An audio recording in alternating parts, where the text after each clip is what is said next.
that, they'd start to wonder, well, The answer is zero. from these metrics, we can conclude Hamas is a terrorist group. If we look at the same metrics and we apply them to the IDF or Israel, then, it's people are scratching their head. And I think that's one of the reasons why I wanted to ask Alex 30 about seconds what up. he 30 saw seconds in up. that 45-minute video. Yes, apologies. I went over 30 seconds. I will rest my case. Thank you. We're good. Before I go to Alex real quick, just want to ask you one simple question. Give me a yes or no. Don't bullshit. Is the U.S. a terrorist group?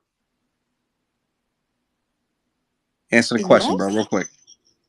There are certain elements of the U.S. that have engaged in terrorist-like activity. All right, I just muted you again. Please do not dance. We're not in a strip club. We're in a Twitter space, okay? Is the U.S. a strip club? Yes. The U.S. has many... A terrorist group, not a strip club. Look, Nelson, I know what's on your... Nah, bro, don't bullshit. Please, I don't have time. Just give me a yes or no, and I want to go to Alex. Bro, you got to go crank one out and then come back. The U.S. is not a strip club. However, there are many in the U.S. I don't partake in these kinds of activities, though. But bro, why don't people just... Jesus. Alex, please jump in. One mic on Alex. Alex, let's go. Alex, unmute your mic, brother. You're muted. Sorry, I couldn't for a second. It was forced muted there. Yeah, so to answer, I have an obligation to answer some of these questions, I think, because part of the responsibility for being able to see the video was to be able to tell people what happened and what they saw, and that's why it was given to academics, think tank, fellows, and then also members of the press to be able to see that and view it. So this one was hosted through the Israeli Embassy in the United States and the Atlantic Council, where I'm a fellow, hosted to be able to view it, and it was people across the ideological spectrum from left to right from the think tank space in terms of who the audience was that was present. There was blatant murder, execution that was prevalent throughout the entire film. That was crystal clear for what was there. Like I said, when the preamble for this, we were told there was a conscious moral decision that was made not to show anything with the close-up execution of children or sexual assaults in the film. We were told that ahead of time. We were also told there's about 60 hours worth of footage confirmed that's there, and then there's terabytes, so there's probably more than that that's out there. I can only comment on what I saw. You're asking about other scenes or other context. There were 140, the murders of 140 people are captured on the film, out of a total about 1,400 people who died that day. Again, about 200, I think, were estimated to be Hamas members when they went back and took a look. What happened to the other 90% of people has been described. There are news reports that are out there as it comes to the sexual assaults. There's plenty of forensic evidence that's at least been suggested in testimony as well as news articles that are out there. You can choose to believe that or not. What I can only speak to is what I actually saw in the film and what I didn't. Because there's no close-up execution of children, no, there isn't anything with 40 executed kids. There isn't anything about tanks or Apache helicopters shooting at people. That's not there. That's not saying that anything did or didn't happen. It's just simply not in the film. I'm not going to speculate on things that people have alleged have happened or didn't happen without evidence that from credible sources. I'll only speak to what's in the film and what's not there. I think the most chilling thing, though, from seeing some of the ISIS and Al Qaeda videos that's different from what we see, on the tapes. And again, most of this has been loaded to Telegram. So when people come back and are denying this, like fucking Hamas took the videos and loaded this themselves. So people are, oh my God, you don't believe it. There's a couple people in here who were like, tagged me in a comment under the space, like, he's a Pentagon agent, he shouldn't be trusted. Where's that clown that's in here? Like, just fucking ridiculous before anybody even talks, as if there's no legitimacy. So to give it to you straight, I believe in a Palestinian state and freedom for the Palestinian people eventually, and a two-state solution. I've spent the last several years helping to evacuate people out of Afghanistan. These are minority Muslims who are there, who are being persecuted, having spent my own time and money helping to take care of them. Also helping to get Palestinian Americans who are trapped out of Gaza out of there. And that's there. And Grizzly, you can laugh or whatever. You can fucking Google my name. It's pretty simple. Like, it's actually there. We help run the airlift to get people out of there. I don't have a prejudice towards one side or the other in that sense. I will tell you what I saw. Alex, I'll tell you Alex, whatever questions you have. Just a quick comment. As a U.S. taxpayer, I want to thank you for your service, and I do appreciate your transparency with my questions.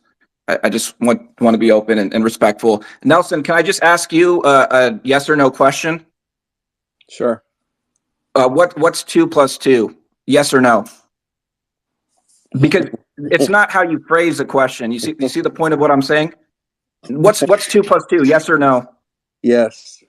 Nelson, you got to bring this guy back on his. I still gave it a yes or no, though, right? I still gave it a yes or no. Okay. My point is, just because you phrase the question everybody as a yes knows or no, that 2 + 2 depends on what you adding, son. That's a fact. That's a fact, though. Let me go to Kirk. Kirk, jump in, my brother. Thank you, my friend. This it's like clockwork. Like the Hinkle followers are just some of the dumbest people on Twitter. It's astonishing. And this whataboutism we're hearing here, and the buts and the justifications. It's just absolutely insane. But I just want to talk about the death count for a second. This, first of all, I'll echo Alex. They don't mention how many of those people have been killed by Hamas. We know that at least 25% of the rockets land back inside Gaza, that killing civilians. Those 15,000, let's just use it, 15,000. It's not broken down. Nobody for some reason says, oh, Hamas killed X amount of people. Somehow it's completely ignored. And we know that they've killed at least a couple hundred kids as well from the rockets based on where they land. But this number is going to grow, and Israel doesn't have to give any apologies to anyone about it. There's only one genocidal side, and it's the Hamas, and they're open about it. They want to kill Israel, and it's Israel's duties to make sure that they're not going to get genocide. They do everything in their possibilities to make sure that they don't get killed again, that there is no October 7th again. Even the Hamas leader said they will do it again. Hamas is one of the biggest employers in Gaza. There's about 40,000 Hamas soldiers in Gaza. So the number of deaths is going to go a lot. There's support staff. There's a whole bunch of people. So when we talk about also the innocent Palestinians that didn't know what's happening here or there, there's probably a big fraction of the Gazan population that knew exactly what was going on, and they celebrated it in the streets. And it's unfortunate when there's kids that are not involved, and all that, they die innocently. But if Israel wanted to kill people without consideration, the war would have ended on October 8th. Gaza would have been polished off the face of the earth, and it would be over with. And this whole justification of Israel has to show how many people were killed and which way for this war is absolutely insane. There's hundreds of thousands of Muslims died in Syria, all over the Middle East. Boko Haram is slaughtering people in Africa, left, right, and center. There's nobody even makes two peeps about it. And now when Israel is going on to attack and defending itself to make sure it has responsibility to its citizens, and it doesn't owe like anything to show to anyone else. And that's the end of it. 1,000%. Okay, can I have a few seconds, Nelson? Go ahead, my brother. Let's talk about it. Now, first thing is, George, when you are 12 people versus one, what is her name, Habiba, so she has to respond, man. Come on now. I mean, grow up a bit, okay? And have some balls. I don't use this kind of vulgar language, but I had to. Number one. Number two. Do you have something to contribute to the space? Yes, number two on content. You quoted a very experienced military and very honorable guy, Malcolm Nance. Malcolm Nance in Mario's space said that he was a carpet bomber in Iraq in 2003. And he suggested that Gaza should be similarly carpet bombed. So to me, he's a war criminal asshole, and you are quoting this troll. Read his tweets. He has no serious tweets. This guy is a child. I mean, he is a non-serious idiot, and you are quoting him. Malcolm didn't say that, Afzal. He's a friend of mine. You know that. He never said that. Malcolm has never said carpet bomb. He said in Mario's space, and I have tagged him with these quotations, and he has responded my tweets. You can go look at his timeline. He has never denied, and you do not have to defend him. He can defend. He is a grown-up man, and he can defend himself. Now, IDF soldier, when he was Duran, I'm sure he will be fired today, or they will shut down the IDF press conferences from the spaces, because Habiba knocked him out so badly, he failed to answer any question of Habiba, right? So, I mean, now you have this Brian guy, the ex-CIA guy, he's reporting Habiba and getting her accounts. Man, stop attacking and stop getting people's throats shoved. Answer the questions. People are asking questions, and Luis, people have the right to differ with your narrative. People have the right to differ with your narrative. You do not have the right to shove down our throats whatever your side of the story is. We must legitimately question, not erroneously, not with malintention, not with sickness or evilness. That is not what I'm saying. I have the link to that video. I do not have that kind of mindset to really even watch that video, because to me that is not even for discussion. Okay, for me, what is for discussion is obviously heinous crimes were committed. That is enough for me. I don't have to watch a video to really. I mean, no, no. There's no need for that. That is end of discussion for me. For me, it is that whether in hospitals 5 babies incubators were disconnected, and they were doctors were sent out, and these babies 5 babies die because of their care was cut off. Okay, that should be international crime. Independent observers or investigators should be called in, and they should be allowed to investigate, and a report should be made public. What is big deal about it? Now again, going back to the way IDF is conducting Gaza operation, it is exact equivalent of Philippines against Abu Sayyaf operation, where 90% of the city was totally, destroyed, totally destroyed. They are going block by block, as IDF press conferences are also now confirming. They are knocking the roofs of. They have IDF press conference again and again. They have mentioned. They inform the residents of those buildings that we are going to bomb such and such building in such and such street and block of the city. So if they are doing systematically, they are carrying out an operation. It's not a war. They are not fighting a war. They are carrying out operation against whatever elements of some organization. Okay, why don't they call it international? Terrorists. Why don't they call it? Okay, but why don't they call in 20 international seconds. observers? 20 Can I seconds. ask a Abdel. Oh, question? yeah, let's Okay, wrap sir. it up. Okay, Nelson, sir. Nelson, Okay. I'd like to go next. Yeah, 20 Call in seconds. international Hurry up. observers, tag them along IDF, and make sure that these people evacuate, because they have to build resorts and allot bring some more settlers in 10 Gaza. seconds. So we understand Gaza is going to be flat land soon. So why don't they bring international observers and decimate block 5, 4, without killing the people? 3, 2, Thank you. land. Crash that Thank goddamn you. plane. All Okay, right, but great. real quick, I Mama just H, before okay. you jump in, Afzal. So somebody in the audience just posted this comment in the chat. I'm gonna read it for you real quick. I want you to respond in like 5 seconds. It's got to be 5 seconds though. So the guy's name is Daniel. He says, "Why do they even let that dunce Abzal into this space? He never has anything useful to contribute and just takes up valuable time from other speakers." Abzal, Okay, well, I'm what going to is? challenge it because I do actually think Wait. he Let brought up Abzal some good respond. points. He Let brought up some Abzal good points. let Okay, Abzal I'll let respond. Abzal. Okay. Abzal, Nelson, what's your response? whenever people respond in this hateful manner, that is proof itself that my narrative is hurting them. It's causing them pain, because I have a counter narrative. Every time Okay. some counter It's narrative, this is proof. This is proof, and they okay. are So attacking. It's a good thing. here's Okay. Is calling I me a don't know Pentagon if it's a agent a counter counter negative. narrative? Counter narrative. Here's what I'm noticing, and give me some thumbs up, down, whatever. I'm looking at everything that I've heard these past few weeks, and I think it's getting progressively worse for me, is understanding that we are living in a post-truth society. Okay? There is something, I don't know if it was because they got rid of the fairness doctrine on our news. I don't know if because the internet creates conspiracy theories, from flying burrito monsters or spaghetti monsters to flat earth. I don't know what's the causation behind and it's so fascinating for me, because the degree to which people will watch the splits and study film of a situation that happened to assess whether they're right, or because it's usually self confirmation there.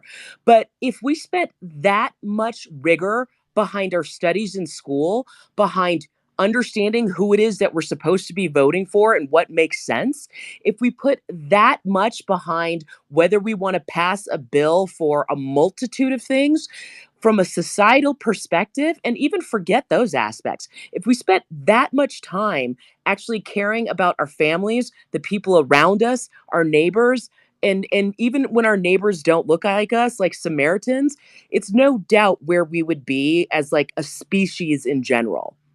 So as we go through this, the reason I came back in this room, Did because we I was like, lose her? I'd given up. I've given up, is that I really was starting to say, what are some of the solutions? And so I'm just going to throw like just an example out there that we were talking about domestically. If right now Palestinians are struggling because from an economic perspective, let's say the West Bank, because that's just one that I'm getting a better sense of. If they're struggling, can a company like mine, a small business that has like maybe less than 35 employees, commit to saying, I'm going to hire Zoom, remote work, whatever, one Palestinian? Hey, you plug in your business here? I'm joking. No, because I haven't even said my business. I'm just joking. Okay. I'm sorry. I mean, but Mama H, but you got to think about it from the business perspective, right? I mean, what are the chances I'm hiring a goddamn Hamas suicide bomber to come fuck my shit up? I just said remotely. I said remotely. No, it could be an remotely zero. Mama H, have you never heard of Wi-Fi rockets?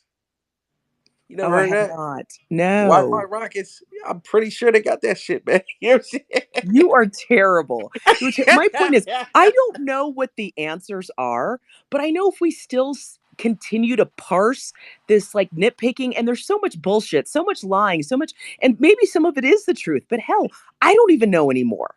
And so thank you for giving me those few seconds. Well, Nelson, I'd like to add something, Nelson. One mic on Grant. One mic on Grant. One mic on Grant, guys. Mama, why don't you go hire 35 of them right now? Nothing's keeping you from doing that. Go do it. No, cash flow is keeping me from doing that. Prove it out. They won't be terrorists. You guys don't need to be scared of Grant, cash flow is keeping me from doing this. I mean, I got to be realistic. I mean, I can hire 1 to 2 people. I have 5 to. I'm trying to hire 2 more right now. Why don't you go hire 2? Can you hire 2 of them right now? I can hire this first quarter. Yeah. And that's what we're contemplating. We just reached out to a firm who can tell us how to hire internationally and make sure taxes are paid and all of that appropriately. And we actually, it's harder for us to hire them as employee. We'll have to do like a contractor first. Yeah. And then what are you hoping to accomplish as a result of doing that? Like I would any other hire in business, which is make me $250,000 to $500,000 off of what I pay you. That's it. Oh, so you're not doing it to help Hamas or the Palestinians. You're doing it for your business. That's first and foremost. That's what you do. The second why not just hire some Americans? We do that too. But here's what I'm wondering, and it's just a question. It's like, this is my hypothesis. If I'm able to, let's say, hire 6 Americans and hire 1 that if I hired them, it could make a significant difference, and enough people did it. That's the question. Enough businesses did it that maybe some of this stuff starts to calm down. So people complain, oh, we're spending $1 billion a day.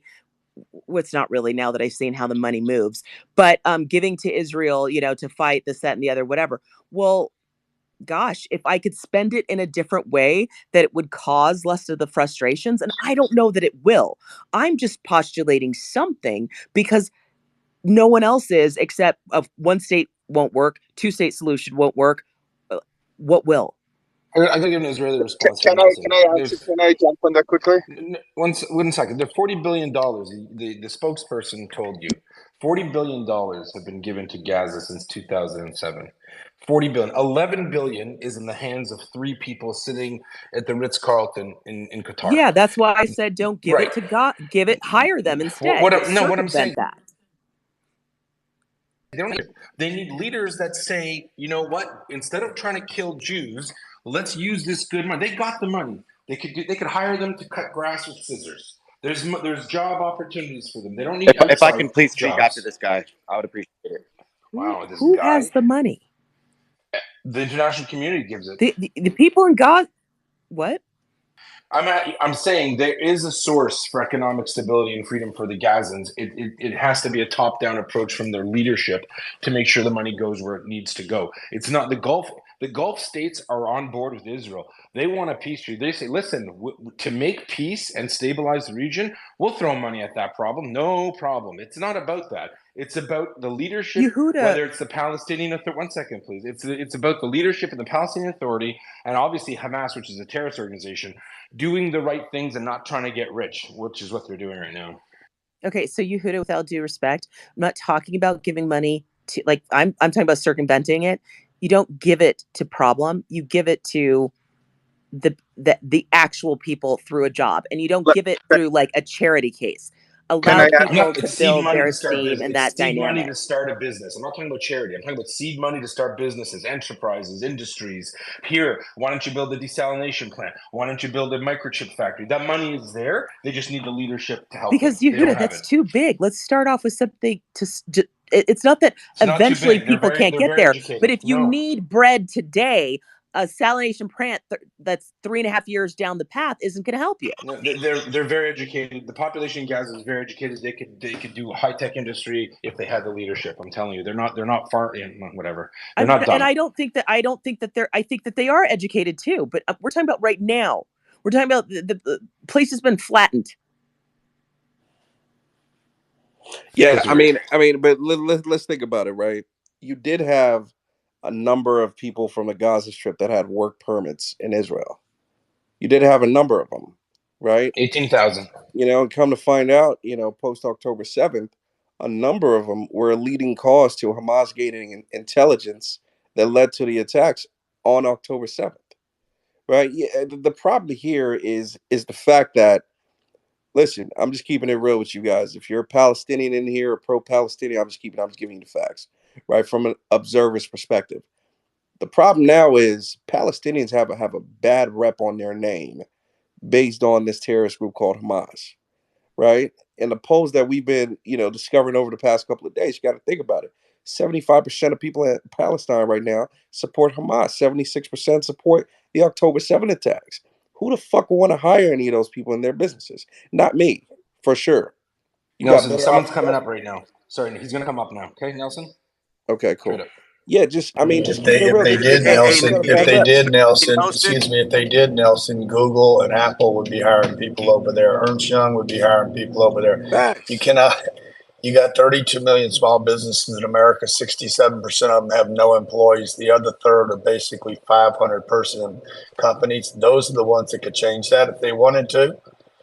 The bigger play is to go enforce these liberal companies to go save the world. The George Soroses, you go give 10,000 jobs away over there. They could do that, but they're not going to do that. Facts. They're not going to do that because they benefit from this thing continuing. And those three gentlemen that have the $11 billion tied up, they could solve the whole problem right here, right now if they wanted to, but they don't want to solve that problem. They want their people to be poor, so they enriching themselves.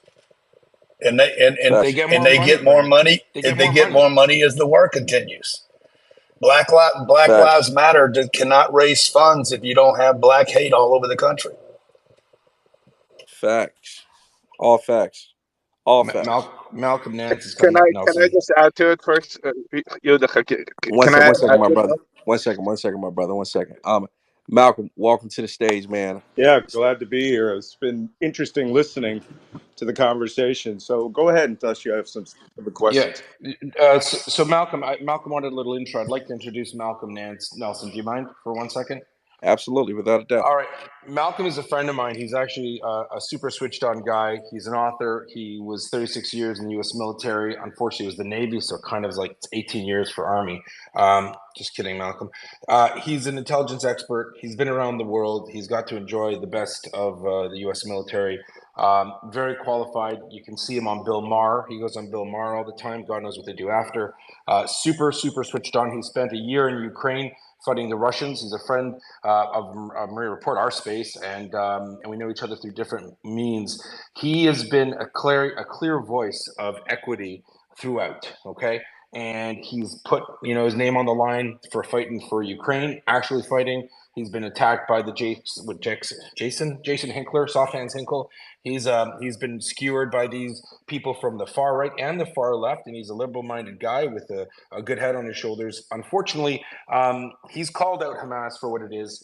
He got slurred, I'd say, or slandered by someone on the panel who said Malcolm Nance is a war criminal. He wants to carpet bomb Gaza. He wants to carpet bomb this. He wants to carpet bomb that. And the reality is he never said that. And he made a comment, which I think is super important, because we keep hearing about people talking about dead bodies. It's pretty gauche. It's pretty gross. But he made a point in our space. He said, look, he looked at, he's seen he's seen war crimes and mass graves. It's his actual friggin' job. So we're not talking about he's picking a number out of his hat. This is a guy who actually calculates by meters how many bodies fit in, how deep it is, and he said it outright. I don't see. This was when there was 10,000 claim. I don't see 10,000 graves in it. I don't see this, and this is an analyst point of view. So a lot of us are talking heads. I have my own specialties. This gentleman has quite a lot of specialties. So I really wanted him to talk about, can we trust Hamas in their numbers? And people say a good point. They say, oh, but if it's only 5,000, does it matter? They're still killing, it's still genocide. No, it's not genocide, and yes, it matters. And it doesn't matter just because X amount of people have died because of Hamas in Gaza means that Israel's a genocide. Maybe Malcolm, you could touch on that and maybe address some of those claims. You're a warmonger. You're the Black Henry Kissinger, someone called it. Go ahead.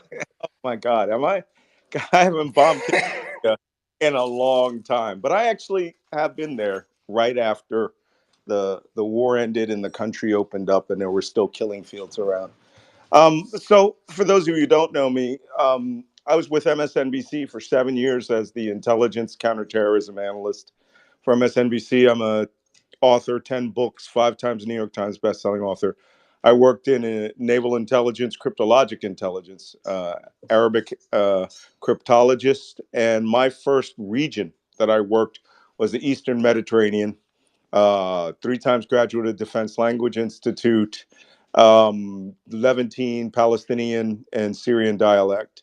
So my first 10 years was working this mission in this area of the world, not the Gaza Strip specifically, although that would come up as part of our collection tasking as we went in and out of Israel. But I had to work the counterterrorism mission there for a very, very long time. And one of the aspects of that mission is that for 10 years, we used an enormous resources of U.S. intelligence to try to identify the locations of hostages, over 100 Western hostages that were taken by Hezbollah and various Palestinian splinter groups in Lebanon during the 1980s. Some of you might remember that. And that was, of course, designed to help Special Operations Forces effect a rescue, and it never came about. I was a troubleshooter at the National Security Agency for a very long time. That meant that because I had a lot of field experience, they would bring you in on special missions. And at one point, I was their hijacking troubleshooter during the 1980s. I mean, I'd seen them all. Egypt Air 655, TWA 847, all of these things. I don't want to get into more. But, I worked this mission for a very, very, very long time. And I had the incidental occurrence of being an African American. And I was seconded out to other agencies where they needed people to collect who were not obviously guys from Brigham Young University. So, as an African American, I had a unique perspective. I was operationally a Muslim for most of my career. And I've lived all over the Middle East, everywhere. I just came back from 10 years in Abu Dhabi, and in fact was in Abu Dhabi and Doha, Qatar 3 days after the attacks on October 7th. So, but because I look at things from the perspective of counterterrorism and war, as opposed to the politics of the immediate subject, which a lot of these activists, and look, everybody knows I'm a center right guy, Colin Powell style guy, which puts me far to the left, right, in the current continuum of the Republican Party and the Democratic Party axes. But there's one thing I do know, and I do know terrorism when I see it.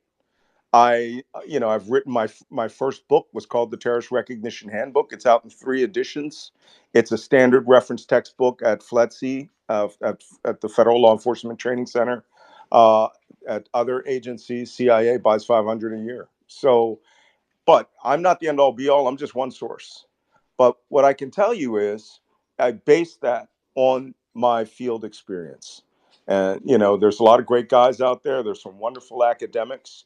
Charlie Lister, guy worked the Syrian mission forever, never went on the ground, never been out there. He can read off every group that's in Syria.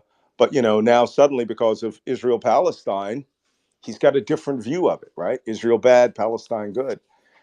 I've spoke to interacted with these people. We've exercised with the Israelis. It's a very common known thing that the U.S. Navy, Marines, and Army exercise with the Israelis every year in the Negev Desert.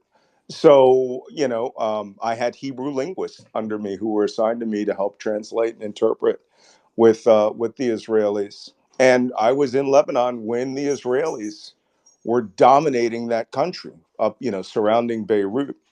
And in my first 180 days, I had 6 separate suicide bombings that killed over 500 Americans, French, and Israelis.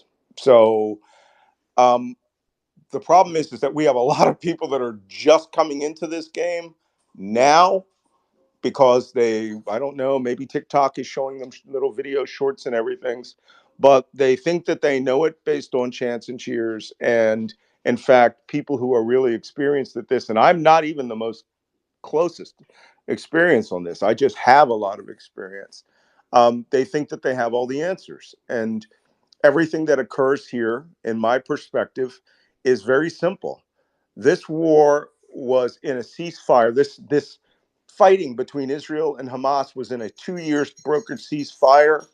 Hamas had stopped firing rockets into Israel because Israel had put up the fence. Suicide bombers were no longer infiltrating into Israel and blowing up cafes.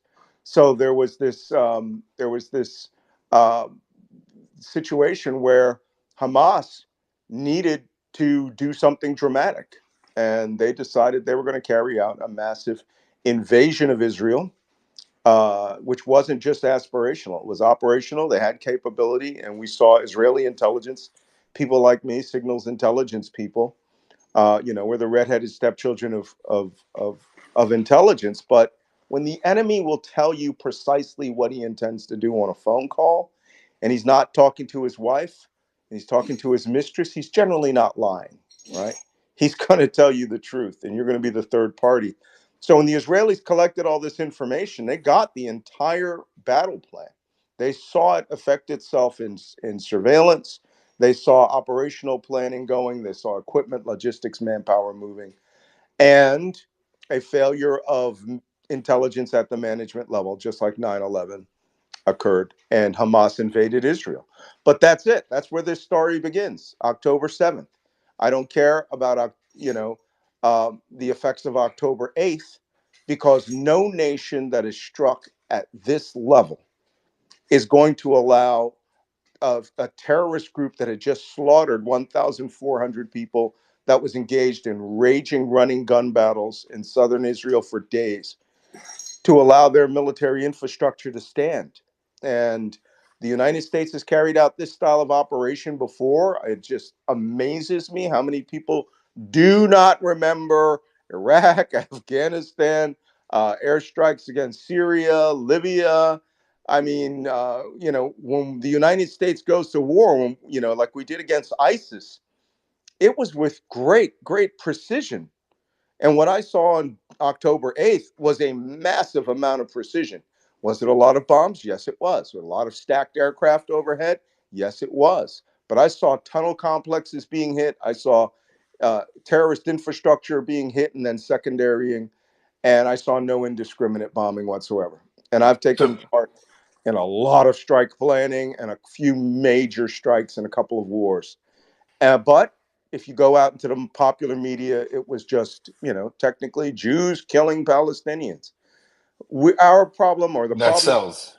yeah, it sells, but people need to understand this is not a genocide.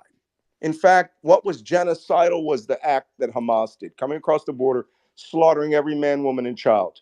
All of the Druze Christians, the Arab Israeli Muslims, the Bedouin Muslims. They killed 70 of them in one tribe alone, executed them.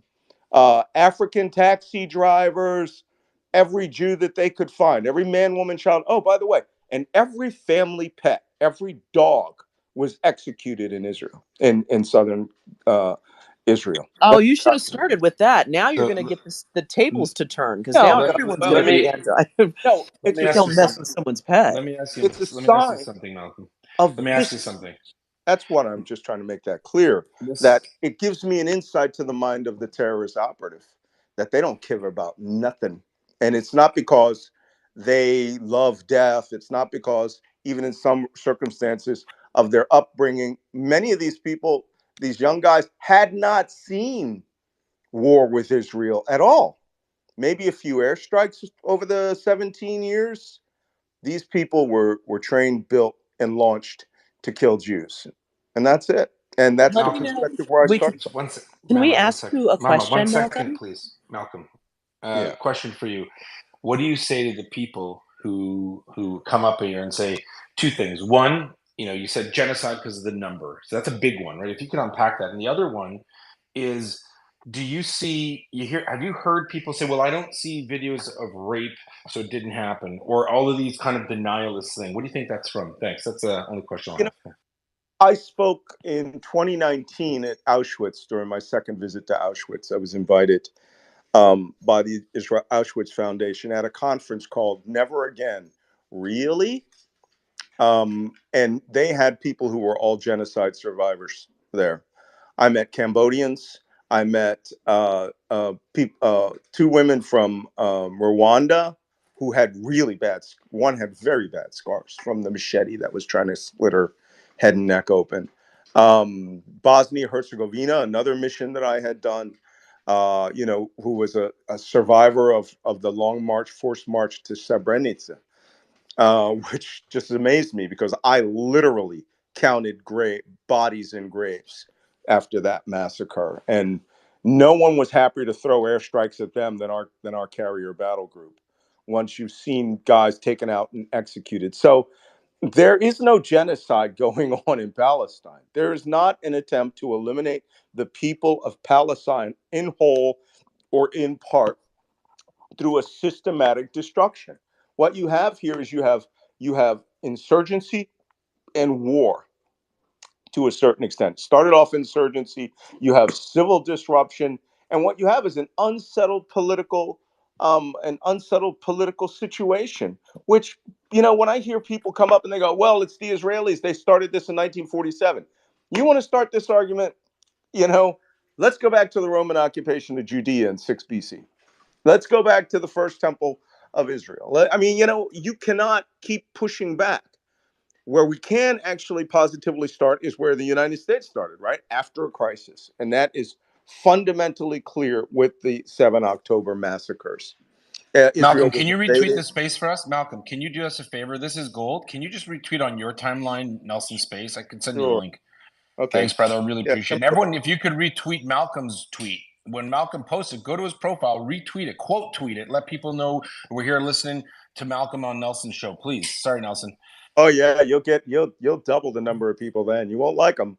But Malcolm, do you mind if we have a couple? Well, I have a question. Can I jump in on one?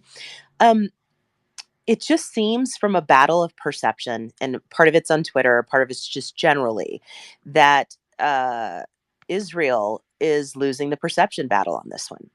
Can you speak specifically? I know you did mention a little bit about TikTok and people jumping in late into the game. And I have a 26-year-old and I'm like, wait, what? I taught you nothing some days, it feels like. Oh. But can you tell me a little bit of why? And I find it hilarious because the anti-Semitism, like the tropes is like the Jews are like run the media. So if it's a media thing, then how are they not able to win the battle of perception? So we already know that that's a crock of shit. But if you could just speak to just why you think it is, and any more than that, I'd greatly appreciate it. Well, first off, I just want to make something clear. I wrote about all of this on Substack. If you want to really read some of my details, go to my Substack thread, which is malcolmnance@substack.com. And one of the first ones I wrote about was the intelligence failure. It was really clear the Israelis lost the entire situation because of one thing and one thing only: arrogance. Straight up arrogance. And I've seen Israeli arrogance up front and in my face back when I was the equivalent of a corporal. They look out for number one, and you get in their way, they'll squash you just as quickly as they'll squash a terrorist, right? So that's their arrogance and belief that, quote, they wouldn't dare, unquote, is probably what was said when they had their briefing about this Operation Jericho Wall, potential planned storming raid of the border. They wouldn't dare. We have machine guns, we have drones, we have tanks. even though 3 brigades were pulled off the line. So I wanted to talk about that first. But with regards to the perception, this perception of Israel as regional bully has been around for a very, very long time. And so when they actually are attacked, they actually are aggrieved, this is where we get into politics. This is a situation where Benjamin Netanyahu is his own worst enemy.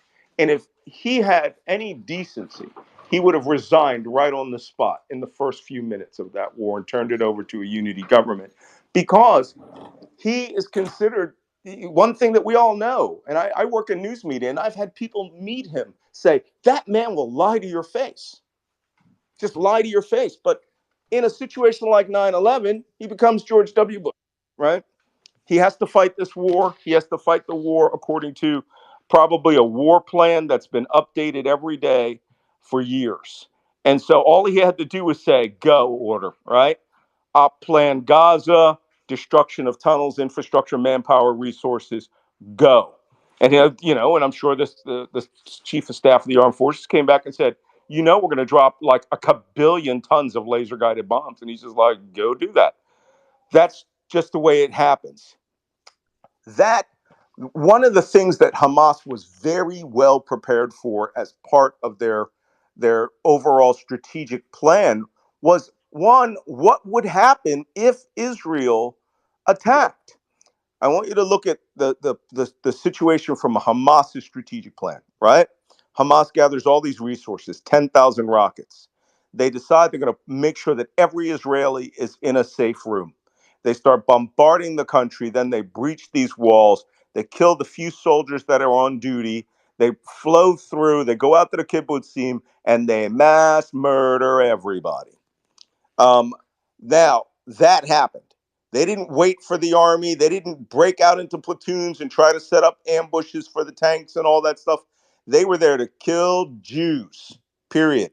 Now, if I'm a supreme commander of Hamas's forces, all right, of the Qassam brigades, I'm going to go, hey, it's like that famous line from Caddyshack where Bill Murray says, correct me if I'm wrong, Sandy, if I kill all the golfers, they'll lock me up and throw away the key. Well, this is that circumstance. Somebody had to say, hey, if we go and invade southern Israel, they're coming back with divisions, right? Not brigades, divisions of armor. They're going to have the entire IAF will be stacked up from 15,000 feet to 50,000 feet, right? Running 6 to 12 laser guided bombs each. Hamas planned for this. They want this. They welcome this because they thought the Israelis would come rushing in within a day. Their tunnel and ambush systems, their tunnels of Kuchi type, spidey holes and all that would give them the ability to wage a 360-degree war, right, against the Israeli army, almost fantasizing that every day was going to be like Irpin or Hostomel, and that they would just be running around, just ambushing all these tanks left and right. The best thing the United States did was to hold the Israelis off for 21 days. And, I know people that know Secretary Austin. When he was working in Ukraine, I met the Ukrainian Minister of Defense, and he just told me how this guy thinks about everything. And you could already hear him say, whoa, we did this in Fallujah, and we did this in Mosul, and we did this in Raqqa. Step back, think about it. They're waiting for you. ISR, put all your surveillance out there, and let's find out what they're doing. Because the guys who did survive, and they're not many, the Israelis killed over 1,000 terrorists that flowed back into Gaza. They went back to fallback positions to await an immediate and imminent Israeli invasion.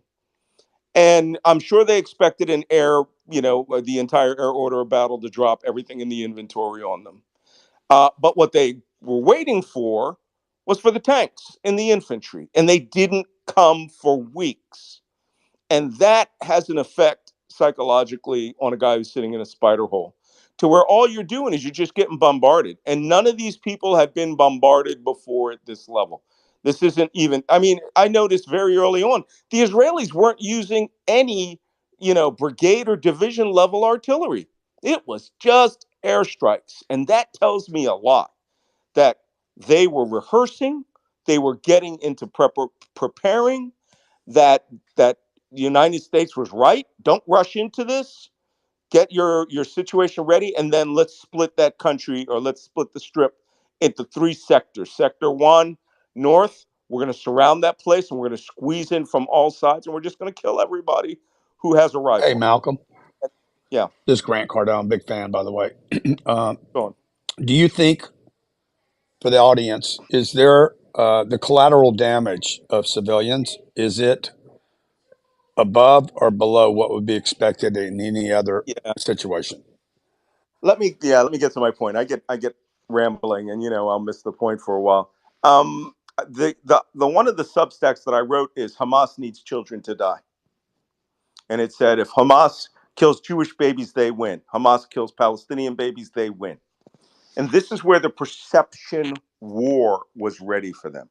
They understood something that most of us in the West don't think about, and that is dead babies sell in the Muslim world. When I was in Dubai at D+3, 3 days after, I met a guy who was part of the royalty of the Dubai part of the world, as opposed to the Abu Dhabi part of the world. And he said, I cannot watch Al Jazeera. I have to turn the TV off. All I see is dying babies. I don't want to see dying babies. He said, but we don't support Hamas. And they caused all of this. Now, Hamas understood it's not this guy that calls the shots in the Muslim world. It's the average guy on the street, the person who's, working in a garage or selling water or moving bread.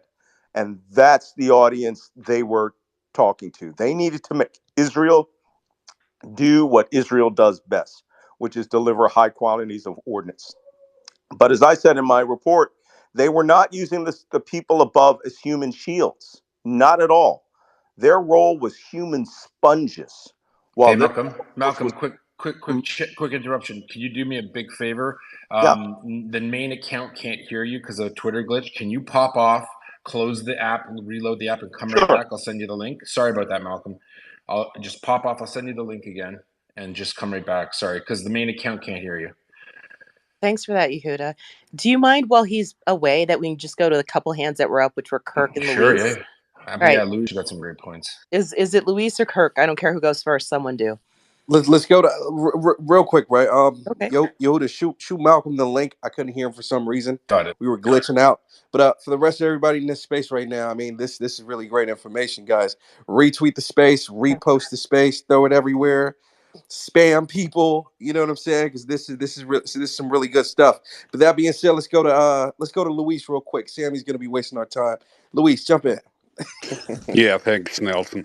I actually have a question for Alex. Thanks, by the way, for watching the movie or the video that was shown to you. I would like to ask you, beside of that video, have you seen material or footage that was distributed on Telegram, TikTok, and other stuff? In general terms, yes. Okay, so you are aware that there are videos where people are executed? Yeah, I mean, there were people executed in the film that I saw. So, do you mean besides the film? Yes, beside of the film. Yeah, I've seen. Yeah, so actually, let me contextualize the answer. I saw obviously executions in the film, and I saw videos outside of the film where there were executions. Yes. Okay, thanks. Because I keep wondering that people say that there are no execution videos, no rape videos, but yeah, that's simply not true. You're 100% correct. Yeah, Yehuda said it already. I mean, on my website, I have 400 clips, videos from seconds to minutes, where people are executed, where bodies of women are naked and with clear signs of rape, and that's why it's simply astonishing that people say there is no evidence for that. No, go to Lewis's site, check it out. Also, Malcolm, can you just do a mic check there? Malcolm, you there? Roger, can you hear me now? Awesome. Perfect. Perfect. Perfect. Thank you very much for All doing right. that, Sorry Malcolm. about that. I didn't realize we were losing audio. No, it's all good. It usually happens on Twitter. But Malcolm, I mean, I saw this tweet that you put out, Mhm. quoting one of one of the popular people on Hmm. Twitter and what they had to say about the number of Yeah. deaths coming out of Gaza. Can we talk about that? Yeah. And, I take these long winded ways around to these answers. So just forgive me. Um, yeah. One of the things that I had to do throughout my career because very few people in the intelligence world actually speak foreign languages. Some do. Some, in NSA where we are, everybody, for the most part, speak languages. So I'm the black guy that speaks Arabic, and a lot of our missions involved supporting United Nations missions and of course watching naughty people do naughty things. But one of the things that we also have to do is no one's stuck in languages, right? We are essentially full scale collectors. I have to be specialized in imagery, telemetry, whatever it requires at the time, understand the ins and outs of human when it comes across our path, or if we're involved in supporting human missions like I did, and understand how it all fuses together. And that gives you the big picture on what's going on. One of the things that I noticed almost immediately, and I have an op-ed that I'm waiting to see a major paper if they'll print it, is that it was on that channel, and the number was actually 16,000. That there were 16,000 Palestinians dead, which is horrible and disgraceful. If I could actually have confidence in that number, and it harked me back to the Srebrenica massacre when I was on a U.S. carrier battle group steaming towards the Mediterranean to start throwing bombs at the Serbs because we had seen 6,000, almost 8,000 men in various places around this town in Bosnia called Srebrenica.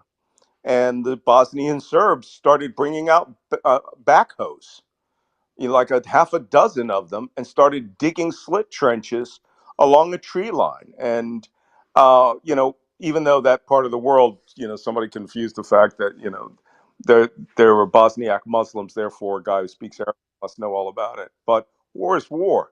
And when I start seeing 300 feet long slit trenches, 6 to 10 feet deep, all right, in center of Europe, I start getting ideas.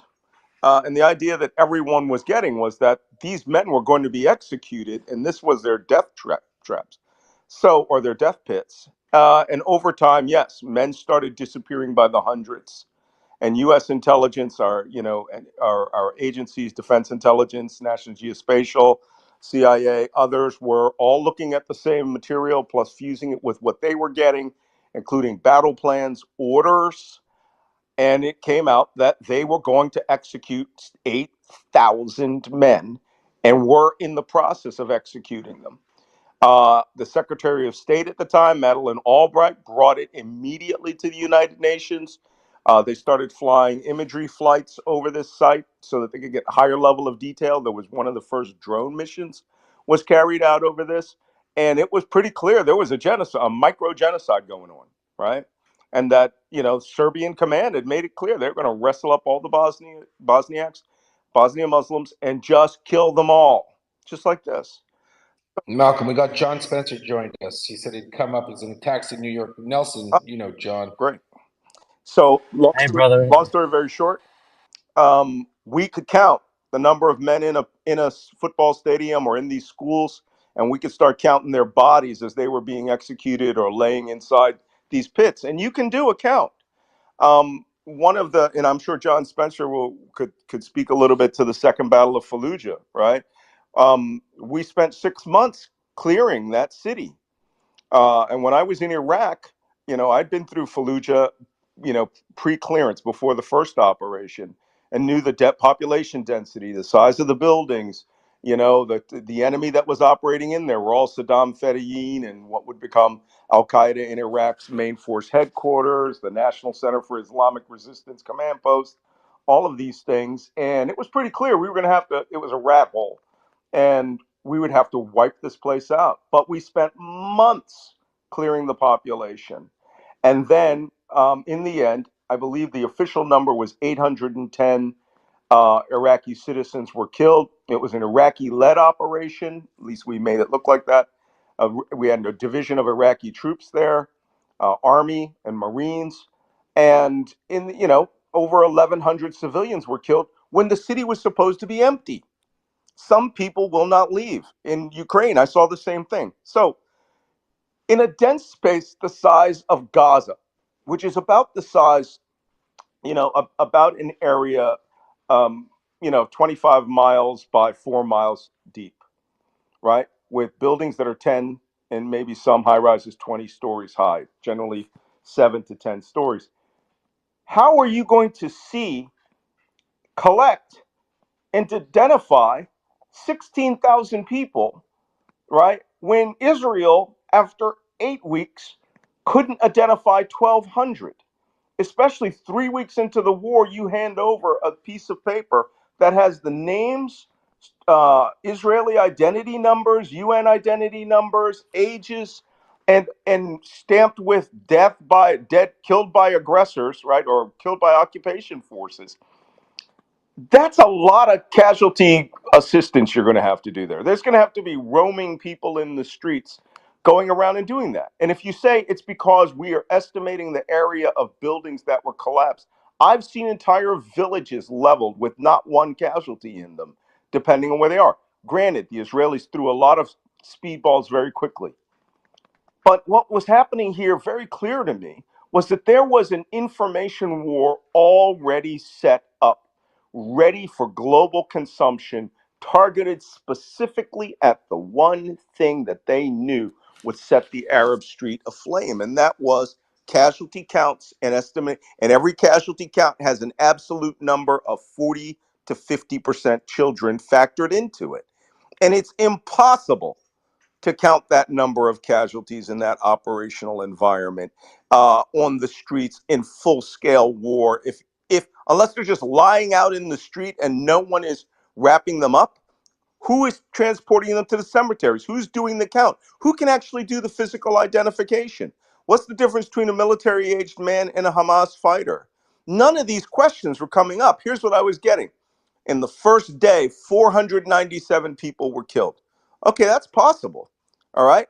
But there was no integrated communication system between all of these hospitals. And then the internet went down and telephones were supposedly shut off. But Hamas Central still was popping these numbers up. And what they were is, I think that the numbers, will they be high? Yes, I think anything above one civilian is high. All right. Excuse me, Mr. Nance, there was Habib who was in here earlier. Could you speak to her claim that they're not referencing, the 16,000 does not reference the people that are under rubble? And I don't want to talk about it so callously, Okay, well, but I'm not of the Alice, military. I don't have the right terminology, but it's really somebody died, maybe in the middle of the street. They grab them up. I don't know. And maybe they have their ID on them, and that's how their name came in. That I don't know exactly how, yeah. but basically that's what she was claiming, is it wasn't the people who are still buried. Well, first off, how do you know? I don't. No, I'm not you. I'm yeah, just. This is okay, a yeah, rhetorical right. question, right? You should ask. How do you know there are people in that building? How do you know how many people are in that building? Many of those buildings were double tapped very early on in the war. I saw them, right? Where they and people in Gaza know what that means. It means abandon the building. Another thing is, Hamas did not notify the population that they were going in to slaughter 1,100 Israelis. So anyone with the slightest bit of common sense would have understood what was coming, right? Which is Armageddon, Israeli style. So I don't know that those are those bodies. Hamas is reporting now, as of today, there are 5,000 missing, probably trapped under building. How do you know? Right? The United Nations gets all of its numbers from Hamas. The UNRWA gets all of its numbers from Hamas. Unless you do a United Nations refugee band count. I don't know if you guys know, but they issue refugee bands for World Food Program and other things like that, and ID cards that you come in and you get them scanned. Unless you're doing a full personnel count, how would you know? Let's ask you this, Okay, so Malcolm. One let's second, ask Mama. that. Mama, one second. Nelson, I sent you a message. The person that is being referenced, that Mama just referenced, just tweeted that she was removed from the space when Malcolm came up. Just so you know, Nelson, we'd love to get Habiba here, and I she could speak. didn't do that. No one did. She wrote it in her Twitter. We kicked her from the space. Malcolm, here's another question. Follow up. This is the gold here, Malcolm. What happens when 16,000 bodies are left unattended outside? Is there thing like disease? Number one. Number two. Could intelligence agencies around the world, if they wanted to verify that number, couldn't they scan with their groovy satellites with cameras that there are 16,000 graves somewhere? You have experience with examining graves, right? Can we talk about that? Yeah, in fact. Sorry, Mama. Let me tell you. Unfortunately, I've been around a lot of dead bodies. I have been in a situation where there were 1,000 dead bodies in me. Mutla Ridge in Kuwait, what we call Death Valley, that giant road where everybody was blasted. There were easy 1,000 bodies around us. I remember I lost count around the 150 area. We were just like, wow. It is horrible. And unfortunately, I mean, there are cultural customs in which I can believe people may have been taken care of if they were killed. In Islam, it requires you to be buried within 24 hours. All you have to do is be put into a shroud. But there were not teams of hundreds of individuals and death carriers, or I should call it casualty carriers, moving around the Gaza Strip every day to get these counts. That's visible. It's observable. Drones would see it. They brought to mosque and laid out in front of mosque in between strikes. That is visible and observable. Even if you bring it inside a mosque, they still have to be transported. Or if you create an improvised grave, which I've seen in Ukraine, we've seen them. Mariupol is a good example of places where improvised graves popped up, but then turned into really organized cemeteries. So a tiny 200 meter by 200 meter cemetery turned into a 2 kilometer by 2 kilometer centimeter mass with thousands of people in mass graves, and you can count them. The Russians even numbered them. So these things should exist. And if you can't say, well, they were buried in the street, in the concrete, or in this little yard, 16,000, every increment of 1,000 is going to be observable, especially when they're saying that the majority of them took place in the north, in Gaza City, north of Wadi Gaza. Did they bring everybody down? Wadi Gaza, by the way, is a nature reserve. Down there and bury them along the sandbanks, then you would have an enormous cemetery and personnel transport of victims, which would be so observable by even the least, interested observer like the UN or other personnel, that it would be very clear. The biggest number I saw was I believe it was 110, 107, which is what the head of Al Shifa Hospital said that they had buried improvised on the hospital grounds. Okay, I can believe that because that was the biggest hospital up in Gaza. There are 4 or 5 other hospitals, Al Nasser, Indonesian hospitals. Let's say that they had a large casualty rate. Usually the dead come to that hospital because they're wounded and die. So the other dead who are killed in the buildings, killed in the streets, there would have to be a processing for you to be able to even fractionally get an idea of what that number would be. And how do you differentiate between a guy who's been killed in a gun battle and a guy who was wounded in an airstrike, staggers out into the street and falls dead? It's horrible that we're having this discussion. But that attack on Al Shifa Hospital, the accident where the rocket fell into the parking lot of Al Shifa Hospital, kicked off That's Al Ali Hospital. That's the Baptist hospital. Sorry. Al Ahli. All right, family hospital. That rocket, one of the doctors came right out and definitively said there are hundreds of dead outside. Then the number went to 500, was revised down to 471. And then as people started looking at it, OSINT people and people with general access to photography started realizing That rocket was about the size of an 80 millimeter, let's be generous, 122 millimeter mortar, and that there weren't hundreds of dead people. The hospital was not collapsed from an Israeli airstrike. A JDAM did not hit that parking lot. It didn't even flip cars. It just set them on fire. And then in the end, that number was revised down between 10 and 40 dead and wounded after 3 weeks. Right? What do you That think the attack, damage is? What do well, you think just the 1 second. damage? That attack set fire to the world.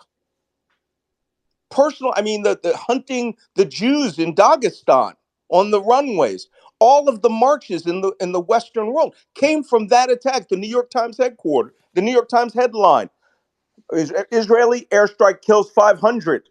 False, full banner. This is where Hamas was ready in their information operations. Their lies are designed to inflame people who really don't know. So that was what I was actually going to say next, Malcolm. What is the secondary and tertiary effects of this? Because some people ask, why would they lie about it? And What? I think there are people say, well, why would they make it up? It's like you said it outright.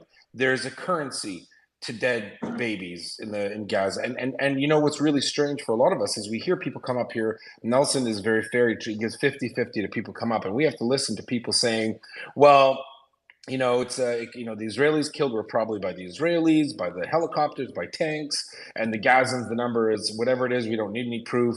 But at the end of the day, it is an information war, isn't it?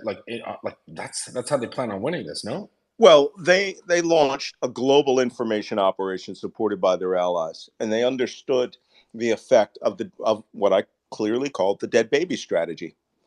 Also, more importantly, and this is where only people who are professionals sort of understand what I was saying, when I wrote out their battle strategy was developed 2 years ago. This was the "We will invade Israel on 7 October 2023 with everything we have." But did they make any preparations for the protection of the civilian population? No. They maximized underground storage equipment, rockets, clandestinely hidden rockets for years. They used every resource of the international aid community. One of my favorites is the United Nations first aid kits that were all inside, that were with every Hamas operative as their IFAKs, their individual first aid kits during that mission. They were all donated by the UN. Hamas thought about what the response would be. It would not be we would invade out, we take land, we hold, we fight and expand the footprint of Gaza. No, their operation was we withdraw. The Israelis come back, they slaughter everybody above ground. World outrage will now work for us. Other countries, Iran, Hezbollah, the rest will all come to our aid. Even Saudi Arabia will break all their ties with Israel. We will fight the Israelis with the lives of every Palestinian above us. It's a sacrifice that they are willing to make. And that's what Hassania had said in his video. We need the blood of the women and children to further reinvigorate our revolutionary spirit. Really? Okay, that's a pretty cruel strategy. The last guy that we saw do that, was Bashar al-Assad, right? 600,000 dead Syrians. Not one American, student went out and protested against that when he was using sarin nerve gas, choking out 300 times in his own country. And the Hamas leadership was quoted saying, "We will use the Palestinians, the Gazans, like toothpicks." Yeah. Well, you know what? No one believes it when they've set on fire the activist left in the United States, Britain, and Western Europe, because this just takes some understanding. They really understood the power. You guys might recall the 2011 when the Arab Spring started, and it was called the Facebook Revolution in Egypt. And it took about 3 or 4 years for the Arab states to harness those powers and then shut down revolutions, right? Well, now we're looking at the TikTok revolution. Short burst messages which give people a very limited idea of anything other than the information or disinformation or misinformation you want. And the only thing that they were pumping out there was dead babies, dead children. Every time a child was killed. And I think it's a brilliant strategy. I think it's horrible. I think it's against the laws of war, but we're talking about a terrorist group, not a military force. And Israel, so go why ahead. can't Israel do the same thing? I mean, Well, we talk about things so logically sometimes. I'm wondering when I actually hear the stories, or I just couldn't watch the video. I mean, like all of those videos, I'd vomit, but I'd be in trauma myself probably. And so I'm wondering why we're not. I mean, obviously, you're not going to hear from the little kids that just came home, but people have stories of family members that they lost, and people have stories, and we can relate to those. We can't relate to 1,500 people died. It's like that's a big number. well, 15,000? Go ahead. Another component of their counter information warfare strategy, and big thanks to Alex for your Twitter thread of by going to the Atlantic Council and seeing the film and coming out as a credible source. And people have tried to get me to go to Israel to report on this. I'm not a reporter, but I know bad when I see it. But Israel does have an information management organization, Hasbara, and all they do is they flood the zone with everything you're saying is Hasbara. You hate Palestine. You hate children. You hate the dead. And I got that a lot this last 8 weeks, right? Which is fine. And the only way to combat that is to stand your ground. And my ground is very simple. Hamas is a terrorist group. They carried out an operation on par and equal to ISIS. They will now be treated like ISIS, which is they carried out an extinction level event, and it is they who are going to end up extinct. Israel has its own internal politics. They have hostages. They understand the dynamics of the family hostage situation and whether you can get some in or out. They also understood that it does not hurt to sit down and work with Qatar and get as many people out as you can before you go on and do what you're going to do. But now Israel's problem is they did it as a nation state. Hamas is using it as a social media state, right? An organization that exists more in social media in the eyes of the world than anything else. But so long as Hamas's health ministry, which is a branch of a terrorist group, can legitimately go out and say, we have these numbers of dead, and not one person will ever say, how did you count them? Well, you're going to lose that battle. And I got an op-ed coming out saying, don't ever believe these numbers. Malcolm, one last question. Sorry, Malcolm. This is for the other side. We want to be fair. The only comment that I think is rooted in some kind of, I don't know, basis, in fact, is you're going to have people come up here, aside from like the just far out of their loonies. The one comment that we hear that might have, Yusuf smiling, knows what I'm talking about. The one comment that does, that I think a lot of people would like to hear you address is you'll often hear, yes, but you don't understand the context of what happened before the 7th of October. I'm not sure why they mention it. Does it justify what Hamas did? I'm not sure. They say they didn't. But is it what does it mean, and is it relevant, and does it even matter? Go ahead. Sorry. Yeah. Oh my God. I hear this so much. You don't understand the context. I mean, that's a weasel word statement by people that just figured out that something was going on in the Middle East in the last 8 weeks. And now you have a bunch of new young people who have shifted their activism from Black Lives Matter and social justice and Antifa and all the rest to a cause where they want to view themselves as allies of Arab Americans, people of color, and others in England, which has an enormous Muslim population. It's almost like a reverse Islamophobia amongst that group of people that want to, above all, see themselves as allies. But it also brought out what I made clear on day one, tweet one. I'm seeing an enormous latent anti-Semitism rise to the top and feel like they can fly their freak flags and let their real beliefs about Jews or Israel, which to them translates as Jews, all right, and get out there in the public space and feel immune, right, to anything that happened before. That in the context, again, what context do you want?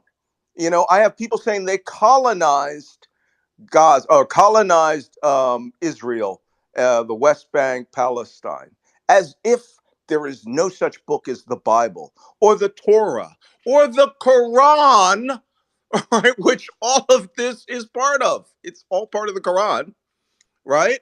The entire history of Judaism exists. Jesus Christ was a rabbi in the Quran and the most powerful of all prophets. What context do you want? Their context is we want to go back to 1947 to the Nakba. And as far as we're concerned, you know, we didn't get it and the Israelis stole our land. And now everything up to this point is justified. Wrong. There is no justification for invading a people and slaughtering them one by one. You choose ISIS techniques. And I've had this fight with people who were experts in ISIS. This is not ISIS. Hamas is not ISIS. You're right. They're not Salafist jihadists, but they are now ISIS-like in the way that they slaughtered these people. They must be treated exactly like ISIS, a global coalition to ensure that they cease to exist. And Israel is going to do that without our help, one way or the other. You know, Malcolm, real quick.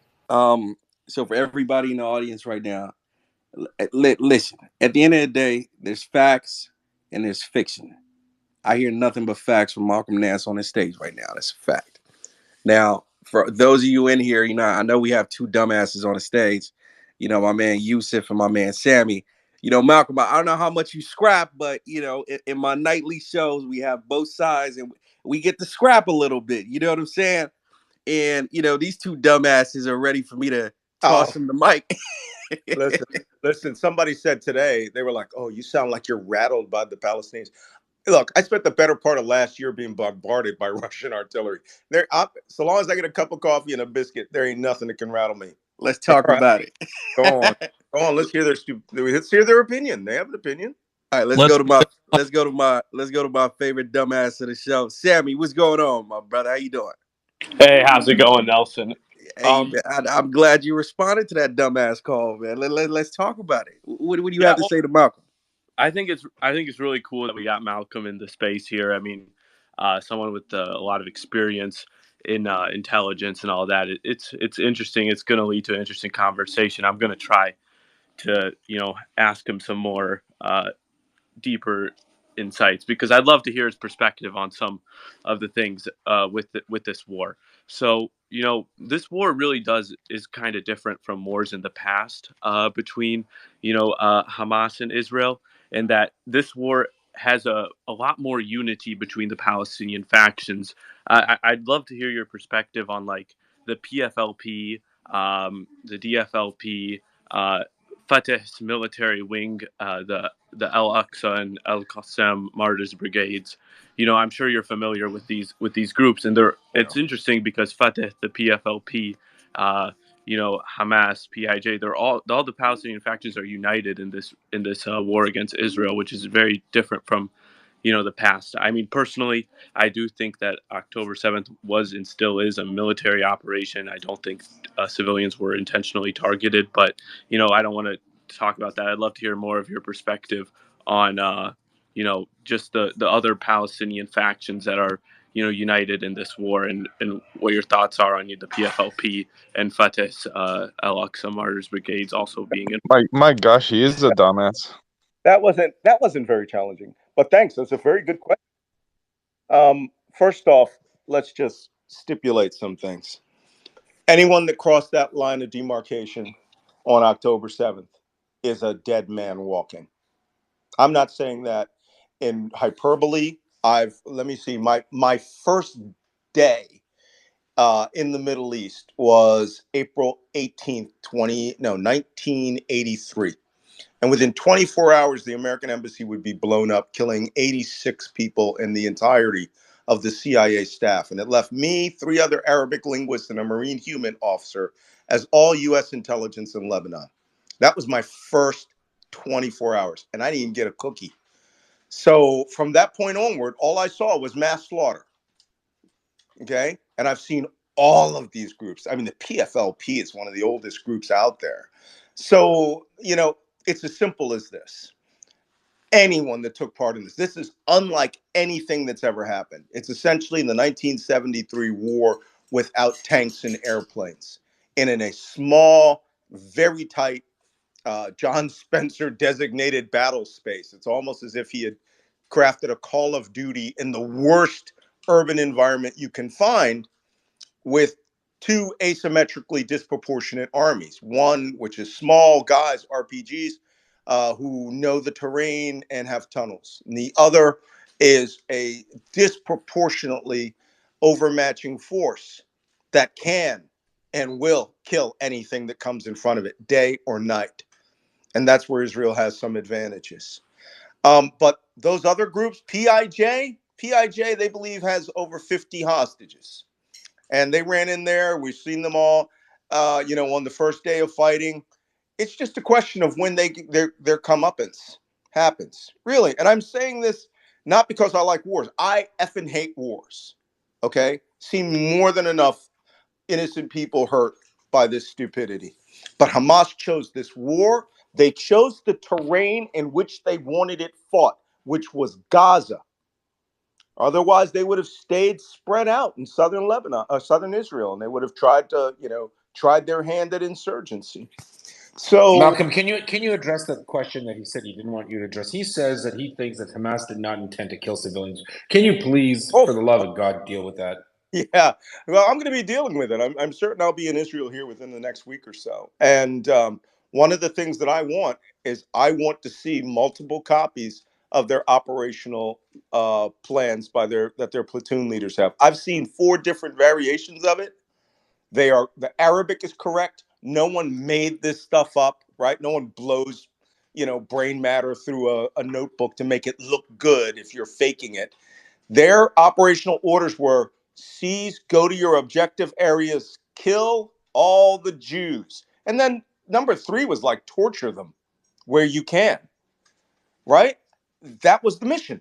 Dead Israelis. And you see, it's a very easy mission to carry out. These guys did, okay, for all of you who have been in battle before, Alex, John, all you guys, do you just waste your combat load? I had 300 rounds in Ukraine, and let me tell you, I wouldn't waste a bullet for nothing. If it fell in the mud, I'd pick it up and clean it. You don't know when resupply is coming. So you're now facing the Israeli army, and you're going around shooting civilians willy-nilly. Then it's your plan to not resupply or get resupplied because you intended to kill civilians. So You didn't care about what your Malcolm, this guy is saying that they literally. Wait, Yehuda, we got to let that breathe for a second, right there. We got to let that breathe. I'm not sure if you guys caught that, but for everybody in here that isn't military, that's a big point that I haven't heard in any of these debates. Why would you waste your ammunition knowing that you're not going to be able to resupply? Right? Right. That was a big fucking point right there. Yehuda, jump in. Wait. I got to ask on that one. Do you think that they were waiting for supplies from somewhere else? No. Lebanon didn't jump in. Syria didn't jump in. Jordan They're not going to get in. supplies from Lebanon or Syria. They're suicide bombers, essentially. Hold on. It's a one-way ticket. Let me clarify. This was not a war. They didn't expect 1973 or 1967, right? They didn't expect the Jordanians, everybody to go, whoa, they're moving, let's move in. I think they may have thought Hezbollah would start a northern front as an opportunity to see, here you can physically get your fighters onto the terrain of Israel and kill. But Hezbollah wasn't having any of that. But if you use your 300 round combat load, all right, just willy-nilly, randomly shooting civilians, shooting dogs, fragging people inside of safe boxes, that was not to ensure your unit's security or your flanks. That was to kill the people who were present. Why go to the kibbutzim if the kibbutzim don't have weapons, logistics, or equipment? To steal the Coke from the refrigerator? Yes, we all steal the freaking Coke from the fridge. In abandoned villages. We don't kill every person in the house to get a drink. We don't waste a full mag on a guy and his sons and toss in frags. We wait because the Israeli army is coming. All right. And if it wasn't part of the plan from day one, mission operation order one, then every one of those guys is an idiot and deserved the martyrdom they got. Can I make another point real quick? The difference between Hamas and Hezbollah and ISIS. One thing that shocked me, and I'm going to do a really big investigation into this when I get there, is why were they not wearing suicide bomb vests? They got martyred all right. They got martyred mano a mano. The Israelis stepped up. You saw that video of the all-women tank teams and hosed them down 50 at a time. Why were they not prepared for that level of shuhada, right? The suicide bomber type mission. I wrote an entire textbook on terrorist recognition and suicide bomber tactics, and I was quite shocked. These guys wanted to duke it out on foot or fall back and do an infantry action, Stalingrad style. And I think that was a large tactical mistake. If they had all worn suicide bomb belts, it would have given them an order of magnitude more inherent firepower so that your death was not worthless. You know what I'm saying?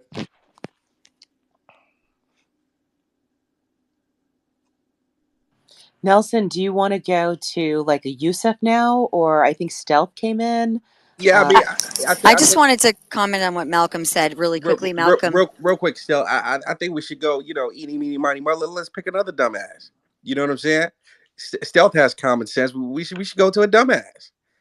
let's go. Let's go to Yusuf, man. Yusuf, let's talk about it. What's the word?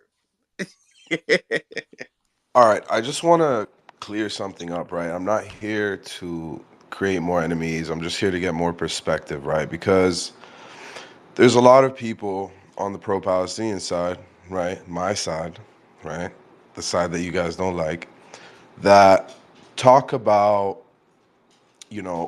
Israel's war crimes. And there's a long list, and there's a big emphasis on that. Whether they're minor, they're small, they're mistakes, there's a big emphasis on it in this community. And I'm just curious to see as to what are the long-term implications of the U.S., being associated with Muslim nations and then having a nation that transgresses on these like Muslims, right? And then obviously you could argue that Israel doesn't transgress on the rights of Muslims, but I could argue that because there is a large minority of Muslims who don't really practice faith or don't really have the ability to go and pray at a mosque comfortably, right? Israel is not providing means for Muslims to thrive, okay? I just argue this. I'm not here to put facts down. This is just what I believe. This is what I believe. Now, when you look at, I don't know who cut me off there, but I'm just talking about Israel's liability and the enemy that they created in the Muslim world, right? That's what I'm trying to defeat. I'm trying to defeat this enemy of Israel that shouldn't exist. And I'm trying to defeat it by asking questions. I'm trying to defeat it by asking questions. So let me just ask the question. I'm just addressing Malcolm because I heard Malcolm say a lot of stuff, a lot of great facts. He showed his expertise. He's a great person, but I think it is biased, right? Obviously because of who you work for and your cause and what you've been fighting and the horror you've seen from the other side. I'm sure you have a biased opinion, but as someone who is 25 years old, right? You guys were talking shit about the young people. I have a different perspective. Why? Because I spend a lot of time. I spend a lot of time researching about these pseudo laws that everyone keeps attaching themselves to and justifying, blatant crimes. If someone goes and kills someone, that's a crime, bro. I don't care if it was done by mistake. It's still manslaughter. It's still, something that you can get convicted for. So I truly believe that there is no denouncing war crimes. Someone has to be held accountable and someone has to stand up and say, this is wrong from the Israeli side. And I would hope that if it was somebody, it would be someone as experienced as you, Malcolm, someone with as much expertise as you that is advocating for neutrality and peace. Because in Well, reality, nobody likes war. I know war let employs a lot of people, but let me nobody help. wants war. Let me help you with this. First off, okay, there is no. I don't think that there's an anti-Palestinian people side here. I certainly am not. I mean, I've spent almost the better part of 3 decades living in the Muslim world, um, and God knows I've shot my number of machine gun rounds at weddings in Iraq. So look, one thing you need to understand: all of the operations that I was involved in for a very long time, and some of the others who were on here who were members of the intelligence community in the military, if you look at them carefully, most of them were in the defense of Arab nations. When Kuwait was invaded by Saddam in 1981, right? An entire global campaign took place, including 3 divisions of forces from Syria, Egypt, the Saudis. I was attached for a while there with the Saudi invasion force for Kuwait City.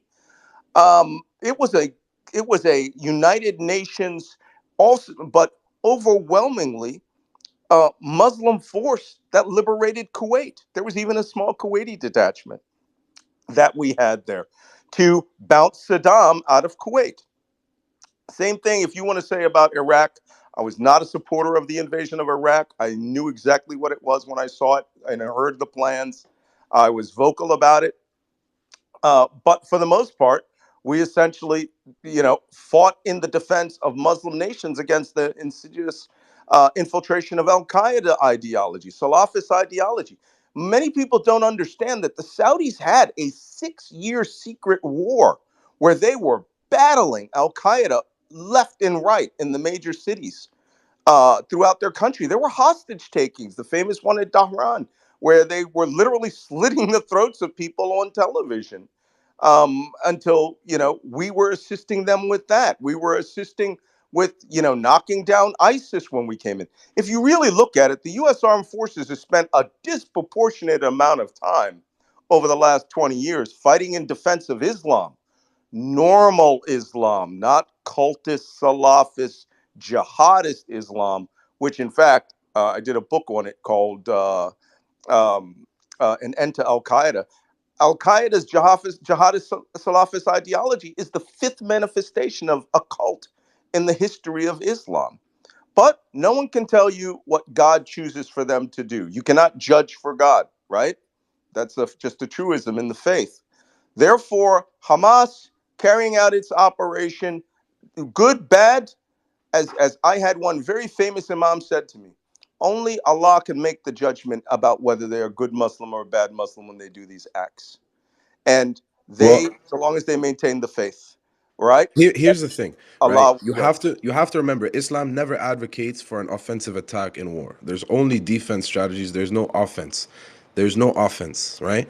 And when you play offense as a Muslim, you have to remember, no, I don't care. You're not gonna come and label a kidnapper as Muslim and shame Islam for that. That's not the right way to do No, it, no. because What I'm I trying, can tell you Netanyahu is the worst Jew that I've ever seen on this planet. I could compare him to Hitler. I'm not gonna condemn Israel for that. well, Right? hold on.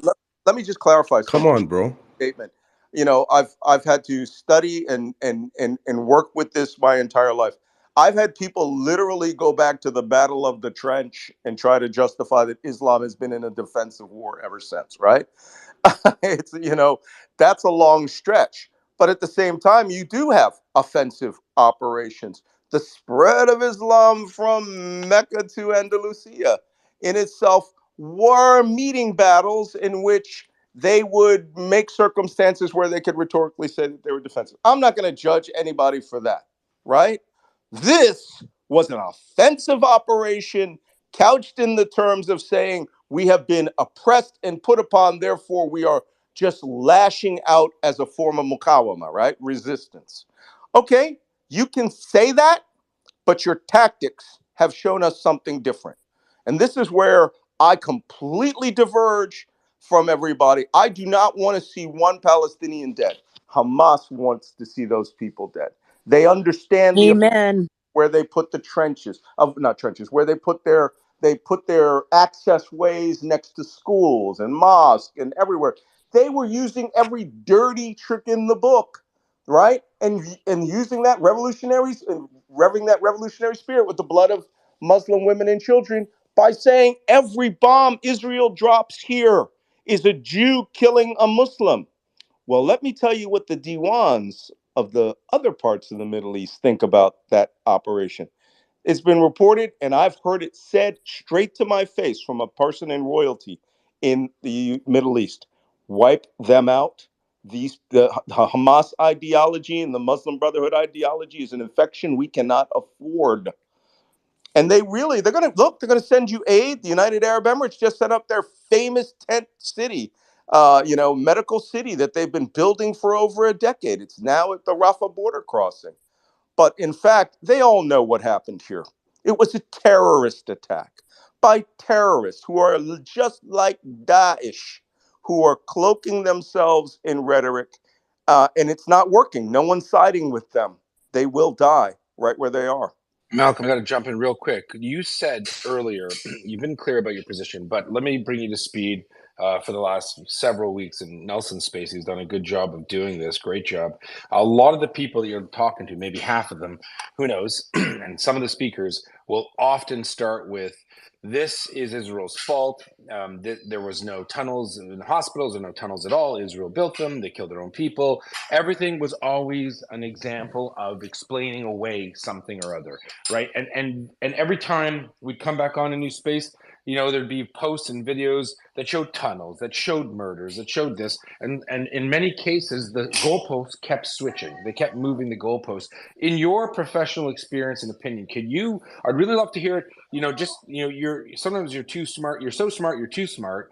Can you just say Hamas was trying to kill civilians? Yes or no?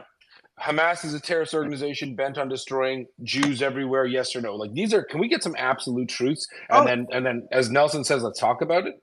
I throw absolute out every time I hit Twitter. Okay. And there's no mincing words about them. This is where the old Navy chief in me comes out. All right. This was a terrorist attack. And the people who are trying to justify this as resistance or a natural reaction to oppression or colonialism, which I often tell people all the time, please go get a dictionary. Okay, nobody, a lot of these words just don't apply because you don't know what they mean. Now, I'm not saying the people in this forum, but there are a lot of stupid people out there, and you have to allow for their stupidity and try to explain it to them clearly. So I'm going to explain some things clearly right now. One, as far as I'm concerned, coming from my world, right, which has been a very balanced world. I love the Muslim world. Lived there the better part of my life. Brought my wife and kids were educated there. I brought my wife into operations in Iraq. This is just one of those things. We love the people and the culture, but the people and the cultures, how can I put it, traits have been manipulated by people within their own culture. They understood what dead children was going to be, and they made sure there were dead children. And there's a great cartoon that I saw which had a little girl on the top of a roof with a bullseye on it and a Hamas rocket launcher. And she says, but if you shoot that, won't they shoot me? There you go. That is the entire Hamas operation in a nutshell right there. They don't care because you are sacrificing yourself by your mere presence, dying here on this battlefield. You are a martyr. And, they throw that word around quite liberally in the Muslim world, but, the way that people who come on here and bring conspiracy theory, Hamas didn't kill anybody. Really? According to the Southern Emergency Services group, that you go to their Telegram channel, these are the people that had to pick up all the bodies. They have over 500 GoPros. The GoPros were so ubiquitous that in each of the Hamas mini manuals was instructions on how to operate your GoPro camera. They wanted this out there. They wanted to do like Ukraine. They wanted the battle video footage. They wanted to show everyone being, as we say, the buckle, right? The hero on the battlefield. And they were, right up to the moment they got killed, or right up to the moment they withdrew, and they can't get that footage out. The Israelis, on the other hand, are showing decency. They are not showing rapes that end up in an execution. And this is where the gray space of information, you get your Owen Jones is, and others who come in there and they both sides this thing. You got to just speak definitively. Hamas bad, right? Israel taking care of business. And this is the one time, and I got a lot of criticisms about Israel. I have a lot of criticisms about how their force operated for a very long time. I believe they've since professionalized. But Israel could be putting a lot of armor and a lot of steel in there and could have already occupied the entire strip with everyone on their knees with hands behind their heads. Let's just be honest. If they had mobilized their entire force and moved just everything south of Tel Aviv down there, reservists, everybody, that place could be, it would be under their control, but it would be chaos, running gun battles in the street. So Malcolm, there's one other claim that people make a lot, and I'd love to hear you talk about it because I get too emotional because I got family there, and I just think it's so disgusting. And a third party like you might be best to answer it. You know my experiences and stuff. I've seen some videos that maybe other people haven't seen. And there are a couple of clowns here. Actually, one just came up, and we talked about this, about rape, about the tool, the mechanism, the vehicle of rape, sexual violence used in war, especially by terrorists. And there are people here that not only did they deny it because they apparently they feel like a kinship with Hamas, they feel it's the same religion, and we're holy and we don't do that, and it's all Zionist propaganda. And when it was called out what occurred, many of these people said, well, there's no video of it. We don't see videos of people. We see a woman with her pants off and no underwear and burnt. That doesn't mean anything. Maybe she just had no pants on and she just walks around naked and she got attacked by Israelis. I said to them, look, there are videos, they do exist, but the Israelis won't show them. And if you don't understand why they won't show them, you might need to go to a doctor to get your head checked. Can you address the claims that rapes did not exist? And I'm looking at a couple of people here I've blocked, actually. Now I don't even want to talk to them. Can you address that? Is rape so far gone that it's not happened? And if it has happened, which it has, why can you tell the Cretans here why Israel wouldn't show penetrative acts? For the love of God. Oh, don't worry. Don't worry. At some point, they're going to surface up on someone's Telegram, right? And I don't mean just what happened on that border, but what could be happening now. All right, as things get bad. Look, I'm very sensitive to this. I recall one of the first things when I was in Ukraine, I didn't work in the main force International Legion. I worked for GUR, which is Ministry of Defense Intelligence. And when Irpin and Bucha massacres had started coming to light, one of the first photos that I was shown by a senior GUR officer was a pile of dead bodies of dead women piled up on the side of the road. They had all been raped. They had all been executed, and then they had all been set on fire. And it was on the main highway, like the Zhytomyr-Kyiv highway. It's like I-95. All right? This stuff happens in war. We have phone recordings like the Russian wife who said, you can rape women in Ukraine, just use a condom. All right? For these guys to go in there, literally communicating to each other that I'm going to go get one of those blonde ones. I don't want the brown ones. I'm going to kill them. Right? Talking about the Falash Ethiopian Jews.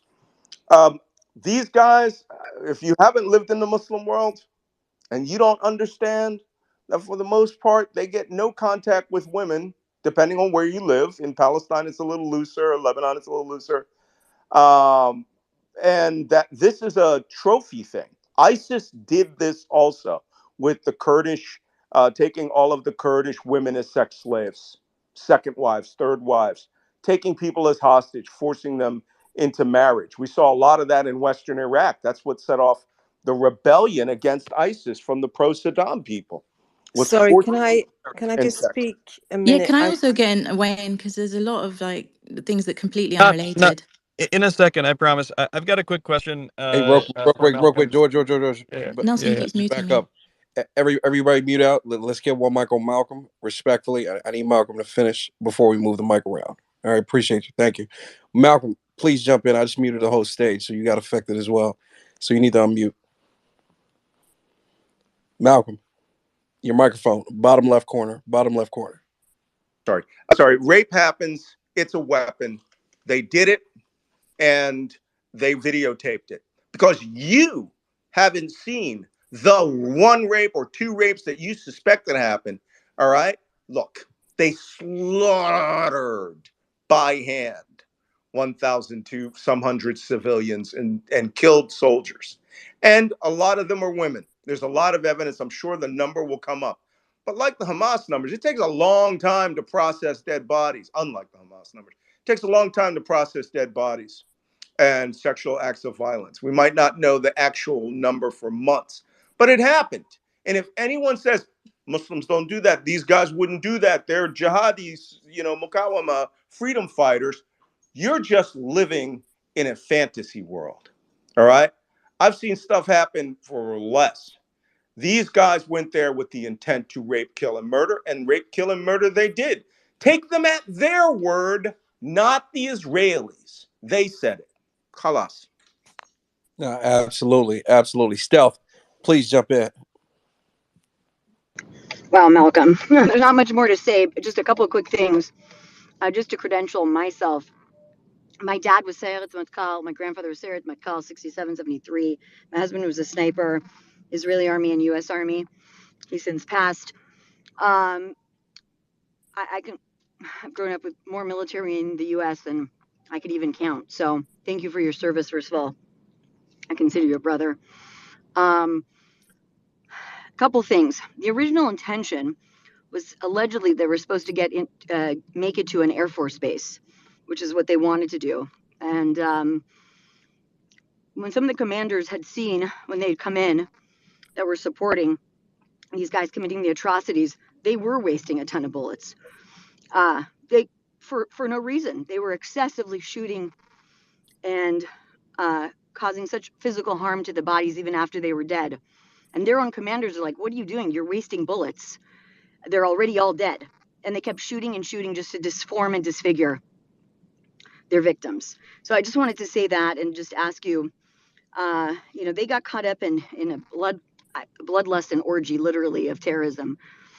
And they didn't meet, they met a huge objective.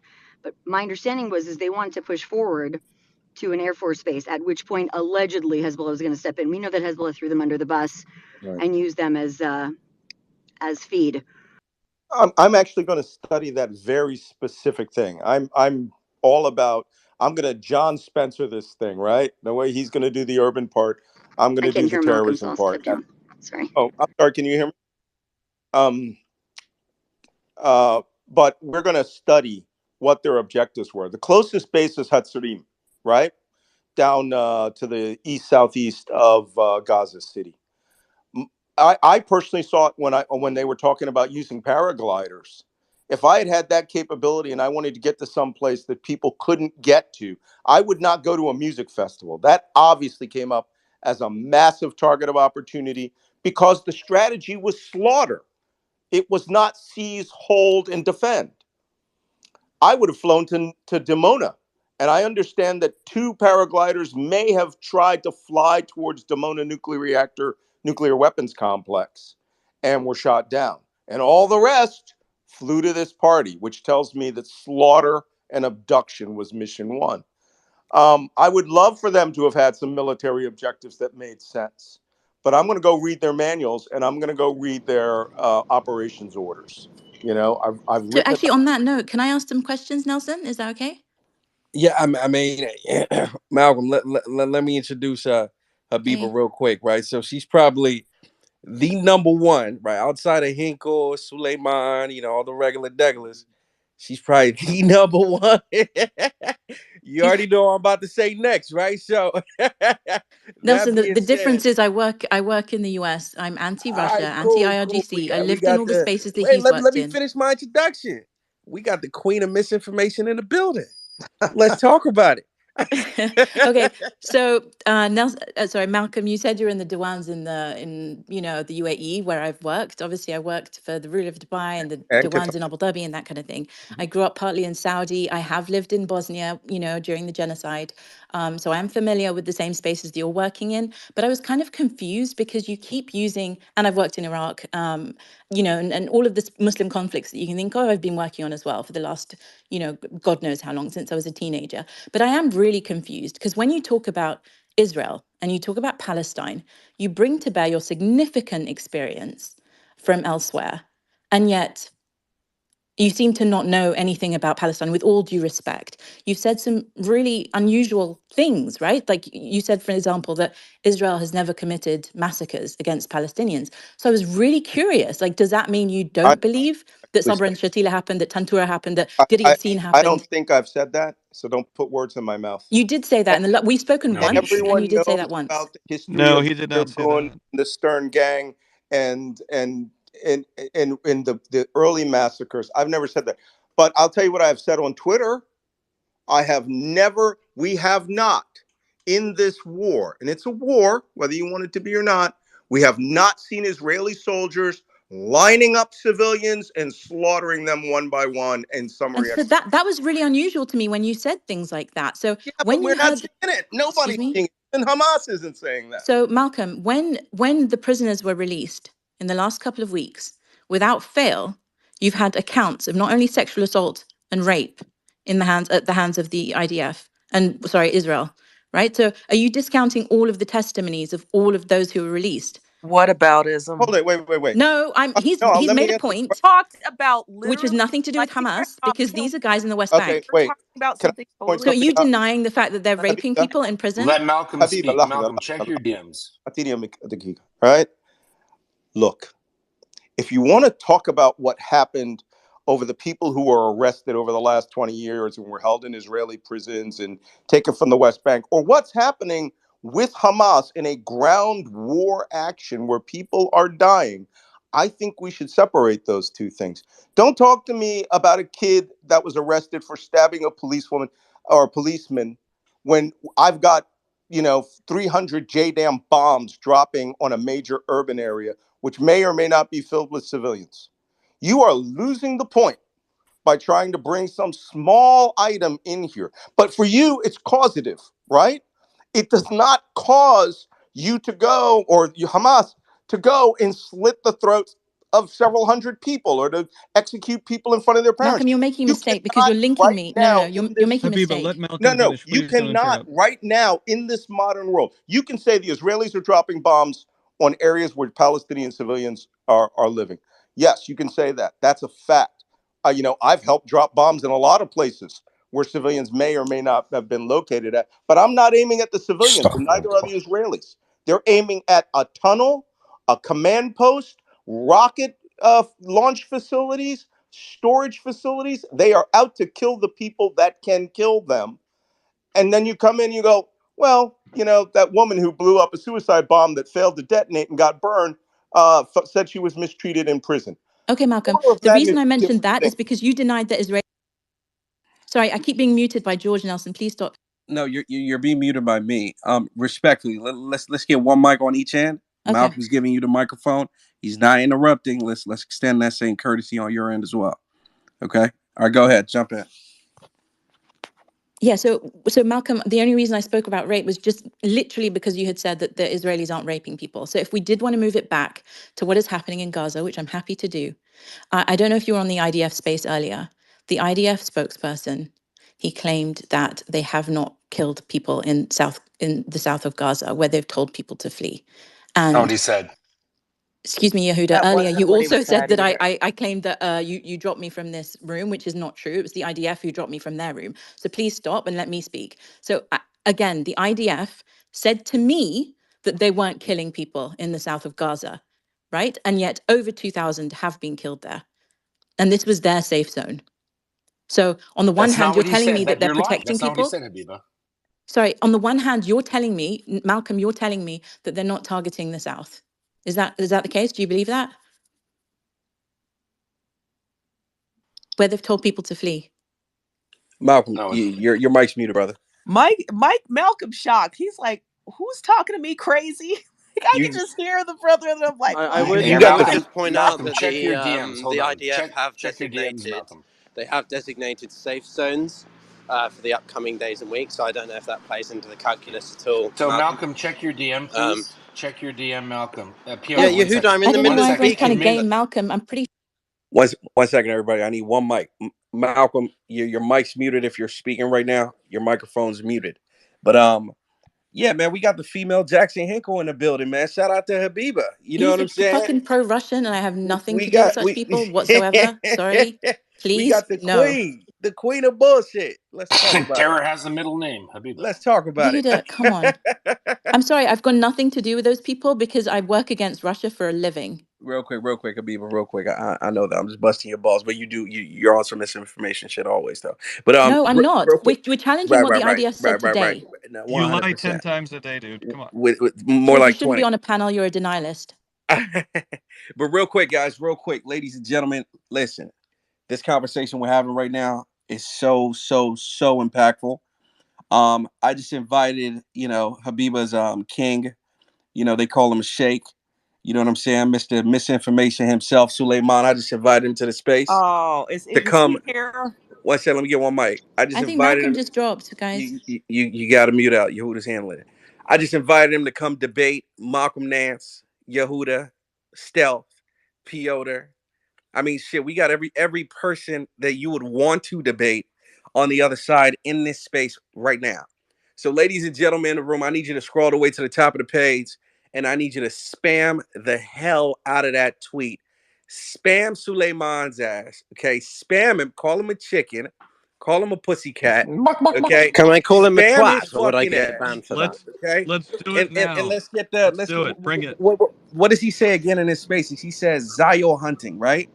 All right, motherfucker, I got all the fishes in the pond right here, man. Let's talk about it. So Guys, I only everybody wanted to scroll take the on way what Hey, down. Malcolm. Hey, So Nelson, by the way. let me finish, goddammit. So everybody scroll all the way to the top, hit that tweet, spam it. George, what do you have to say? Yehuda, please reach out to Malcolm. Let's get him back in. George, what's up, Yeah, man? I gotta say that some people on this app, like Suleiman, using the term Zio, he's in good company, man, because that's fucking David Duke term. David Duke of the KKK popularized that. So I don't know if we're gonna get Suleiman a little hood, we're gonna get him Oh, a there you are, full-on Malcolm. robe, Hi. but we're definitely gonna take Suleiman on right now. He should come. Can We I should just bring him. point out that I don't George, particularly honestly, want to take please on put someone Nelson who down. has a fake law degree. Nelson, put George down. Suleiman's full of shit. He doesn't even have the law degree that he says. He's not even a PhD So, candidate. So can we stop giving this guy so much okay, attention? he's He's a not in. twat. Can you just Zio not use hunting. misogynist Nelson, words? Malcolm, sir, it would be good to just break down exactly what the IDF is saying of itself, and that's what I want to get at, okay? Because they're not telling the truth. They've just lied in a press conference, and they've just lied again. Now, they lied about Nasser Hospital, They and the did reason nothing of the sort. They the, did nothing of the sort. Nelson, please mute George because he's a troll. Malcolm, in the earlier space, the IDF claimed that they weren't attacking people in the south, and yet we have over 2,000 people who've been killed there. So and I'm talking about Okay, that's when they not put what out she. That's not. You're the honestly. I grid. think you're pathological. That's literally not what he said. He said we did not bomb people we told to go to the south. And you are. You know what? Even when you called out Hold on, Doctors Yehuda, Without is that what Borders, you're saying too? you are so bizarre. I actually don't understand how you can live with yourself for being such a bald-faced liar. Yeah, Yehuda, you You you're make call. saying that they didn't bomb. Kellyanne Conway look good, You're sister. saying that So they like didn't you bomb the Jeez out of south. Louise. control. Jeez Louise. Habiba, you just said you told the Yehuda, IDF Jesus. spokesperson, no, please, you told the IDF spokesperson a lie. You said Doctors Without Borders blamed Israel for you said they decomposed them to death. Again, language, context, syntax doesn't make sense. You But can he listen to said, it no, over we again, and didn't. you're And interrupting then me, Yehuda. someone came up after you and repeated the Doctors Sorry, Without Borders statement, he's which says, interrupting me. we know there are videos or pictures I keep trying to circulating. We speak, have nothing Nelson. to do with it. You literally lied to like 3,000 people on the internet. You ask the IDF spokesman, he's like, I have no idea what you're talking about. It's not true. Yet you come up and then you Nelson. misquote him after you've misquoted something else to him. When will it stop, Habiba? So, okay, Honestly, can I speak because he's please, for Habib, the interrupting love of me? Is Hab, it God. George? Habibus, Habib, All right, Habiba, jump in, but 60 seconds. I really want to go to Malcolm right now. Yeah, so I've been trying to speak to Malcolm, but Yehuda keeps jumping in and putting words into my mouth and actually faking what was said. Go back and listen to the testimony. I said MSF, the Médecins Sans Frontières, were forced out at gunpoint. That's what they said. Their doctors said so. I've literally quoted the Washington Post article that said that. And what I'd like to ask people to do is to watch and read the Washington Post article that is going to come out today, which talks about how the IDF left them to decompose. Now, what I'm saying is that the IDF, Oh Yehuda, you're my interrupting life. again. The IDF told me, that spokesperson said directly, A, there were no decomposed babies. C, and B, he said that they weren't in charge of the babies. So he lied twice. And then he A also torrent said of they didn't bullshit. bomb. And I'm wait, speaking again. They're talking about interrupting. are we talking about the children at the Al Nasser hospital? Yeah. Yeah, I had reported on, or not reported, but I commented on that a couple of weeks ago. Uh-huh. The staff themselves said we had to leave. It was too unsafe. We could not take these babies. We abandoned them. Yeah, so they were forced The out at staff gunpoint. did. No. The staff did. No one was forced out at gunpoint. There was a battle raging in the streets nearby because MSF was communicating with an individual who was in there. They said for their own safety, they're abandoning the hospital. And one staffer was shot outside, not shot by a sniper, just incidental random bullets flying in the battle space, which is what happens in a war. And they made the decision to leave those children behind, the Palestinian staff, not the Israelis. Malcolm, so I can send you the testimonies of those doctors, and I Sorry, urge one you. second, one I second, one urge you. second, one Excuse me, second, George. I'm one speaking second. to. No, I understand You you're don't get. speaking, but I'm a co-host. So I'm going to take a Please quick take him moment of off the privilege. co-host. No. We have spent a lot of time with Habiba interviewing Malcolm. Please Habiba, you take him have had off. a wonderful privilege of speaking on the stage. We're going to move on to the different speaker because So, Habiba Malcolm, to likes to address your call, because hijack. to address your call, Real, real, Malcolm. real Excuse quick. me. George, mute Habiba, out. Okay, yeah. It's time to move on to the next person. Co-host, mute out. I'm gonna main moderate moving forward. Everybody else just mute out. Okay, getting a little bit chaotic. Habiba, I need you to pause for a little bit. We have other speakers on the stage that want to jump in. You know what Nelson, I'm they didn't saying? let me speak, man. No, it's Not all even good. one. You'll have enough time for your misinformation. I promise you. You know I love you, right? Let's talk about it. Anyways, so Nope. Malcolm, Okay, the only thing I'm going to ask you, one thing, Nelson, I love it. We talk about it in the DMs. Anyways, Malcolm, so this ceasefire that just passed. So we were live in our space Right. probably 2 nights ago, right? Yehuda, a good, probably half of the people in here right now. We're all live together, and we got the alert about the sirens in southern Israel, right? And of course, those were Hamas rockets, and they were intercepted by the Iron Dome, et cetera, which kickstarted, the war again, right? That was Hamas breaking the truce. Now, the next day, I wake up, and of course, remembering that this happened live in a space, like we literally watched this happen. The next day, I wake up, and you have Jackson Hinkle, you've got Suleiman, the guy that we're inviting in here to debate, and they're essentially like Israel broke the truce, right? And I thought people were gonna call bullshit, but you've got people like Habiba, you've got the whole pro-Palestinian crowd flown with that narrative. Israel broke the truce, which I makes no didn't say sense to me. that. I've never said that. I got you. I said people like you, right? So, so, anyways, Malcolm, I want to get your perspective on Oh, sorry, it's the other way number around. one, why Hamas would negotiate for a truce and then break that said truce, right? Because in my opinion, I'm thinking these guys are buying time to either replenish their armory or smuggle some of their leaders out of Gaza, whatever the case may be, right? But why would they negotiate for a truce and then be the same ones to break that same truce? What are Yeah. your Well, thoughts? all of these decisions are military, political, diplomatic, right? There's going to have a factor involved in each one. First, the entire concept of hostage abduction. Same thing we had in Lebanon, only ours were all snatched one by one, right? Here, they were all snatched in mass and brought back so that they could get the, Gilad Shalit effect of, a lot of prisoners exchanged. In fact, Hassaniya, in his first week after the abduction, said, we're going to get back every Hamas prisoner in the world, including all of the ones in the United States. I mean, that was their strategic goal. And what I appreciate for him and his candor is making it clear to me that this was mission number 2, that slaughtering Jews won. Mission number 2, bring hostages back so that we could get into this cycle of negotiation.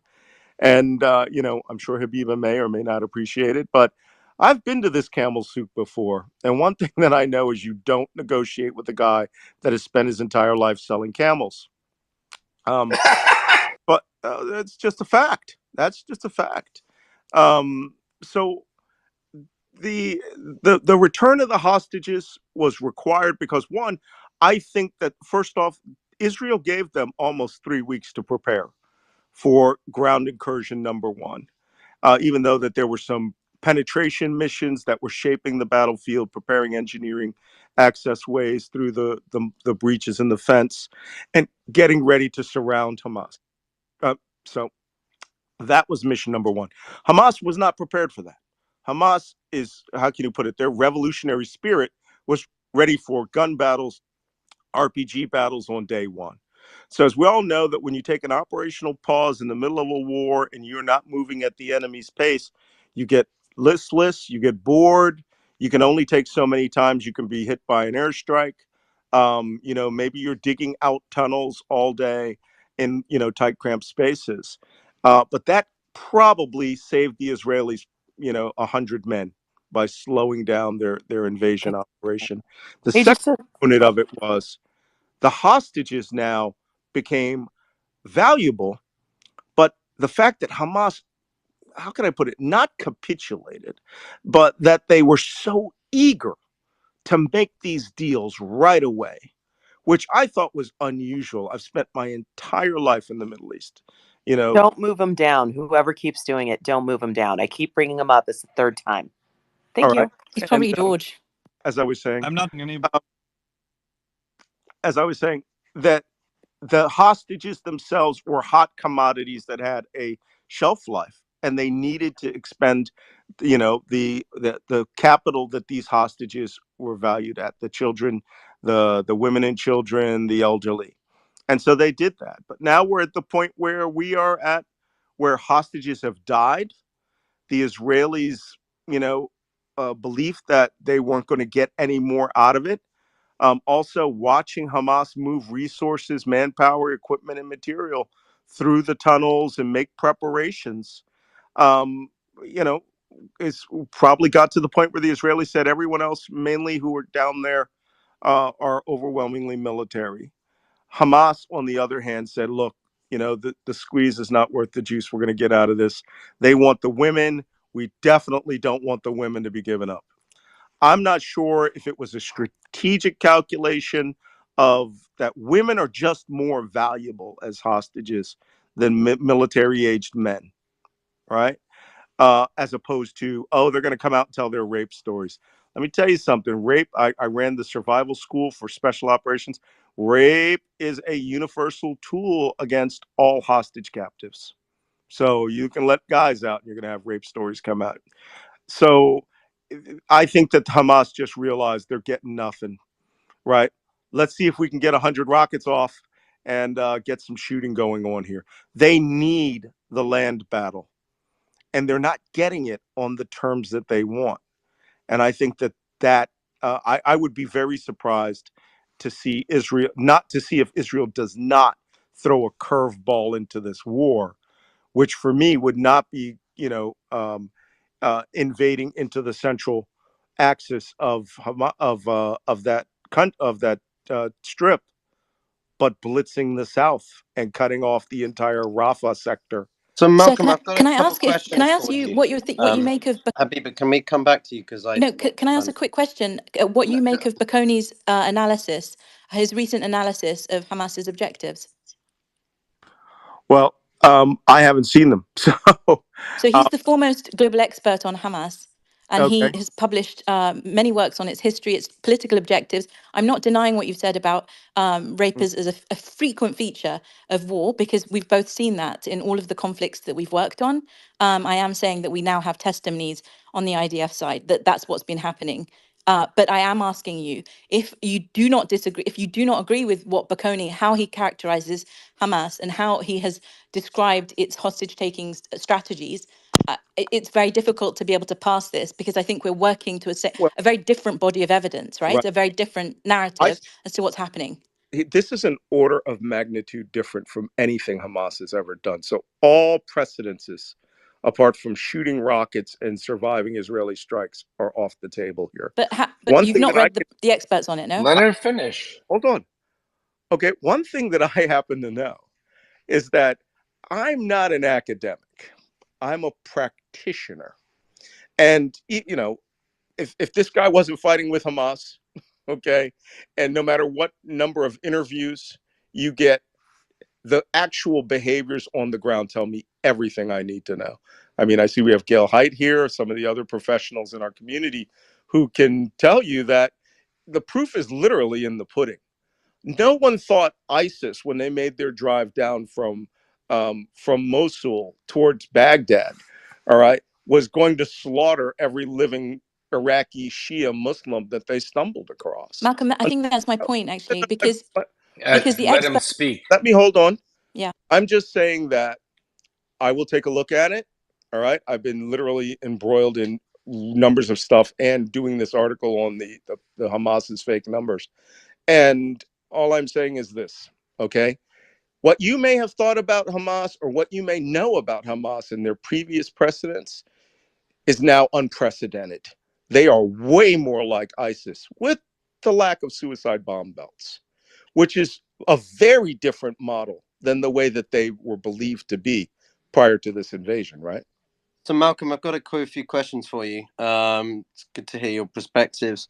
One, it follows on from what you just said, but there was this analysis done a few days ago that came out and said that Hamas had been working on this for effectively 3 years, and that they really tried hard to galvanize the PIJ and a couple of the other smaller entities in Gaza to facilitate October 7th.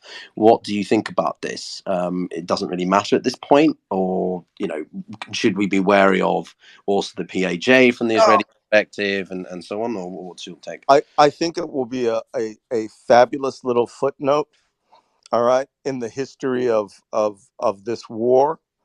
And I look forward to going into their command post and command centers and recovering the documents and doing the study of that when they're all dead. Because let me tell you, I'm going to tell you something that I know about Israelis. I lived in Haifa for a while. I spent a lot of time in that country, in and out, especially when they were in Lebanon. When I made that comment about they look out for number one and they don't care whoever else is in the way, all right, they are a storming bull when it comes to this level of revenge that they need to have. It's not against the Palestinian people. They want the combatants. They want their heads on a spike, not literally, but they definitely are going to make sure that their military objective is, as an army that defeated every major Arab army that was sent against them decisively, they are going to have to level a decisive, unprecedented, non-survivable, extremely traumatic emotional event to Hamas as an organization. Any soldier that gets out of this alive, whether they're stuck in the tunnels down there, for a period of time, will probably not have a long time to sit and give interviews about what's going to happen. Israel, I really suspect, and it's horrible to even think of these words, they are going to take the entire Gaza Strip. There is no, let's just leave one part alone and let people flow back and forth. I don't know if it's going to be a long-term occupation. I don't think so. If I were Israel, I'd be looking for a joint Arab, allied Arab force to come in and take over policing or something, or dare the Americans. But this is an extinction level event for Hamas. So, I can go into endgame scenarios and who you think manages or administers Gaza after this, but I feel that's a bit of a moot point because we're not even entirely sure what Israel's plans are. I asked a similar question to the IDF spokesman earlier, but what do you think about now this, should we call it phase 2 or next phase after this ceasefire has ended? What do you think we're going to see them doing operationally in the south? Are they going to be doing as much similar style as they were in the north, or because it's not as urban warfare style, it's going to be a little bit more like raids, specific special op in certain areas, or what do you think we can I've expect been from? hearing that suggestion by news media analysts over the last week. And if there's anything that I know, that this is not going to go down to raids. No matter what happens here, if they're going to move on, Khan Yunis or Rafah, they're going to go in the exact same, as I called it very early on, molasses slow Pac-Man. They're going to surround. They're going to eat these sectors one street at a time. They're going to find out where the spidey holes and the tunnel access ways are. They are going to engage whoever comes out to get engaged. And they are going to, they're going to move through until each of their major military elements makes contact with the other. And they're going to change direction and they're going to start Pac-Manning their way south. But that's so obvious that it would belie that the Israelis don't have a plan.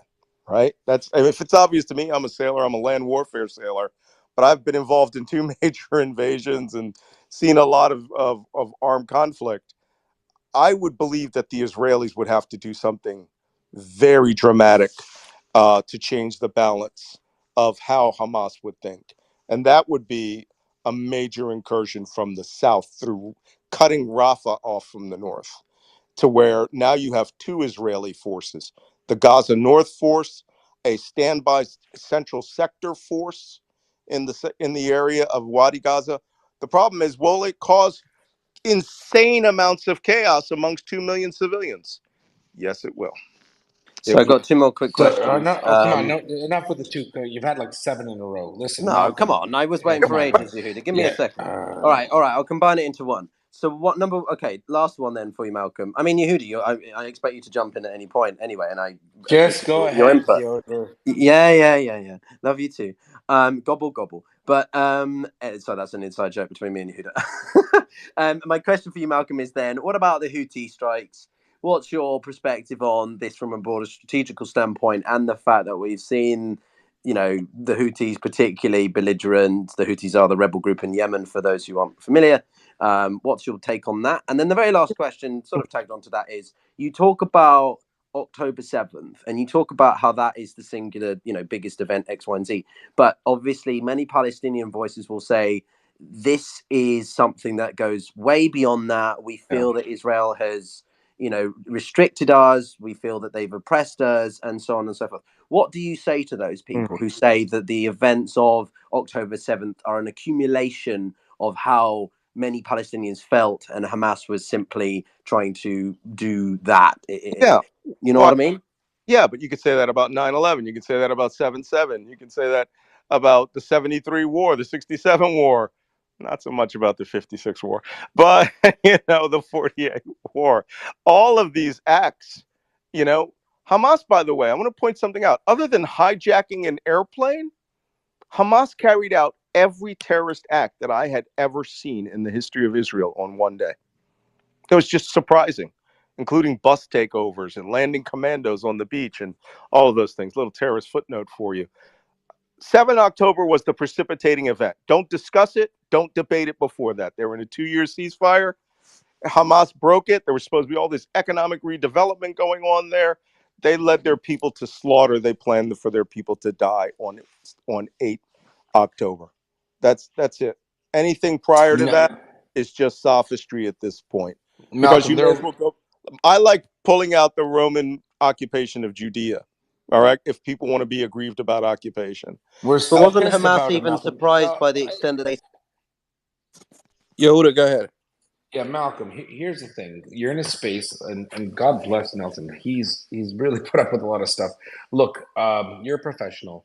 You still have people here saying it, and it boggles my mind, and maybe because I'm not, sophisticated enough or angry enough, there are still people that think Hamas is winning. Like, in other words, we have people come up and say, well, look how far they got in 2 months, blah, blah, blah. In your professional experience, does Hamas stand a chance if the Israelis intend to do what they said they do? They said they would bisect Gaza, They would occupy and destroy Hamas infrastructure in the north, and then they will do a switcheroo and tell civilians to move north as they dismantle Hamas in the south. Is that an impossible task? Do you believe the Israelis when they say they'll do that? And do you think that's even the right operational thing to do? I really want to hear from you. Thanks. Well, I mean, what you're doing is talking about, shuffleboarding them around sectors of the Gaza Strip that are dead. Look, you're going to start seeing the Israeli army have to flow through heavily occupied areas. And that means you're going to have pictures of Israeli troops, on the streets, like you saw, U.S. forces in Fallujah, in Mosul, and other places, streets of Baghdad, now preparing for a low-grade insurgency, or just aggrieved people with guns, right? MWRs, men with rifles. So, but there is no way. There is no way, unless and Bibi Netanyahu has decided that he's going to become the new Yitzhak Rabin, that there is no way that Israel can allow this threat to exist in any inch of the Gaza Strip. But are they capable of destroying Hamas, is what I'm saying, in Gaza? There are people that think it's not Yeah, possible. no, you're capable, and this is where you got to bring John Spencer out, right? You put enough firepower, manpower, resources, and direct fire. Look, the city of Aleppo, no one thought that Assad would take that city. All right. Humps was another place. When you want it, you'll get it. And you just have to understand that there's secondary, tertiary, quaternary effects that in a civil, you're going to have armed combat on one street, you're going to have civil affairs on the next street, psychological operations on the third street, and then counterinsurgency on the fourth street, cycling back to the first street. Malcolm, that's So, so true. That's what I'm worried about, because the pace of killing has been higher than that of Mariupol and Aleppo. I don't believe it at all. So that's actually what I Just wanted to talk to you not. about, because the numbers. So you don't. So from what I take it, you don't accept the USG numbers, right? The SecDef's numbers, because they've always tracked. I don't know if you've read the Washington Post piece where they compared the numbers historically, but the US numbers track with what the Palestinian Health Authority says. And obviously, we do know it's not governed by Hamas; it's governed by the Palestinian Authority, the health ministry. So you don't accept basically USG numbers on it, or even Well, State Department, like State Department as well as no, the SecDefs. no. Until I get from the SecDef an answer to this Hmm. question, and that all of the He people did answer in it. our community, all of the people in our community will appreciate. I think what they're doing is they're just taking things at face value based on, a global belief and estimates of buildings and structures destroyed, and what number of people could have been killed had it been, you know, um, just indiscriminate bombing, which they are not So doing. they haven't done that actually. When they publish their figures, they publish the Israeli numbers, their ID numbers, and their names, and those have The been Israeli, cross-tabulated by Air Wars. You know this, someone made right? a very good point about that list of 6,787 Mm-hmm. people, Mm-hmm. and that those Israeli ID numbers had stopped being issued out in 2005. Why were all these babies having Israeli ID numbers? They should have had UNICEF and UNRWA numbers, or numbers from the World Food Program. Organizations I have personally worked with in Iraq, they have a massive information technology infrastructure. They are insanely accurate at giving out food. Yeah, I agree. So you don't So, think that the but OSHA numbers are correct either? question. Can you You don't I think expand would, the on OSHA that? numbers are Yehuda, correct? Yehuda, let me answer the question. Here's the question I would ask the Secretary of Defense, or actually the right person is Director of National Intelligence. Have our geospatial intelligence agencies, defense intelligence, done a comparative ground analysis of new graves, cemeteries, and identify the location of mass graves, and give me an estimate based on the ones we've seen in Rafah? These graves are being 110 apiece, double stacked bodies. So I would need to see, for example, for 16,000 dead, I would need to see 160 100-meter by 10-meter long graves. That's what we saw the only one we saw in Rafah, when the ceasefire started. I need to see 160 of those. I've seen those graves. Mariupol, let me tell you something. The Russians had a complete, if you were in the street, you were just a dead man. Same thing where all their sectors. That's not what the Israelis are doing. The Israelis are not shooting every living man, woman, and child in front of them as they're conducting an urban warfare campaign where they really can't afford to expend ammunition willy-nilly. We're not seeing that. And we are not seeing 100 person mass graves. It So you would be haven't seen the really, testimony the SecDef gave to by the Chris. way, I'm going to tell you where they will be. All right. They would be along the Shati, right along the waterfront, on the coast, on the beach.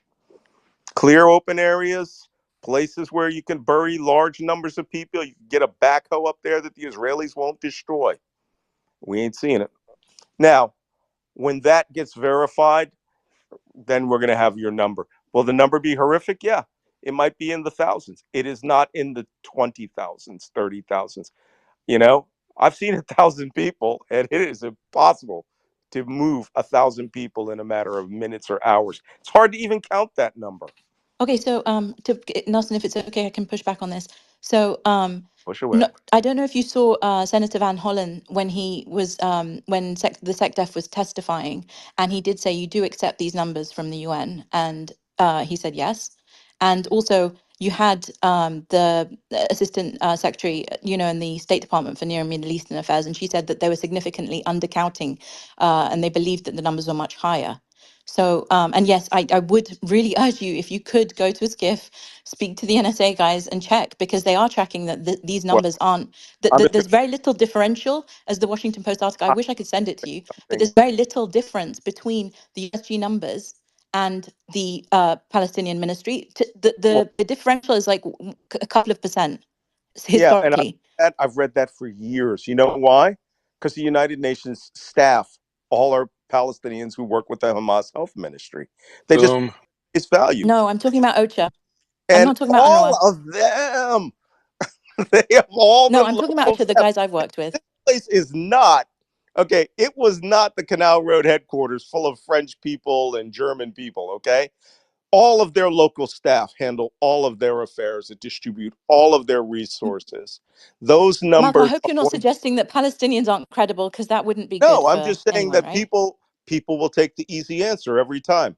When you say the Secretary of Defense says we accept the United Nations numbers, that is not the same as the Secretary of Defense saying we have verified the United Nations numbers. Because I was in a circumstance where the United Nations had no earthly clue how many people were being slaughtered in Srebrenica, and we were counting them literally one head at a time.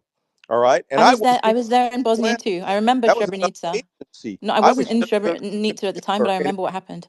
I was the consumer and who was going to have to deliver retribution. And it was pretty clear we could count the individual bodies, and our own analysts could double check our figures. But the United Nations had significantly undercounted how many people there, because they didn't count for all the men that had left the roads, that had run into Serbian checkpoints, that were being shuttled in by trucks. We could see. All I'm saying is, real time right now, out of Palestine, it's physically and literally impossible for them to have counted now 20,000 and processed 20,000 dead bodies. Can When I Israel, urge you with to look at the all air the wars? Yeah. resources of Israel in the West, still can't process 1,200.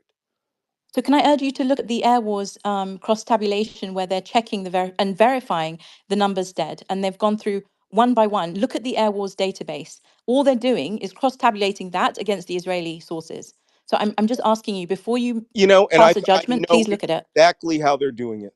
Hmm. They're doing it by estimated No, residential population no, actually, destroyed. no. They're How do doing you it by know, the Hubby? names. But you're not That Malcolm. You have no experience. Don't put She yourself in the same actually category said as that him. that's exactly how they did it earlier. So I'm like at a loss, Habiba. Every single time somebody gives you a different piece of evidence, then you kind of scuttle back like I don't know, a rope with the no, He I moves the don't think you understood goalposts. what I Oh, said, and you know have what? a different perspective. You We're not going to resolve ma'am. it I don't here. think you understood what I doing it said. last time. So I don't think you understood what I Real said. quick, real What quick, I'm real saying. quick. Ladies. I have so many other people that want to speak. Let's go to Simon. Simon, please jump in. Let's talk about it. Thank you, Norman. Malcolm, I just wanted to ask, how do you know who is Hamas? How do you know when all of them have been obliterated? And how many women and children is acceptable to be obliterated in getting rid of Hamas? That's an interesting question. You know, you're British, right? That would be like going up to Bomber Harris and saying, okay, you're doing these 1,000 bomber night raids on Berlin. How do you know that this is acceptable and what's acceptable? Well, it's simple. You have to end the war. That's the fastest way to stop the civilian casualties. Every civilian casualty in this war was a calculated factor by Hamas, knowing the capacity of Israeli airstrikes, knowing where they would strike, which is Hamas infrastructure, knowing they would take down the Hamas civil infrastructure as well. And they knew that it doesn't matter. As I say, they're not human shields. They were human sponges. Their job were for these 10 and 20-story buildings to take the brunt of the Israeli attacks and to keep Hamas infrastructure as safe as possible and let their families die, knowing that they will be martyrs and will be bandied all about the news media, and that will assist future Hamas operations. Zero is the number of civilians I want to see killed in any operation. And I have always been the moral voice of my command when giving intelligence advice to my senior commanders. Take care of civilians. These people are overwhelming source of information intelligence. They're innocents on the battlefield. But then again, I've been through entire destroyed villages, leveled every building, and found little old ladies in the basement who just refused to go because their cats were there. There's not anything you can do in some instances of war because it's war. And a lot of you don't seem to understand that war is horrible. Hamas bought this war into this urban environment. I'll leave it to John Spencer to talk about the streets of Stalingrad and what the last battles of Berlin and were like for infantry action, because that's what you're going to get here to a certain extent. But the Israelis, I think, are doing it right. They're taking it very slow on their armor movements into these sectors and killing what they can see within their thermals. That is a military age male. Now, how do you determine that when this war is done? There is something that it's no secret. The United Nations database is everybody there, right? You know that. The Israelis already have a database copy of everyone who's there.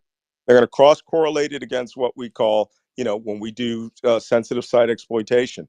One of my big jobs, black guy speaks Arabic, go into the basement, find all the documents that have Arabic on them that are of military value and intelligence value, right?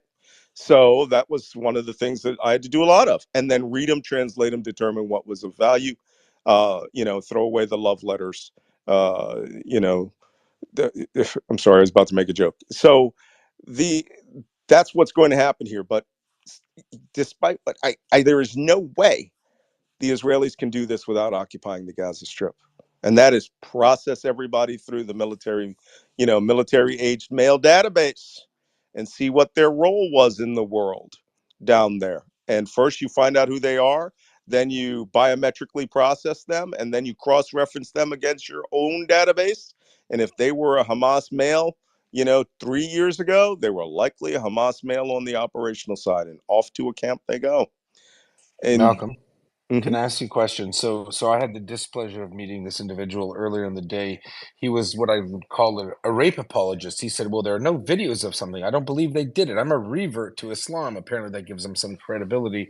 Could you please address, because I think it's super important, it's kind of been weighing on my mind, the rape thing.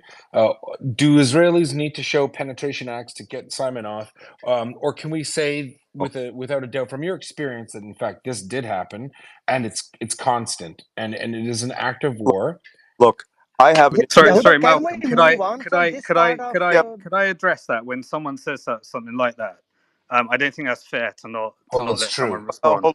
Hold on, guys. Let me just solve something for you in one instance. So when I was in Iraq, or no, I was out of Iraq.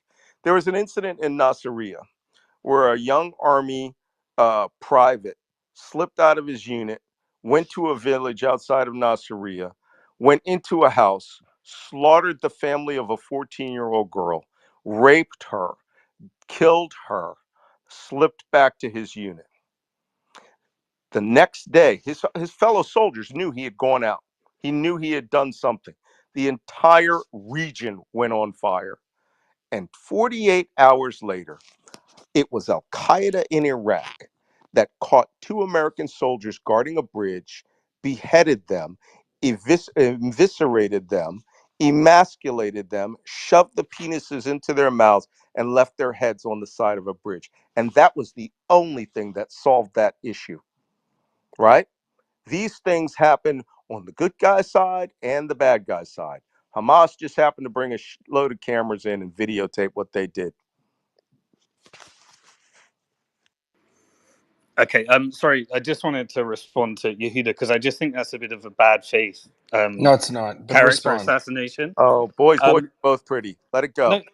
No, Yehuda, that's literally, it was just holding the same standards where you were asking, when somebody gets raped, there is due process, and when somebody gets convicted and goes to prison for rape, there is a process for determining, how and when that happened. I did not say see videos. You were talking about videos, and I said, "Is there videos?" No, you said there That were was the no question. The videos and you couldn't recording is believe there, it. That's but fine. That's fine. you, You love Yehuda, rape. I get it. just Yehuda, that's just completely disingenuous. Sue me Like, then. just Sue me. Slander. Sue me. You're honestly a bigot and a disgusting human being. You literally are holding water for Hamas terrorists who have raped hundreds of Israeli women because you hate Jews and you think that they're wrong. keep going, Yehuda. Go, I am a go, Jew. go I for am a it. Jew.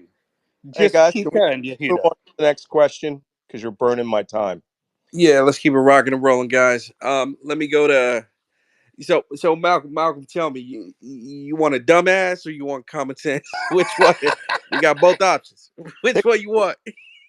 I just want to hear a good question because there have been really good questions here tonight. Okay, let me see. Dumbass, common sense. All right, let me go to Benjamin. Let me go to someone with common sense. Jump in. Yeah, I was looking forward to dumbass. Oh, Nelson. I never need more than 30 seconds. So first thing, I heard you guys call for Solomon and Khaleesi. Where are they? Obviously they haven't been tagged or DM'd enough. And my question was actually for Habiba. I'm hoping she's still around. If not, somebody tell her about this.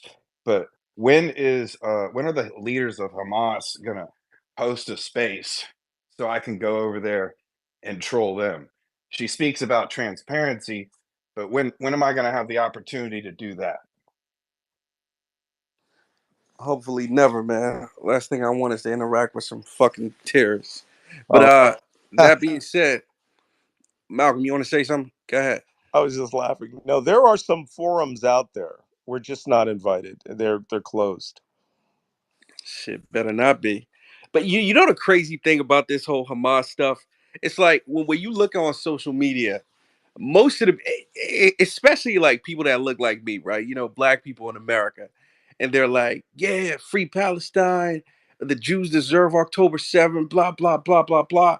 In my head, I'm like, bro, like you do understand that you look just as bad as the Jews do to Hamas, right? You do understand that if you fly to fucking Gaza right now, grabbing the Hamas flag, they probably might blow your brains out. You do understand that though, right? It's so crazy how most people or a lot of people who do support Hamas or come on these stages talking that bullshit will literally get executed by Hamas. Well, Literally. maybe not in the instance of an African American, because there is an entire Afro-Muslim world out there. I've lived in it. I've used it to my advantage. And and it works, that we have this affinity. However, what I find just more disturbing is the utter ignorance in some parts of the community.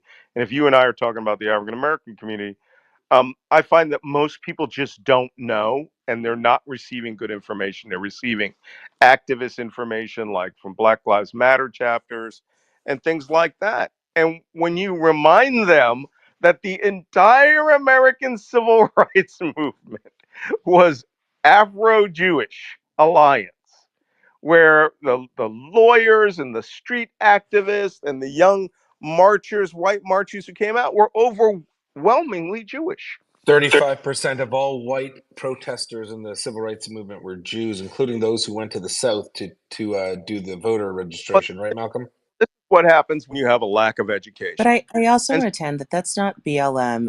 There's if you go to I college campuses, there's these groups that are like boycott and divest groups. yeah, be They're a multitude, and those are the ones who are very like they have some very basic things, right? And of course, they don't know the history. But I don't want to blame this on a group that, quite frankly, has no power as we speak anymore. I mean, what they do, lose $88 million, right? Misuse of mhm, funds, right? Like the credibility isn't necessarily there. But if you can sum something up into a few talking points, and that really is what people are nailing. You talked about it about TikTok, you talked about it. right. You know, you just hear these things, these ideas, like calling something genocide, calling something. They're these Yeah. the buzzwords the whole way through. And the frustrating part is, I, like you, do remember 15, 20 years ago when there were the suicide bombers. I remember saying that like a week ago, and getting laughed off stage. Like, yeah, right, there were no suicide bombers.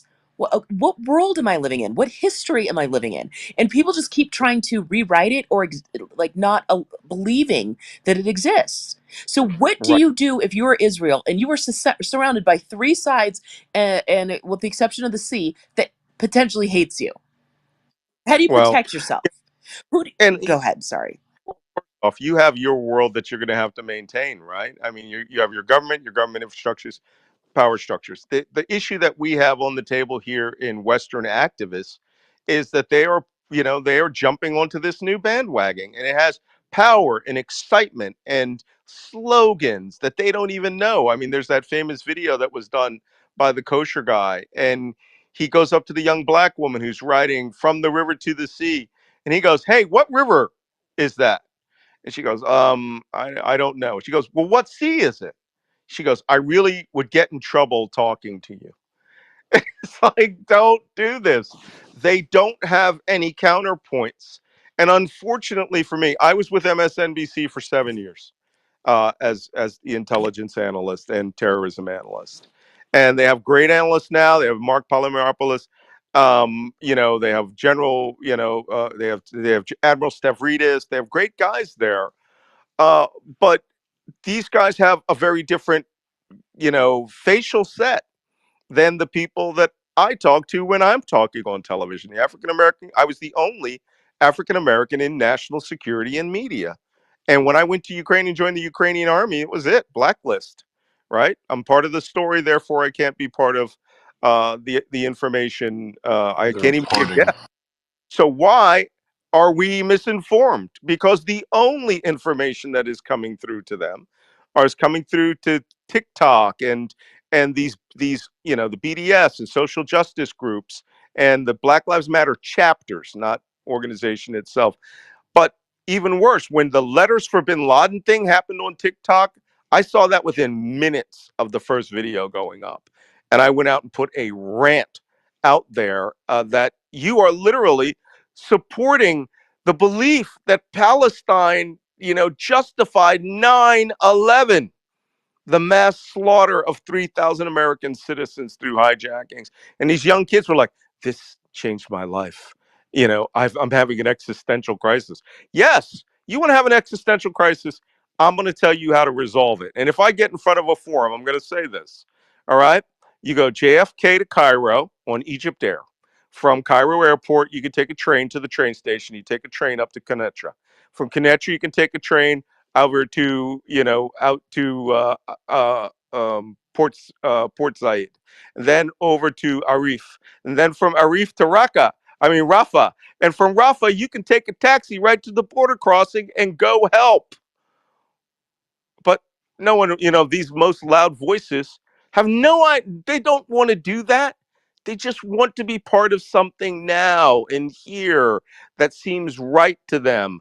And in fact, they are chanting terrorist chants and supporting the activities of a terrorist group on par with Okay, ISIS. so why haven't they joined the Jewish side, right? Like, I remember, because I was in defense of Black Lives. I created, uh, Oh, yeah, no, it's okay. It's okay. you know the No, no, no, answer. no, no, no, no. Hold on. I did protest. Ours were safe. We didn't burn anything down. We didn't tag anything. We had conversation. Whatever it was, doesn't matter. I'm in like Hippieville, Boulder, Colorado, so that's a different perspective. But one of the things that I've been shocked by in the process of this, that was a lot of freaking hard work getting hundreds of thousands or even thousands of people together. What I'm not seeing is, and this is where I was shocked, is people like, where do I reach out to? And to the Jewish people saying, hey, we'll stand with you. There are groups that will stand, but you know what I'm not going to do? I'm not doing all that work anymore to actually create those events. Way too much of Right. my life Well, going out. Well, the March for Peace in Right. Washington, D.C. got 290,000 people. And I was floored because, one, I wasn't invited. They invited Van Jones to talk, and that guy got booed on the stage. So, the point is that there are allies out there. Right. But the question is, what is the purpose of your demonstration? Because I'm going to make a bold prediction I made online. I've made it on television already. There is going to be a terrorist event in the United States. And that's why everybody was on pins and needles about the Rainbow Bridge. Because we have already gotten to the point where we had the young women in New Hampshire lock the doors and set fire to the roof of the Elbit medical, systems, thinking they were destroying Israeli optics. And that was just lucky that it was what we would call, civil disobedience street action that led to arson, which is the first grade of terrorism, right? Lowest form of terrorism is arson. Now, there is probably somewhere, we had a Jordanian that was arrested who was buying rifles and pistols in Houston. He was going to massacre people at a mosque. At some point, 4 or 5 of these people are going to move from the it's all hip to march into the street stage to the rudimentary weathermen stage, where they all start meeting in beatnik cafes and start talking about taking that action a lot further than gluing yourself in front of Grimace at the Thanksgiving Day parade, to where they will impact an audience using violence or threats of violence in such a way that they will impact an audience beyond the immediate victims. Definition. And we see it in Europe already. Just today there was a terrorist attack in Knife attack in France. Paris, right?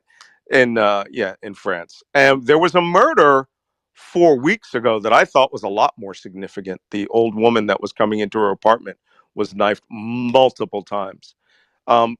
We call these these blade edged weapons attacks are usually usually weapons of opportunity, lead pipe, vehicles, things like that, because they don't think beyond, or they don't think organized into a terrorist cell. But we're going to get that. It's going to happen. And on that day, this movement will dissipate, because the level of Islamophobia in this country will skyrocket to just after 9/11 levels. Yeah, I think it's pretty close. Now, can I ask Nelson a question or two? Sure. What's the Go ahead, question? Assad. Go ahead, Assad. He's not one of your fans, Nelson. Just FYI. Yeah. Yeah. Okay. This Yehuda is and I were Malcolm. This is talking one of the before Malcolm dumbass you joined the questions. space. I think somebody sent you the link. And I had mentioned something which Yehuda basically denied. So I think you are here. Yehuda, he already actually mentioned about his Iraq missions. I'm sure you heard him. I mean, he already confirmed what I said. In Mario's space, Malcolm had said that you had carpet bombed in Iraq, and you would advise the same to the Israelis to You do got to that Gaza. exactly backwards. Exactly backwards. I will tell you right now, what I said is I have helped in strike planning in many places. We have never, ever, outside of one sector in Afghanistan, carpet bombing means that you are laying down a load of bombs in a grid, and you don't care what's in that grid. You hope the enemy is in there. Ever since 2003, it has almost always been precision weapons. We rarely use dumb bombs, and we don't carpet bomb. A B-52 dropping 76 500-pound bombs, though, that's pretty close to carpet bombing, and I think that happened only No, once or but twice. Malcolm, I heard you in Mario's space. I just want You said to it see if yourself. the terms are correct, right? I've never said that. Well, okay then. Okay, the next question I have is you mentioned one of your tweets with Wajahat Ali. You were going back and forth with him, Yep. And he had said in his tweet that Muslims in America are getting really not very happy with Joe Biden's policy of this supporting the genocide of Gaza. And in the next elections, people may not vote for Democratic Party, which Right. has been the trend in past. And your response to him was that something like that. It's not your tweet is not in front of me, so I'm technically now paraphrasing what you said to him. Go You on. said that so you would be rather preferring to go in internment camps instead of voting for a Democratic president. So That, did you? So you that, meant was that if we vote for Trump, which I voted in the last election, and I voted because he said that he will pull out the troops and won't launch a new war, which he did not. So as long as he did not kill my people in my region, I think I made a very smart decision, even though I faced some discrimination. Mhm. So if I have to choose between discrimination to me in living in America or my family or children, my conscious decision is that I would take that any day of the year, and even some sort of persecution too over a genocide happening in my country, which Asshole, what's your Obama announced question, when I brother? voted for Yeah, him. Brother, yeah. ask your question. Let me finish. I understand. Give me you analogy, okay? When Obama ran, I was awake all night long just in excitement to vote for him. Okay, I voted for him. You know what he did first thing in his first week of one of his major decisions which he made, which president had to authorize with his signatures. He authorized a drone strike on a school where he killed minor children, 80 plus children in Pakistan, right? And then he was on a rampage of drone strikes, killing. He did not leave any wedding party in Pakistan. Asshole, No, brother, I mean the you tribal got 10 areas, seconds. which he Land did your not plane. Ask your drone and kill question. innocent Also, people. are you Pakistani? Of course. Okay, well, no, of course. Are you Lahori? Are you from Karachi or Yes, Islamabad? I'm closer to Lahore. Okay, you're Lahore. I could tell in your voice.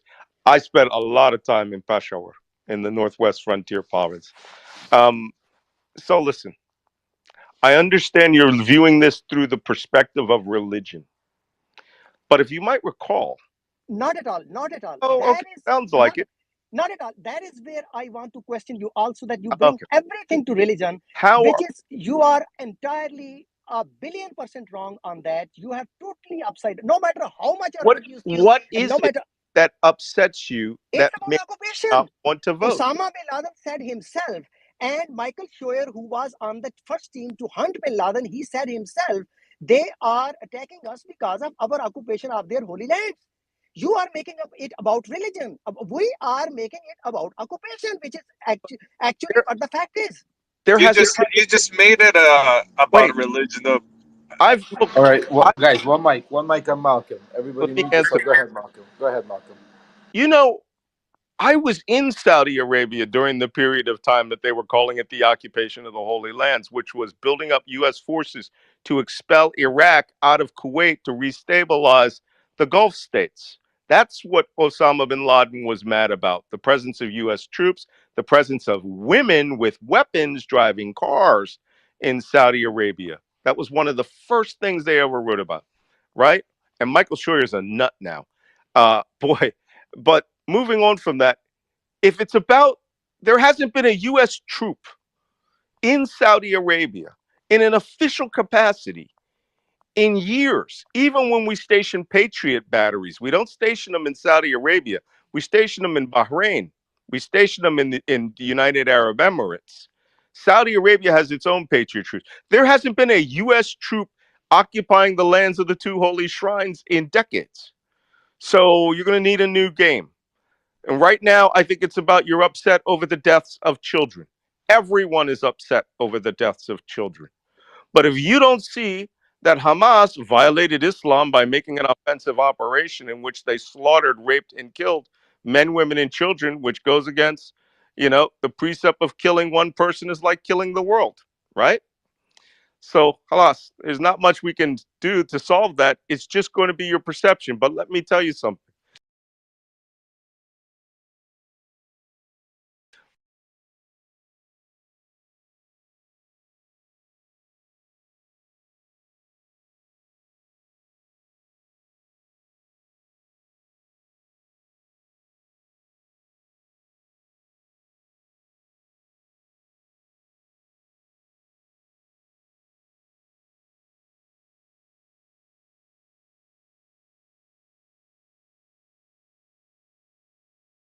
Bangladeshi populations in the United States because of who you are, I'm a not peaceful genocide. citizen.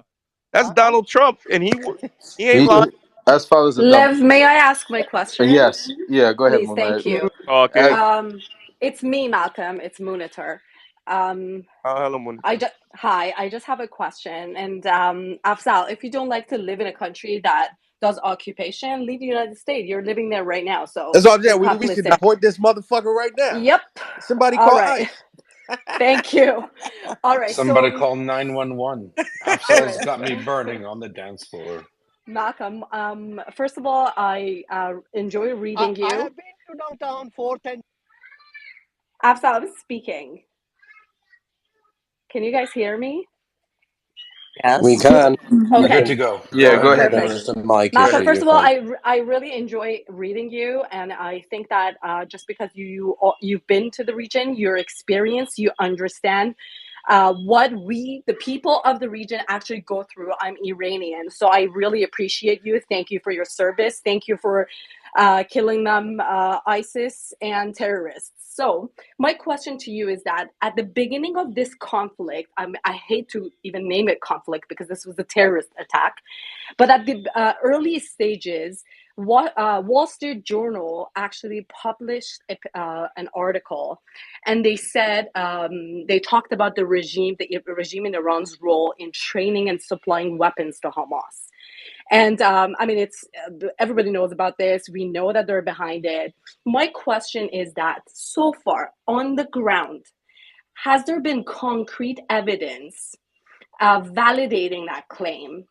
And let's say it's validated. Could this evidence potentially be utilized in the future to hold the regime in Iran accountable? Hopefully, after Hamas terrorists are eradicated, and with IDF ensuring fewer casualties as possible. So, what are your thoughts on that? And last time I saw you on Bill Maher, I really enjoyed it, and I hope you go back on his show again. Well, I was supposed to So be. wait, hold on, Malcolm. A lot of people are asking from the audience. They're like, "Did you smoke weed with Bill Maher after the show?" That's the only thing people want to know. He doesn't smoke weed after the show. But I actually was supposed to be on Bill Maher the 12th or the 13th, and they chose the Israeli ambassador to the United States or something. But eventually, believe me, Bill will have me on. He likes me, and I'm a regular. Been on 6 times, and it's because I just don't put up with bullshit. It's just that simple. But let me answer your question. One, I'm glad you're from Iran, biggest country out there, very insanely smart population, people I respect. I am probably one of the few people that has ever been in direct combat with the Iranians. I was in the Battle of Syria Island in 1988, and my ship engaged and destroyed an Iranian ship and shot down an aircraft and blew up an oil platform, all in a matter of 2 hours. So, but don't want to ever do that again. Now, back to the weapons. Yes, the weapons that we see in Hamas's hands come from a lot of sources. There are a lot of North Korean weapons, rockets, and ammunition, which we will eventually figure out that were transshipped either through the Iranians in Yemen or, working through Yemen to Jordan, or maybe not even Jordan, Yemen to Sinai, Sinai to Rafah, and in that way. Don't appear to be Egyptian origin or Egyptian contract. But Turkey has been involved in shipping weapons before. Israel has intercepted their boats. I was getting on to the intercepting ships thing because we intercept a lot of weapons coming out of Yemen and going towards that region, and most of them we think are being offloaded, transshipped onto small craft off the Sinai, Southwest Sinai, and off the northern Mediterranean coast. But the Israelis have intensive surveillance. But they still intercept Iranian weapons carriers. So they wouldn't be coming from Lebanon. They would be coming in bulk from the south. And we saw that with the way that the Houthis immediately started responding in support of Hamas by launching cruise missiles and drones towards Israel, which our Navy has shot down and the Israeli Air Force have shot down. So, but Iran keeps a command ship off of off of at the Bab el Mandab waterway, which supports directly the Iranian Revolutionary Guard Corps contingency, forces and their liaison for the terrorist groups. So That's awesome. So And also, one follow up question: this aircraft, I just put it up there um, uh, in the box up there. So there was an aircraft. Aircraft from Dwight D. Eisenhower Courier. Aiding intercepts an Iranian UAV operating in an unsafe and unprofessional manner during the aircraft carrier flight operation in Persian Gulf. yeah. So my question is, why don't they shoot them down? Why is the US not shooting them down after seeing so many attacks, almost like 70 attacks on US bases in the region? Well, because we play geopolitics um, correctly. We play it as it is written. We have to do realpolitik here. No one wants to get into a shooting war with Iran over an unmanned drone. They shot down one of our drones, and to be quite sanguine about it or amusing, whichever way you want it, as an old salty Navy chief, no one's going to be going out and filling out ammunition expenditure reports on a goddamn Iranian drone that's an old copy of the Israeli Pioneer, the first drone system that I operated. in other words, there's no reason to get baited by a bunch of Yeah, terrorists to do you know, something, right, Malcolm? a lot often these things are done to determine our capabilities as well. It's just better to keep them in your pocket. You want to go out trying to flip drones, tip drones like the Russians do, just piss them off. And you don't want to use your jammers when you don't have to. If it comes down to a shooting war, then you'll see what capability we have with drones. But they Fair are enough. exercise freedom of navigation the exact same way that we exercise freedom of navigation. Hey, Malcolm, there's a question from the audience. Apparently, in the past, in the space, there was a huge. It might be brought up because of your background, but if you don't want to answer the question, don't. But here's the question: in the past, several people here, the usual suspects, have said Israel's super racist against black people. They sterilize Ethiopians. They're horrible. Blah blah blah blah blah. Whereas in the Arab world, it's like it's a utopia for black people, and that Israel's bad. Did you want to address that? It's kind of a touchy topic, but in your experiences, you said you worked throughout the Arab world. Would you say that the Israelis are viscerally anti-black? Is this a black and white thing? Because apparently, a lot of people on the Hamas side seem to, couch the situation. That could you speak to that from your experience? They're two different worlds. I mean, I lived in Israel for a short period of time, but I was with the U.S. military, and Americans are really obvious. When you're over there, you don't have to be in uniform. We were actually for a while back in the '80s, but you go out in civilian clothes for force protection, and we're pretty obvious. The only place I ever had any problem was at the Wailing Wall by an ultra orthodox. And as soon as the guy talked, I knew this was an American. And the worst people in Israel, some of the worst, are the Americans. And when Baruch Goldstein went into the mosque in what city was that? Was it Ramallah? It'll come to me in a moment. It Sorry, was I'm the cave of the patriarchs, Hebron, in Hebron. 19. Yeah. Yes, when he went in and did that massacre, I swear to God, these words crossed my mind. Please don't let it be an American. Please don't let it be an American. And of course, it was an American, right? They tend to be the guys who go over there, emigrate, who go into the ultra Orthodox schools and everything, tend to be hardcore. Um, and that was the only place I ever had anything ever said to me, right? Called me a Kushi. So, but otherwise, the Ethiopians were now flowing into Israel at that time through the rescue of Ethiopian Jews. So blacks were appearing on the streets all the time. They are now fully integrated into the population. One of the first commanders killed in this war in the counterattack was an Ethiopian Falasha Israeli who's a major who counterattacked with his team and was killed in action. And that says all you need to know. Israel has 20% Israeli of the population are Arabs. 3% are Ethiopians. And they Over 50% of the population of Israel is I actually from the Middle want East or brown. they are, come on, Mizrahi, right? They're from, I mean, I've been to Morocco to synagogues in Morocco and know everyone that moved to Israel, right? You know my background, Malcolm. Of course. I mean, I've been to Yemen and met a Hey, Yemen. I've been called a white supremacist in this Um, space. no, but I'm just making it clear. I mean, in Iraq, I met the last imam up in Erbil before he moved to Israel. I mean, the Muslim world, the Judaic world is just as, and you get the same thing. It's like, oh, the Muslim world accepts black people, and the first Muezzin, Muazzin. Al ibn So, so, Rabah was so, was a freed slave. Yes.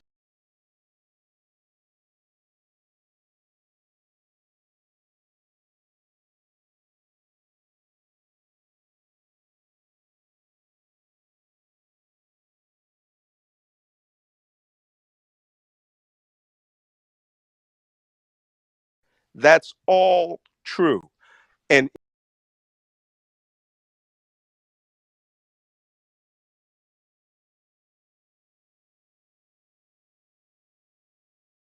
I mean, when I was in Iraq, for example, I was working out of Basra. I did not know that there was an entire tribe of blacks down there near one of the air bases that I knew very well for decades that had been there since the first Islamic fitna, right? The first Islamic civil war in the mid 600s. They just transited over there. It's a diverse world, and I'm sure all of our Muslim brothers and sisters listening here will say how diverse it is. It isn't about race; it's about religion, no, and fair enough. it's No, about. I think one of the listeners was concerned that Abed is a term in Lebanon and Syria that's used. It's antiquated, it's old, but I just didn't. I wanted to hear from you because you've been there and Yeah. you never saw it yourself. Well, Yehuda, I've got a quick question for Malcolm because I've got to go to bed now. Go ahead, If that's Chris. yeah, cool. Yeah, well, it's 1:30 here in London. So, Malcolm, just curious. You mentioned UN. That's more my wheelhouse. I do think it's important to distinguish between staff in OCHA versus those who work for field organisations like UNRWA or WFP or UNHCHR, for example. But what's your take on this relationship of the agency in Palestine, in Gaza, and the staff that have been in the hospitals, and generally this idea that they sort of are complicit with Hamas, or were at least wary of them being around in and around the hospital and using it as a stronghold and so on? Is this a genuine concern that the UN is too lenient on Hamas specifically, or it's just a broader sort of the UN is trying to be engaging all sides sort of thing? What's your yeah. Okay, full disclosure before everybody, the NGOs start coming down on me that I don't know NGO world. I was director of security for Save the Children in Iraq for my first 6 months, and I took over as the United Nations acting security director when they abandoned Iraq after the Canal Road bombing and left all of their NGOs, resources, personnel, and local hires to have to rely on me for security, right? So including Medicine Sans Frontiere, which have a very interesting philosophy of how they operate in the field. One of the big problems that I had was that the United Nations is brilliant at details. I mean, they could print their own maps. They could, put food tags for every person. The World Food Program is like, it's like U.S. Air Force Mobility Command for NGOs for food. I mean, they're really a turned on organization. But in Gaza, they are all local hires. There are very few. You may have one Western expat there, and it's like I said, when the Canal Road attack happened in Baghdad in August 2003, I believe, every NGO and every expat left the country that was subordinate to the United Nations, and they left it all to local staff. Local staff tend to be locals, and they do local politics, they do local corruption, they do local payoffs, they, and they want favors done for them. In Palestine, in Gaza, they're all locals. So if Hamas is their source of information, that's where you're going to get that information. The children who were abandoned in the Nasser hospital, for example, it was a phone call from one of the staffers to an MSF staffer who was now out of Gaza in Egypt, was the only way that we knew that the staff abandoned those children. The Israelis weren't there. They didn't come in and do that, but the world blamed the Israelis, even though it was written right there. Local staff are locals, and they have local loyalties. They may have cultural, marriage loyalties, tribal loyalties, and they often will not violate them to get you the correct information. All right, good to go. Thanks, Piotr. Good night. He's going to bed. Man, Take Yehuda, man. I mean, I'm not gonna lie, Malcolm. Yo, first of all, man, thank you for jumping in here. Just hearing a perspective of somebody with so much damn experience, on this matter and so much more. I mean, a loyal patriot of the United States. I mean, dude, just hear your perspective on this, man, gives a lot of clarity. And most importantly, for those who have been on track with a lot that you're saying right now, it lets them know that they're doing the right goddamn thing in terms of where they're aligned, right? It's a So, great world out there, and I think people need to appreciate that they don't all know everything. I definitely don't know everything, and there, like I said, there are people living here who are on this forum. I can see them that are smarter than I am in many different circumstances. So that's definitely why not Habiba though. I mean, you weren't talking about her though, right? I uh, bet. I have a question about Hezbollah and Lebanon. Is there any Real quick, what one, happened one, to the one situation? second, my brother. 1 second, my brother. I know you're about to be on some bullshit. Give me a second. But ladies and gentlemen, I need you to scroll all the way to the top of the space, guys. If you're enjoying the space as much as I am, I need you to hit that tweet and I need you to drop a fire emoji underneath that tweet right now. Everybody in the space, scroll all the way to the top. If you're enjoying Malcolm Nance, you're learning something here. He's crushing it, whatever the case may be. Scroll all the way to the top of the space, hit that tweet, drop a fire emoji underneath that tweet. Let's go to Dr. Osam, man. Listen, bro. I put $1,000 down right now. I guarantee you're gonna say some bullshit. Go ahead. Let's hear it. Thank you. Just I want to ask, what about the northern side of Israel? Is there will be any escalation with Hezbollah, and to what extent if it the war would go? I see. Good question, Dr. Roa, and salam alaikum. Um, it's Look, it's a different dynamic, Hezbollah and Hamas, right? Number one, Hezbollah is not a Sunni nationalist group. They're Iranian Revolutionary Guard backed, overwhelmingly Shia, and they essentially are the power and force behind the government of Lebanon, even though there is a government of Lebanon and a Lebanese army, right? They have been there. The first organization I ever had any interaction with was called Amal, the Amal militia. You Yes. probably know Amal. Oh, you're from Lebanon. Yeah, of course you know. Yeah. Yes. Yes. Oh my God, 1983. I had to deal with Amal. Yes. All right. Very smart. Yeah, Yes. and then all of these small groups transitioned and became and fell under the umbrella of Hezbollah. Yeah. Hamas has liaison in Lebanon. They have Palestinians in Lebanon who are loyal to them, who still live in what we would call the refugee camps down in Yeah. Sidon and outside Yes. of Damascus, which are just small cities, right? But that Nice. is a different battle space. And Hamas wanted Hezbollah to support them. Unfortunately, according to to Nasrallah, Hamas didn't give them the courtesy of notifying them that they would be invading Israel. And they knew that Israel on fire, Israel angry at the death of thousands, Israel would mobilize every man, woman, and who could be a reservist, put them into uniform, give them a weapon, put them behind a tank, and could do a lot of damage in places Hamas did not think about. I don't think Hezbollah was ready for an armed conflict with Israel. I don't think that they want to use their 20, 30,000 rockets. And they don't have the capacity to do an invasion that would change things. And I don't think they want to. I think they're very happy where they are. But they've been shamed by Hamas a little bit because they did make it into Israel.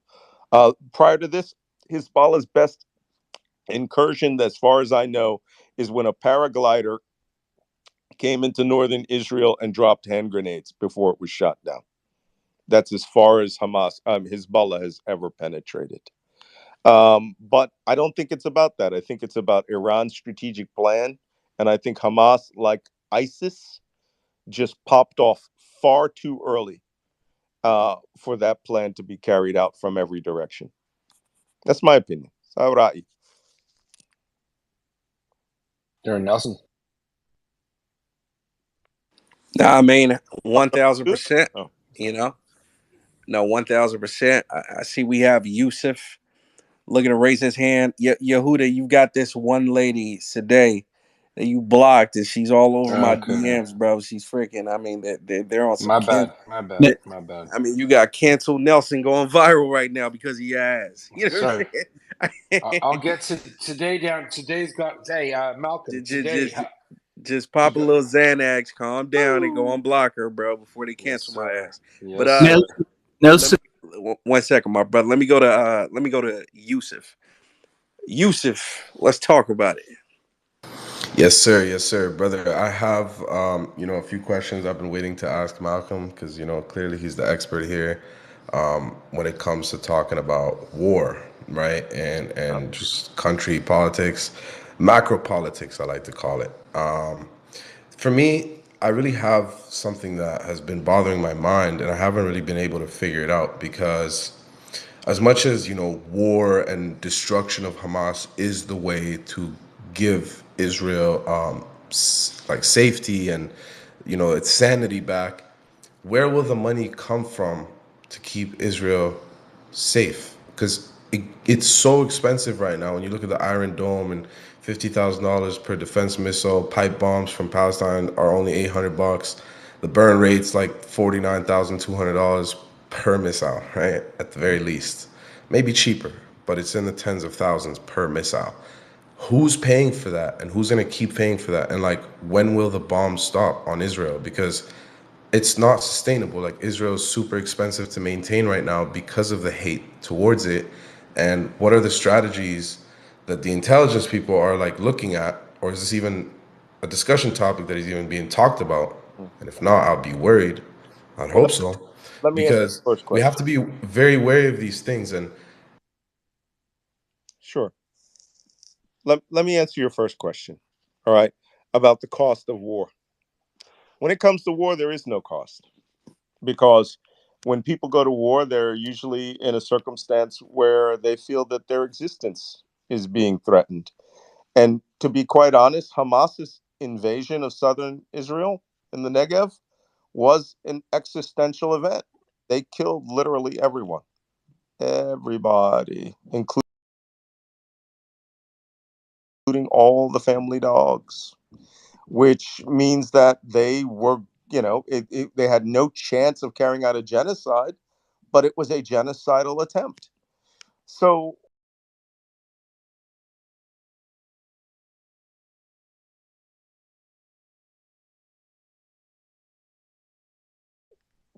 the fact that an Iron Dome rocket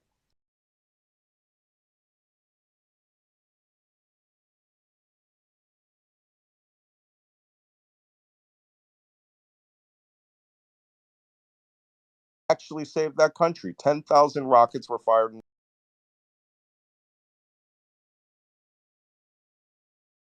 of rockets, and we gave them back to Israel. We were leasing them for a long term for the U.S. Air Force, and they needed them. They had a greater need. So this is the same situation. The United States is giving Israel some money. They get $3 billion in defense support a year, but Israel is a wealthy country. They are a tiny little Singapore in the middle of the Eastern Mediterranean, and a lot of people don't see what they're selling, but it's integral to virtually everything that's happening in your life. And so they have money, they have the resources, they have the willpower. which is the most important factor in fighting a war. So So money, you're saying they have money to last 5 to 10 years, yeah.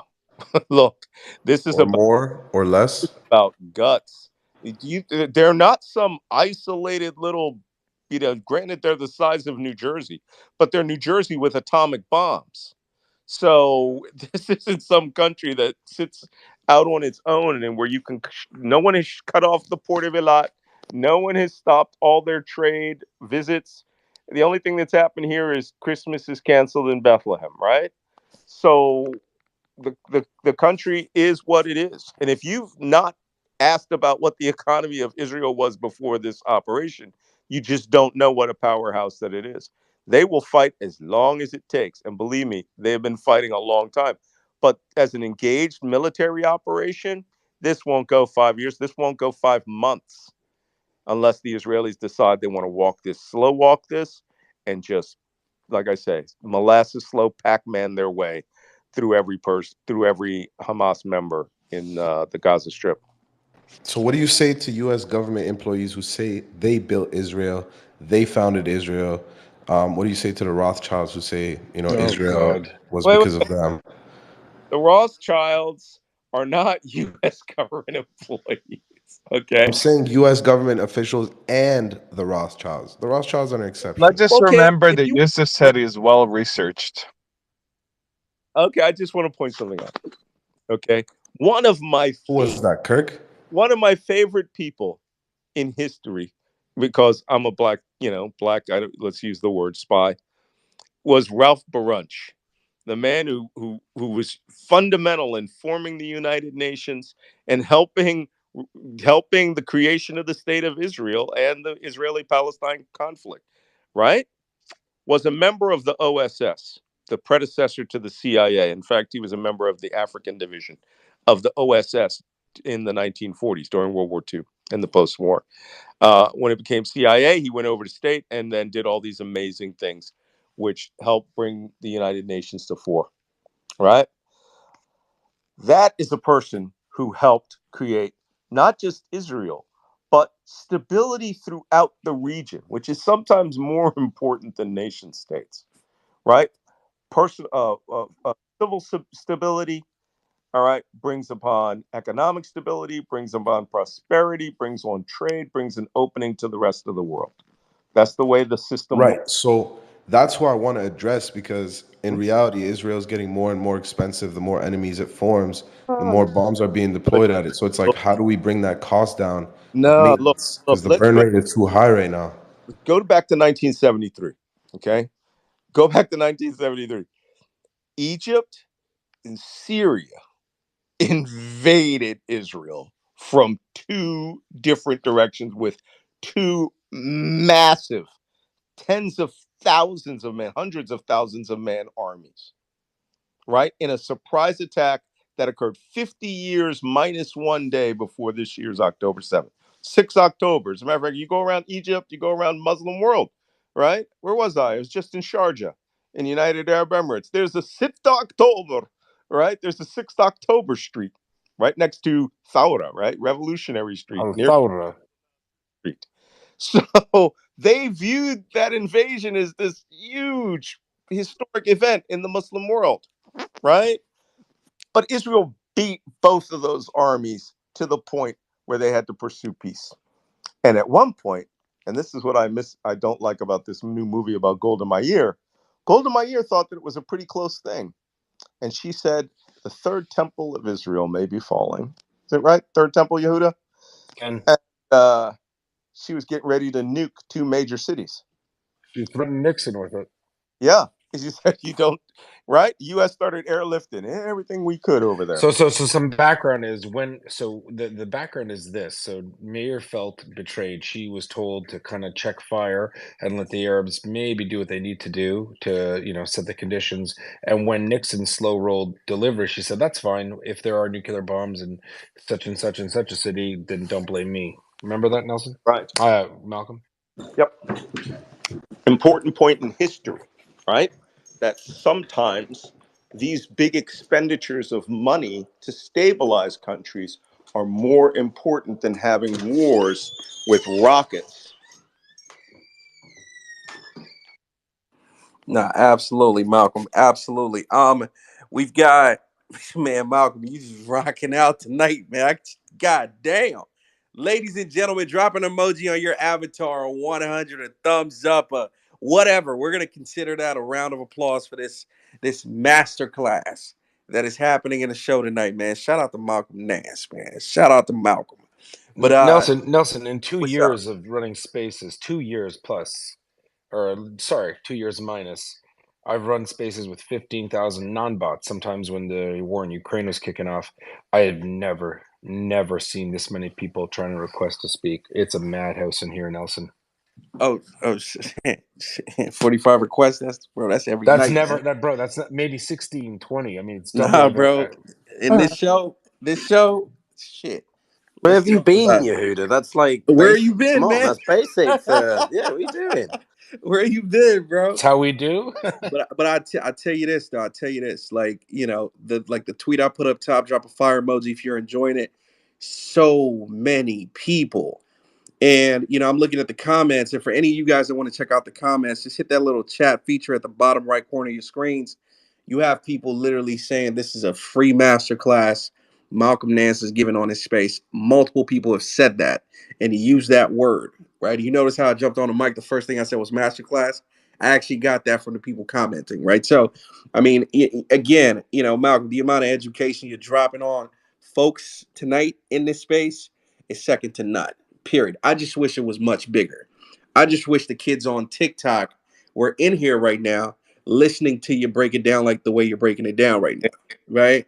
I think that's what people are missing. And if there was some way to to just freaking showcase your voice and get people in a masses to hear the stuff that you're saying right now, you're gonna have a complete change in perspective with the majority of people that actually hear this stuff. I'm just keeping it real with you.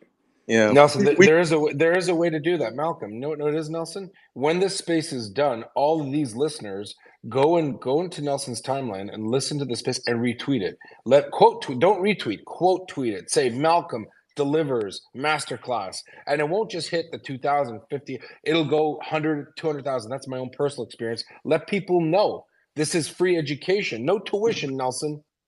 No, I'm serious, man. You guys need to, I guess, figure out a way to, you know, when the replays come out, figure out a way to get some clips from this, throw it on TikTok, something. Because again, if the majority of people that are getting their information from TikTok and all these alternative sources were to hear some of this stuff, you would have a change of heart. Period. You would have a different perspective, without a doubt. Right? So, yeah. I guess let's go to Hey, Tira. it's Tira. Great, thanks. Hey, Nelson. I'm driving, so sorry if there's background noise. First, just one small comment. The Rothschilds, that's a ridiculous shibboleth. The Rothschilds were very powerful in the 19th century, but in the 20th century, their power dissipated significantly. Right now, basically, there are a ton of descendants. I believe there's one holding company with $5 billion. They're dispersed all over. So can we just stop this nonsense about the Rothschilds finally? And Yusuf, you're just completely off base on that. And U.S. Employees and the Rothschilds. Give me a break. Here, Okay. just stay retired. Malcolm, You targeting the Yeah, wrong person. I'll go off on you. excuse me, I'm not Just done. stay retired. Malcolm, could I So, just, wow, okay. so Can you Tira, please, 1 no, second, no, no, Tira, no, no, Tira. no, no, I am speaking. Perhaps you didn't know. Tier, I'm trying to help you out. The Rothschilds are now horse race owners and winery owners in France. There's a $4 billion equity fund that one Rothschild owns. The Rothschilds of the 1800s do not exist anymore. The only people that say this are usually antiquated quacks and racists. So, Yusuf, please, you got to get off the Rothschild trip. Brother, I'm not racist. I'm just speaking facts, bro. All right, over to Tira. Thanks, Tira.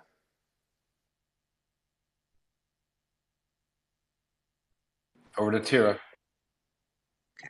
I don't know, Malcolm, I don't know if this was discussed before because I came on a little late, but we obviously the New York Times, posted the Hamas game plan, let's just say, that was apparently available to Israeli security forces. I don't know how high up that went. But do you think, I mean, Bibi Netanyahu has said that he will not resign. I believe it would take a switching of votes of 5 to 10 people. I don't know the exact number in the Knesset, and I don't know that those votes are there. Do you think this will have any impact on his ability to govern? And moreover, if in fact somehow he does leave, wait, whose thing is open? Okay, if in fact he does leave, do you have any views on who would take over? Thank you. Well, right now it's a unity government. The agreement is that they will keep the government as it is with full national support until such time as the war with Hamas is concluded or to where they can bring in some electoral instability. Right? It's just like it would be like saying, should we have an election if 9/11 happened 2 weeks before? A major election. And that's the way they did it in Ukraine, which is why Zelensky has not had another election. And, there's a unity government. All political parties have put aside their differences until the military objectives are being met. And, not a fan of Netanyahu, not a fan of his policies, not a fan of his entire rightward shift of Israel to the point where they walked away from a lot of their values. But that does not mean that the terrorists get to do what they did. So your view is that up until what is it? The next election is 2025, I believe. No, what if the war? I don't. Think government will what happens before that? I don't think this government will last for long at all. Not at all. Not as soon Okay, as soon as Hamas is defeated, there will be a non-confidence, and Netanyahu will be out. It's no debate, right, Malcolm? Right. I heard from one of his deputy ministers that he was not informed of this operational game plan at all, which means somebody in the military hierarchy has decided they want to take the fall for this. Because I have been that operator, collected that information, and have stood up and go, whoa, this is dangerous. The United States has a critical reporting system for information the president needs to know within five at the maximum 10 minutes, right? And a lowly little operator like myself can initiate it if the data is critical and important enough. Every agency, not every agency, but the principal agencies do have this system. Why Israel didn't have this system is beyond me, right?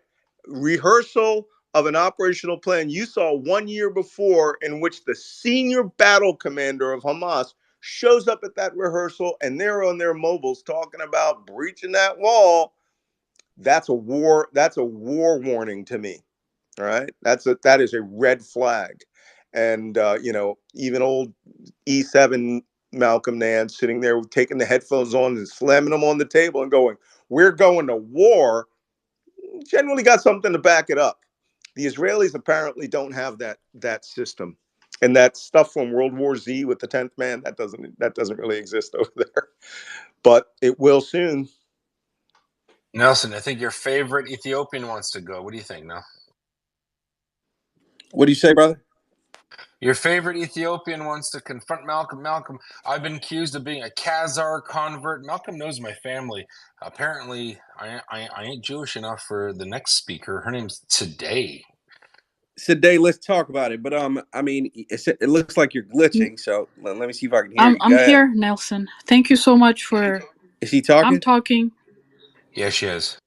Okay, I cannot hear you today. Can you pop up and down so Nelson can hear you, please?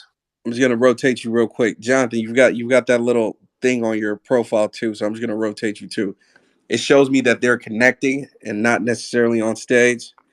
So you have a little Twitter glitch, but it's all good. We're gonna keep this going. Today, let me bring your terrorist ass up here. Yeah, and Malcolm, do you think while we wait for Today, do you think that maybe they need to give it one last cry? I'm here, Yehuda. One last cry. I know you are, but I'm doing this before they leave Hamas all behind. Do you think they've got to put Hamas out of their minds for the very last time, Malcolm, and start living life? Who? Nelson, can I go next? You're up. Can you hear me? I'm not sure if he. Yeah, Today. Yes. Yep, we can hear you. Okay. Hold on, Nelson. Can you hear Today? I can't, but you just moderate. Let it go ahead. All right, go Today. Question to Malcolm. Over to you. I wish he could hear me. Because I wanted. Okay, it's okay. Nelson can't hear you, but okay, Malcolm it's can. okay. Go ahead. I wanted him to hear me, but it's okay. I'll continue. Thank you, Nelson, for getting Yehuda and block me. My question is to Mr. Malcolm. Just a brief background. My name is Sadima Krib. I'm an Ethiopian Orthodox Christian with Jewish ancestry. My father was a military colonel and a medical doctor. He's been telling me about, horrors of war. So I'm very well aware what happens during wars. I heard it directly from my father. When the recent war in Ethiopia started in November 2020, I used my Twitter to scream about it. The world ignored us. And a year and a half later, when the Ukrainian war started, we saw Ethiopians realized how the world is full of double standards because of the way the international community was moved to react for Ukraine, which they should have reacted for Ukraine. But just to let you know that I know what double standards look like. Now, when I look at what's happening to Palestine, Gaza specifically, I'm seeing that double standard come again. My question to you, sir, Malcolm, is I have two questions. One, knowing that the U.S. Has been giving military assistance to Israel and it is still giving, earlier you said $3 billion a year, and knowing that you are probably still maybe an advisor or acting on behalf of the military industrial complex, don't you think you have a conflict of interest in talking about this subject? Second, my most important question is the next Let me one. answer the first No, no, question. no, Yeah, no. Let me ask you the he No, no, second wants one let me because he answer it. wants to answer your first you. It's question. Go simple. ahead, Okay. Malcolm. One, no, I'm not part of the military industrial complex. You guys actually see more of me on Twitter than you would see me advising any other parts of government. All right, thank you, sir. Okay, now for the past few hours, I've been listening how we've been characterized as terrorist enablers, sympathizers, and so on, just because we're speaking pro-Palestinian. We're talking about what's happening in Gaza from a different perspective than your side. My question to you is, I was very surprised when I Googled your name just to find out about your background. I was very surprised to find out that you volunteered to and joined the war in Ukraine. And this is a quote when you were interviewed. This is what you said. This is an existential war, and Russia has brought it to these people, and they are mass murdering civilians. And there are people here like me who are here to do something about it. And then we are here for one purpose and one purpose only, and that is to protect the innocent people of Ukraine from this Russian aggression. My question to you is, when we're seeing on live TV, when we're seeing on our phones, mutilated bodies of children in Gaza, knowing fully Gaza is a densely populated area, half of the population are, children, and when we're seeing that over 3/4 of Gaza they've been asked to completely move from it because it's a war zone. Um, uh, and they have nowhere else to go, and yet earlier on you implied that war crimes were not being committed, that Hamas was using these children as body shield, or you even called it body cushion or something, a different term you used. Humans. So my question is, don't you think it's a double standard for you when Ukrainian children were being massacred by Russian troops, you said words are not enough. Let me go and volunteer, and you went to Ukraine and volunteered you gave you Yeah. sacrificed your life for it. But when it comes to Palestinian children, you're either characterizing the people who are speaking on behalf of these children as pro-Hamas or terrorist sympathizers, or as if we're making up, as if we're voicing our concerns for something that's not real. When Okay. you know, All right, so let him answer the question, when please. you know for sure that war crimes are taking place All in right. So Gaza as so well. let Let him me answer the let me question, answer your please. question. First off, I love Ethiopian food like you cannot possibly imagine. Second off, I also, as one of my incidental missions, was monitoring the crisis between Tigray and Ethiopia for decades. Another a catastrophe, humanitarian catastrophe that's been going on for 30 or more years in since I was in this business that no one marched to protest for, right? You just had I clashes did. in for Ethiopia Tigray. Awesome. Um, Now back to this equation that you've made about Ukraine and Gaza. The problem with your analogy is that in this scenario, Hamas is Russia. They are not the peace-loving freedom fighters of Ukraine who got invaded. Hamas on October 7th invaded Israel. They did. It's a fact. They had a 2-year ceasefire. Nobody was doing anything. They were talking about economic redevelopment. And Hamas put all of its resources, emphasis, manpower, to make tunnels, to take the entire water piping system they were supposed to be rebuilding and turning that into 10,000 rockets, and then plan to cross the fence area of southern Israel and kill every man, woman, and child, plus family pets, that they found. And that's exactly what they did. That's called an invasion. Israel might be a big country. It's got what, 9 million people. There's only 15 million Jews in the entire world. They may have a lot of firepower, but just because they have an army and are a nation state, you don't get to invade them and slaughter 1,500 people without understanding that there's going to be retribution. Hamas knew it, planned on it, made it integral to their strategy for their people to absorb the bombs. I call them human sponges, not human shields. To absorb the bombs the Israelis would drop in order for Israel to invade Gaza and to get into a tight urban city battle in which 2 million people would be killed through random rockets that were fired by Hamas. As many as 20% of Hamas's and Palestinian Islamic Jihad rockets fall in Gaza by accident.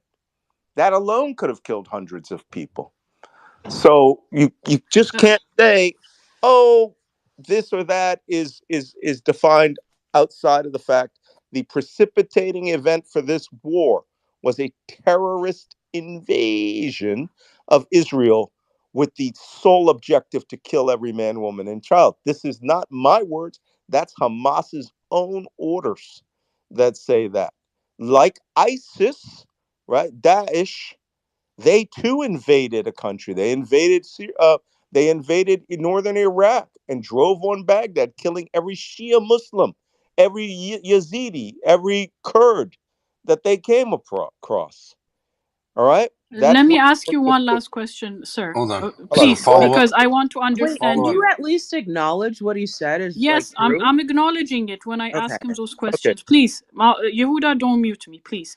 I know. So, sir, okay, let's. Even though I don't agree with what you just said, for me, Hamas does not represent Russia, but it's okay. Let's just move on. But Sure, they did. They did an okay, no, illegal no, no. invasion. I don't want to argue.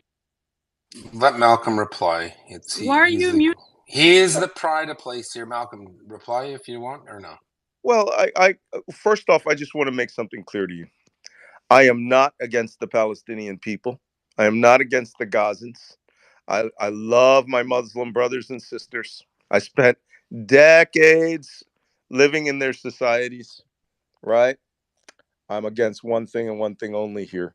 The people that hold them hostage is Hamas. It's not Israel.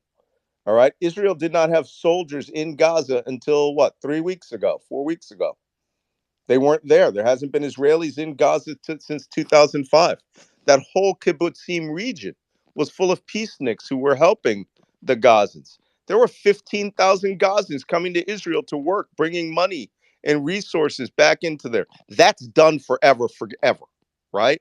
There will never be another Gazan who will be allowed to work in Israel to bring money and food back to their families, including trade and other little things. Hamas did all of this. Okay. Hamas is a terrorist group. All right. And they did it. Therefore, they are responsible for every death that followed. Okay, okay, sir. So, okay, you just okay. First of all, saying that they're holding him hostage while Israel has closed the borders doesn't make sense. If Israel wanted to save the civilians, they could open the Israeli border temporarily, let the civilians pass through, and then they can go after Hamas. But my question, my last question is, when you went to join the forces in Ukraine, you joined because you were hearing of mass massacres of civilians. You did not wait for the ICC or any other international body to confirm if those that were killed were civilians. You trusted the words of the Ukrainian government. When it comes to Palestine, and when the Palestinian authorities forget maybe the ones based in Gaza, but the ones based in the West Bank, when they're confirming that over 8,000 children have been killed, yet earlier on you said that no, an international body has to investigate, they need to make sure if those are indeed civilians, blah blah blah. Don't you think that's a double standard Well, and immoral for you Just for the to I, record, approach? just no, for the record, Malcolm did address the numbers, and he doesn't agree with you on that. So I'll let Malcolm respond. well, I'll just, first off, okay, about Ukraine. What you don't know is that I spent a month in Ukraine studying how Russia would invade that country, what the objectives were, why they were doing it. Russia is the bad guy. When they invaded with a lot more bloodthirstiness than anyone gave them credit for. They looted everything, they stole everything, and when civilians got in the way, they just killed them. They were not an army, they were a group of looters and bandits with tanks. And the Ukrainians stood up to defend themselves from a country that invaded them. On the other hand, Hamas did the exact same thing. Just because Israel has tanks, okay, doesn't mean that they're, in this circumstance, the bad guy. They have force, but you've never actually seen Israeli force unleashed with ruthlessness. I have.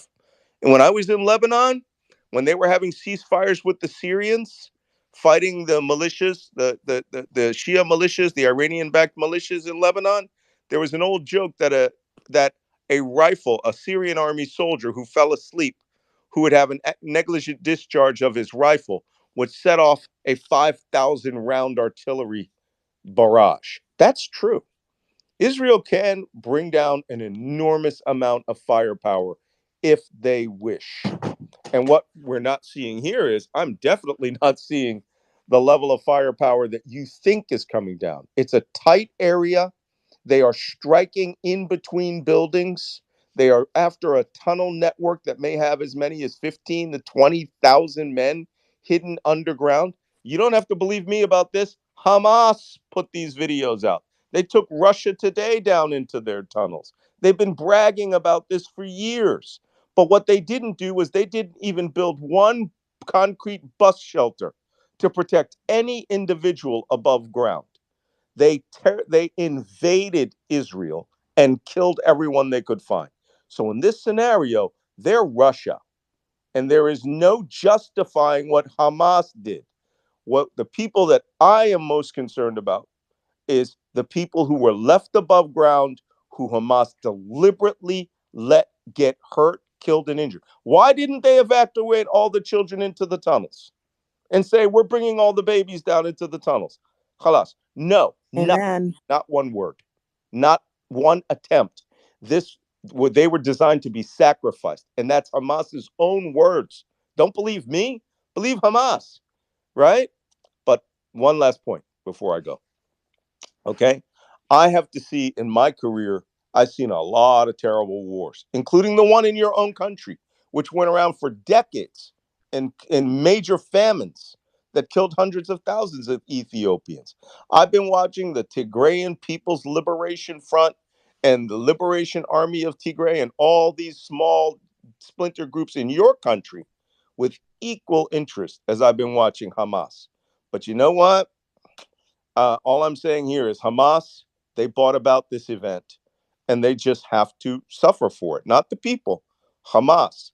One thing, the numbers 8,000 of dead. children are not Hamas, There's sir. no way for you, me, or anyone on this earth, except going to every cemetery and counting every new grave, to know that number is correct. You Because didn't say that for it's Ukrainian children, sir. impossible to count. I said this earlier. It's a made up number. It's a made up number. Now, will we ever know? But let me tell you something. You cannot show me 8,000 dead children. What you have is people taking out a notepad saying, oh, this number of buildings has been knocked down. There should No be. one would dare say this for Ukrainian Halas. Let I'm him just finish. saying. Today, when he's done, you can speak uninterrupted. Please don't Ukrainian interrupt him. children, I can see for myself. Okay? I lived in Kharkiv, which is on the front line, 40 kilometers from Russia. We got bombarded day and night for the better part of 6 months. All right? I can see where the kids were killed and wounded. But here, someone is making up numbers. They said there were 6,787 people dead in the first week of the war. How, in God's name, could you count, identify, serial number every individual there? Again, the Israelis couldn't do that in 4 weeks with all the resources of the world at their disposal, which So means to tell Malcolm, me let's they're ask today to respond to that. Today, Malcolm's given you a real life world example of how long it would take to identify dead bodies. Why do you believe Hamas numbers that show 7,000 people in the first week? What do you not? Does it not Yehuda, give you pause? Yehuda, because you guys did not do the same when it was for Ukraine. When it was for Ukraine, you believed the stories right away. You believed what the Ukrainian government was saying right away. When it's Palestinian children, you're bringing up so many excuses not to believe that no, Because children you're are being in killed. Ukraine we because could the That's what count Palestinians them. that bothers Ukraine me. we could count That's them. double standards. All right, Today, Malcolm, I can reply. send you right now. Somebody want to do it for me? Someone go get me the satellite image of the Mariupol cemetery growth. Right? I will Yes, show you to the how big that. audience, if you can find Malcolm the cemetery, Mariupol, a mass grave, and send it to him, that'd be great. Yeah, you'll see So, it. You'll see a very interesting image. It'll be a very small cemetery when that war started. When the city was leveled. The Ukrainians were getting out real casualty counts, right? They were flying in and seeing it with their own eyes, right to the point where they took the Avestal factory. You can count them. The Russians so, then counted them. We have a body count that may be as high as 30,000 individual mass graves that can be counted from so, space. so, Malcolm, is your statement that today then the same does not exist in Gaza? Is that the It main point? doesn't. Nobody's doing jack. All right. Like I said, if you got 16,000, that was the last number we had with they claiming 5,000 disappeared into buildings. How would you ever know? Show me 160 mass graves with 110 people into them, 100 meters long by 2 meters wide. Show me. You And I'm know, not trying to. I don't know if your timeline and my timeline are different, sir. Not only are you seeing graves, but you're seeing uh, dead children, mutilated children every day, especially even Sure. today. You're No, seeing no, I photographs mean, of them. You're seeing you know, photographs of individuals, not 8,000. I literally tried to count my way through 1,000 dead people. It's very hard. you know, war correspondents have said they've been to different war places. They've never seen destruction at the scales they've seen in Gaza. So Destruction if they're Suze, telling you no, is this, it one second. means terrible. You know what, Suze? You're right. You're right. And I have heard that. So I'll give you that because you're But not that's wrong. just a They subjective wait, view. 1 second, bro. 1 second, bro. Bro, 1 second, okay? But I want to tell you something. Every time we talk about this war, I'm gonna tell you what you fuckers do, okay? And I use that word fucker because you always talking about, oh, they killing children, they killing women, they're killing babies. They're not killing women. They're not killing children. They're not killing babies. Now, all women, children, babies dying. Absolutely, they are. Okay, yeah, they are dying. Unfortunately, okay, it's collateral damage, but they're dying because Hamas has chosen to fucking use them as shields. Okay, now Israel has taken as much care as possible to avoid killing children. Okay, women, innocent, anyone. But I'm gonna tell you this right here. There's some women that need to be fucking killed. Okay, there's some women that need to die. They're fucking Hamas fucking participants. So Stop with the women. Stop with the children. Stop with that because they're not. Yeah, it's sad that they're dying, but that's that they're not the intended target. You know it. They are being placed there so that Hamas can win the fucking PR campaign. That's what's going on. And some of those women that needs to be that's dead, they need to be dead like 8 times because just because you're a female, don't mean you can't do horrible shit. I yell. Malcolm. Jonathan, Kenneth Ross, who's a Jewish man and who was the ex-director of Human Rights Watch, just tweeted that 70% of the dead in Gaza are women and children. And how does he know? How does he know that? How does he know that? 70%. Okay, I 70. I know how he knows. He Yeah, knows go ahead, Malcolm. He knows how. he's using United Nations rosters of the population density of Gaza and then extrapolating that from the number handed to him by the Hamas Ministry of Health, which no person on this planet in that area with that level of intensity of combat going on from 8 October until the first ceasefire could ever have come up with those numbers. You would have to have roving bands of people voluntarily going out, recovering, counting everybody, and it would all be observable from space on civilian satellites. We're not seeing any of that. I've only seen 2 mass graves. And what you're doing is you're seeing a photo of a child or 2 children or 5 children, and then you believe the number 8,000. Mr. So Kenneth, Malcolm, Mr. do you think there's any credence to those who keep saying there are tens of thousands plus dead children? Do you think Look, that's tens even of within the thousands realm of of possibility? billions is impossible to hide. I'm talking just from a geospatial intelligence perspective, right? That's, we have really good satellites. I'm not talking about the finest satellite you've ever seen in the civilian world, multiplied times 100. That's how good ours are. I'm just ballparking. It's probably 200. All right. If we wanted to put our eyes on this project, and I'm sure someone has already been tasked to do it, we could come up with a number. Could that number be 2,000, 3,000 total, including Hamas fighters? The Israelis claim that they have optics on. They put their optics on and killed 1,000 or more fighters outside of their invasion force, the Nukba force that came into Israel in Gaza, which means the thermal imagers, when you see 3 guys go down, their bodies lay in the street, you know it. But 16,000?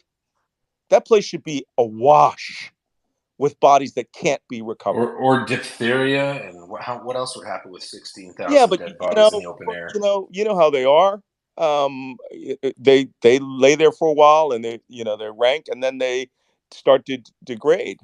But the point is that there's going to be a shitload of evidence of it, and I think Yes, people are in the taking those meantime, though, numbers. children are being killed. That's the No, but point. see, While every you're child talking being about, I killed need on proof of. both sides of the border is bad. Every child. Khalas, just admit that, and then we'll There's be no halas in this. Just because you know some Can you Arabic admit words that? doesn't make this any better, Malcolm. Wow. Yes, I got 40 years I of do Arabic respect words. your. So anyway, as I was saying, Yehuda, why are you muting me? I'm the only. I'm like, let You me can challenge you if you're not scared. well, no one's scared. You're just being Yeah, rude. stop muting me because this is a genocide is taking You're place, being okay, rude and you're and you guys interrupting, and are it's not cool. like it's horrible. Malcolm has to go today soon, so I'd like to Okay, hear his I'm response done. to But you. Can we have him respond to you? today, Genocide. yeah, I'm but really sorry, Malcolm, because you're I'm just having a difference of opinion, not a difference of facts, because no. you don't have just because you personally. And I look for you to look into your own country's little conflict that's Do taken not place. mention my own countries. The Allah, USA is yeah, well, involved in you're my own asking country. me to give Please. you an analogy, and if you have that personal experience, then you know the difference between a genocide and a I non. know what double standards are, by the way, Okay, because well, of you're my making country one up situation. here. And No I'm one's seeing it right here on the stage, sir. Just no, because you are no. an You're just experienced military man, no. I want why to hear are what you she has to muting say. me, Yehuda? I want to hear what she has to say. Her last comment. Go for it. No, just because you are an experienced military veteran doesn't mean that the truth is on your side. What you're doing is you're covering up Israeli war crimes, and I feel sorry for you because one day you're gonna regret it. And this is why I bring Ethiopian and the Tigrayans into it, because I had to work that mission when they were attacking your country. The United States sided with the government. in that particular thing. And we used all resources to help your government stop that civil war, incursion, insurgency, which has been going on for decades. But at no time did we ever go out and say that you defending your nation was a genocide. I want to just extrapolate that over to Gaza. Israel's not genociding. What you said about my country is false. Oh, You well, can't just summarize it this there way. Okay, hasn't just been a let war? him I let him finish without no, interruption. he just summarized it incorrectly. That's wrong. What are you talking about? There hasn't been a war? Today, you often lie and make up stuff all the time. We have to wait for you to finish. Yehuda, you don't need to pop. Let him finish. We can all wait for you later to tell your stories. Go ahead, Malcolm. Piotr knows Ethiopia more than Malcolm, so please don't talk about Ethiopia One mic right on now. Malcolm. Focus on Please, Gaza. please. Thank you. One mic on Malcolm. So, go ahead, Malcolm. Sorry. Unmute your mic. Today's not going to interrupt you. Go ahead, Malcolm. Malcolm, bottom left corner, unmute your mic, please, sir. Oh, okay. Look, I just had a big long rant. As I was saying, the reason I mentioned Ethiopia and Eritrea is the United States blacklisted Eritrea, and they supported your government. But at no time did you see protest marches in the United States, all right, saying that Eritrea is the aggrieved force. Same thing here. We support Israel because they are our ally. But we also understand that when you come and invade a country and you mass murder 1,200 civilians, we're going to have something to say about it. You don't like how Israel's conducting war. War is conducted like this. And I don't want to see kids die, but you've extrapolated this to be your problem. You're an Ethiopian Christian. You're not on the ground. You want to be on the ground? I gave directions to get to Rafah. You went and fought in All right, Ukraine. no, thank you so And much. So we've got you so can go You're not straight to Ukrainian. Rafah You and hand went and out fought in food. Ukraine. What are you talking about? Okay, Yeah, so I fought for Malcolm. the Can good someone side, explain to not me the bad. why today is challenging what No one anyone knows. chooses to do Yeah. and spend their time around? I have defended all sorts of causes. And I remember somebody said the other day, you haven't done enough for the gay cause. And of course, then I started a nonprofit, did that, whatever. But how dare you challenge me, challenge anyone with what they choose to spend their time on to save other people's lives? You call it a double standard. I call it how damn dare you when you're not doing anything but being a keyboard warrior. What the That's fair. fuck is going on in this country? Right. You have somebody who has spent the better part of their lives protecting our country, protecting all sorts of shit shows around the world, and you're going to challenge them because they didn't 100% protect one of the aspects and are siding with the good guys on this one and not someone who you perceive because you have a little bit of information now to be a good guy. I am so sick and tired of this. You can challenge perspectives, you can challenge opinions, but don't you dare relate any of that. Excuse me. I got to That's fair chill out for enough, a sec. man. I'm Yeah. yelling. I'll let it go. I'm sorry. I'm Look, sorry. it's okay. Listen, today, we wanted to give today a chance to speak to Malcolm. I mean, the reality is, Malcolm, we kind of live in this mosh pit here every other day, where we see a lot of the same talking points. But I'm really glad you got a chance to address it, because when truth and fact disagree with the perspective, then it becomes a bit of a gong show. There is a fellow who's been trying to speak to you. He's a doctor and a scientist, neurologist Sonu Bashkar. He had a question for you. If you could still stick around for a bit, Malcolm, we're going to go through some other Sure. hands. Is that okay? Go ahead, Sonu. Thanks, Yehuda. Malcolm, thank you for your service, and I'm very sorry for what's been said before. It takes a lot for somebody of your stature and for the years of service that you have done for your country. So thank you for that. I have 3 questions, Malcolm, and I'll go to them one by one. The first is, it's just a matter of time. So can we do quick questions? There are a lot of hands, so let's just try one for now, and then we're going to go back to others. Definitely. Malcolm, my first question is that given the enormity of crimes against humanity that we have seen the Hamas has perpetrated, would you support an international tribunal after the Gaza war on the lines of Nuremberg trial against that happened in Germany in post-World War II?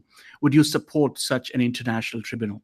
Sure, but I don't think it will ever happen. There is just way too. And now I'm going to start getting subjective here. There's just way, way too much anti-Semitism wrapped up in this. When I can, I understand that a young Ethiopian Coptic Christian woman gets upset about seeing babies die. But I don't see that passion, intensity, and fervor happening about the children who died in Yemen, the 600,000 Syrians that died in Syria, the 50,000 people ISIS hand slaughtered when they were in charge. I get sudden this entire rush of global experts or people who are suddenly upset about the babies when it happens to involve Israel. And Please do one of not the few diminish her times, effort for the You know what? Let me ask Palestinian you a question. cause. hold on, let Because me finish. One of the few times when we can actually say Israel is finally applying force and the use of the armed forces in a judicious way that we would respect, right? Because let's just be sure, the way that they do civil affairs and the way they do counterinsurgency in the civil areas did have some question marks on it. But this is unequivocally a military operation that is being carried out with one objective, which is not to kill civilians indiscriminately. Are civilians dying? Yes. No one is saying they're not. But should we have a tribunal? Absolutely. I think that there should have been an international tribunal for ISIS, but apparently it was just easier to wipe them all off the face of the earth. And they're barely a fraction of what they were originally, and we'll never see them again. Mal- But I don't think we'll have. Malcolm, let me just just say one this right more here. question. I want to jump in because I don't want to be crazy, but I do want to say this, that I think Islam has a fucking problem right now. Okay, and I'm not trying to say all of Islam because there's a very few of them, but right now when you think of Islam, when you look at all this shit like Hamas, they're carrying out terrorist act. Okay, they're not trying to execute a war, they're doing terrorism.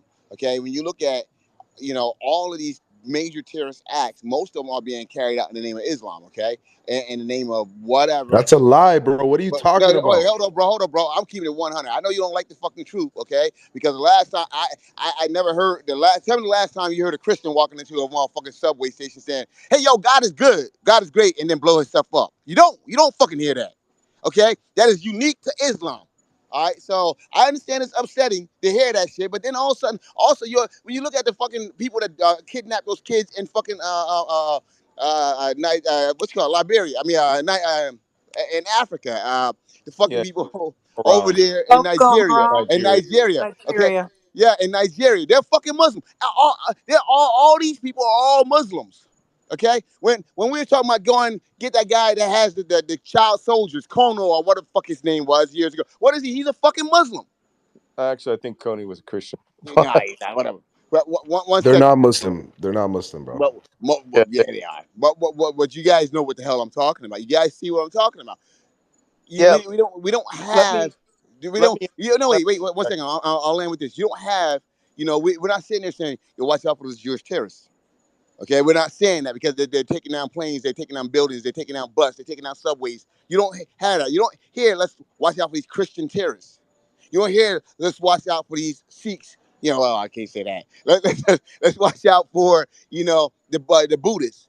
All right, this is unique to Islam. And once again, it's not oh, Islam as a whole. I'm not trying to well, Let's indict the get whole. Malcolm to One let reply. second, me I'm not jump trying to on that. indict the whole religion. What I I did. am saying is that this is becoming something that has been really, really associated with Islam, and they got a problem. They need to fix it because it's really turning a lot of people off. Like, yo, So Malcolm, what's your take on it? It might be a popular Well, view in the no, States. Let's talk about it. that's just too broad. I mean, remember what I said earlier that bro, Hamas, I said it's a very small minority. right, but Hamas understood its culture, which is not even a question of Islam. It's a question of how people react to a certain type of death of children, right? They also understood that Israel, operating in a sphere of decency, would not put out pictures of beheaded babies. I don't think they were beheaded, there may have been, but I definitely saw a child who was shot in his car seat, dead chest, with a 7.62 by 31 round, which blew his head off, right? So you decide on which is more awful. Um, it's just a question of putting this back into perspective. My issue here is I erase all attempts to use resistance, defense as a descriptor for anything that Hamas has done here. They were on the offense. They were a terrorist force, but they understood that by allowing Israel to come back and attack them and then weathering these attacks and using the population above as human sponges to absorb Israel's bombings and to act as television martyrs, they would bring the world's Wrath. hatred against Jews down on them. And surprise, it didn't take 3 days before we had the Al Ahli hospital attack, which was a lie. The Russians must be so angry at how easily that Hamas got people to completely turn on Israel with a lie from a weapon system that came from one of their allied groups.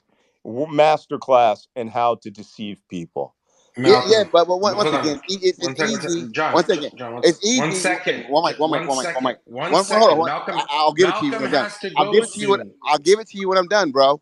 Okay, it's easy to get people to turn on the Jewish people, and that's what you guys Yep. don't get. You guys are trying to say it's not about religion, okay? Because there are other Arab countries that have all kinds of beef, and it doesn't never get to this level. And that's what I'm trying to tell you. So when you guys are trying to say it's cultural, it's not cultural. But we cannot escape the religious aspect of this. I got to say, a lot. The global outrage is definitely anti-Semitic. A lot of people in the United States, these social justice warriors, and all the rest who are pulling the butt their babies, completely pretend like 10-7 never even happened. Because when the Israelis launch an F-16 and it drops a JDAM bomb, then that's worse than having an entire village individually slaughtered. And that's not true. And I've been trying to explain to people how war transitions from our intelligence collection to bombs on target to ensure that we're trying not to hit civilians. Russia tries to hit civilians, right? Hamas deliberately slaughtered civilians and let their population be slaughtered. Anyone that can't see that is now operating in an emotional sphere in which logic and reason and facts have no play. The same Thanks can so be said much. about Israel, though, Thanks so right? much, Malcolm. For Boo. everyone who's listening, please do us a favor. If you're not already following Malcolm, give him a follow, give him a like, I look at am. his books. Malcolm's been fighting the good fight for his entire professional life, and he's also here helping out Nelson and John and everyone here to learn a bit more about the region. He's going to come back at a later date. He's got time for about 2-3 more hands. We're going to give him that respect. Please make your questions succinct, short. Don't give a background. We know you're nice people. We don't need to hear your biography. Questions for Malcolm. We'll go to Nelson. Go ahead. Yeah, real quick. I was just gonna say, man. I mean, the amount of value Malcolm you dropping on the stage right now. I mean, it's second to none, right? It's second to none, and I believe most people in here can 100% agree with that. The only thing I want to ask people in here to do once this space is over, I need you to grab at least 5 clips of things that Malcolm said in this space that were impactful for you, and I want you to post it all over your feed. Post it all over your feed. Post it on your TikToks. Post it on your Instagram Reels if you want to. Post it on your YouTube Shorts. Let's try to get this message out there. Not the bullshit with fucking Osama bin Laden in the goddamn letter, and not the Jackson Hinkle shit either, right? Let's get this information out there. And you know what I'm saying? I mean, listen, man, for each person that watches that, you're doing a good thing to society, in my opinion, right? And we You can know we what, can Nelson? we can reduce the affinity for terrorists, like my brother on stage, Yusuf, does every goddamn night. But also just want to ask you guys, if you're not following Mr. Malcolm Nance, make sure you are. I mean, definitely give my brother Yehuda a follow as well, because he set this up. This was not me at all. This was all Yehuda. So definitely give him a follow for that. And just make sure you tune in on a nightly basis to the shows we do here every single night. Turn your notifications on, and yeah, just keep attending, just keep coming in, and we'll continue to talk about it.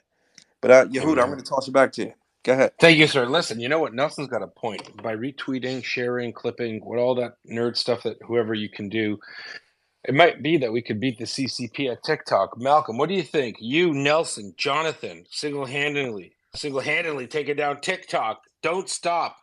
What do you think now? Malcolm. I've called for TikTok to be banned. That Osama bin Laden letter was it for me. And the funny thing is, now I've started using TikTok, so I put up a couple of real rants on there about you kids get off my lawn or something like that. But how important is it though for people? Like, I mean, everyone wants to be part of a change, be the change you want to see in the world. I think spaces. I told Nelson today, you know what? Let's rock and roll. Like we could make some change here because there's so much disinformation out there. There's so many people that you think they come with really good intentions, but what's upstairs in the head's not really working. Malcolm, what do we do? Yeah, well, what you're seeing is you're seeing not the dawn, you're seeing the bloom of the disinformation war that really, I always say that it began really in 2008 when Russia attacked Estonia over, a war grave, and thousands of citizen activist Russians just knocked down their entire nation's internet. It just did it, right?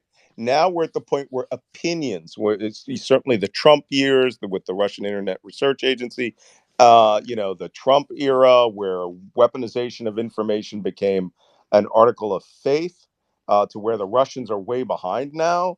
And now we're into the era where the individual, you're seeing this mass of people. If I put out a tweet on Twitter, which I still call it, I will get 2 to 3 thousand likes where I used to get 20 to 40,000 likes. But if somebody puts out Israel's, women raped is a lie, I've seen that get 100,000 likes and over 2 or 3 million engagements. So the system itself is rigged right now by the glass onion genius, uh, to uh, to to actually reward the larger number of people that can get dissenting voices together, and that's what we're seeing with the. I don't call it the pro Hamas, a pro Palestine. Okay, there are misguided people on Palestine who have good intentions, but they are now finding out that they are essentially passively supporting a terrorist group if they don't actively and openly support a terrorist group. Do And you let know me. what Nelson said earlier? He said if he wanted to, he could have ginned up the space, pro-Palestine, do a Palestine picture, dead baby, and would go off the chain. You know Oh what I mean? yeah, then you did a flip flop in the middle of them, they would all attack you. Hell Look, I yeah. don't. I just find it, and the conversation with today is indicative of this.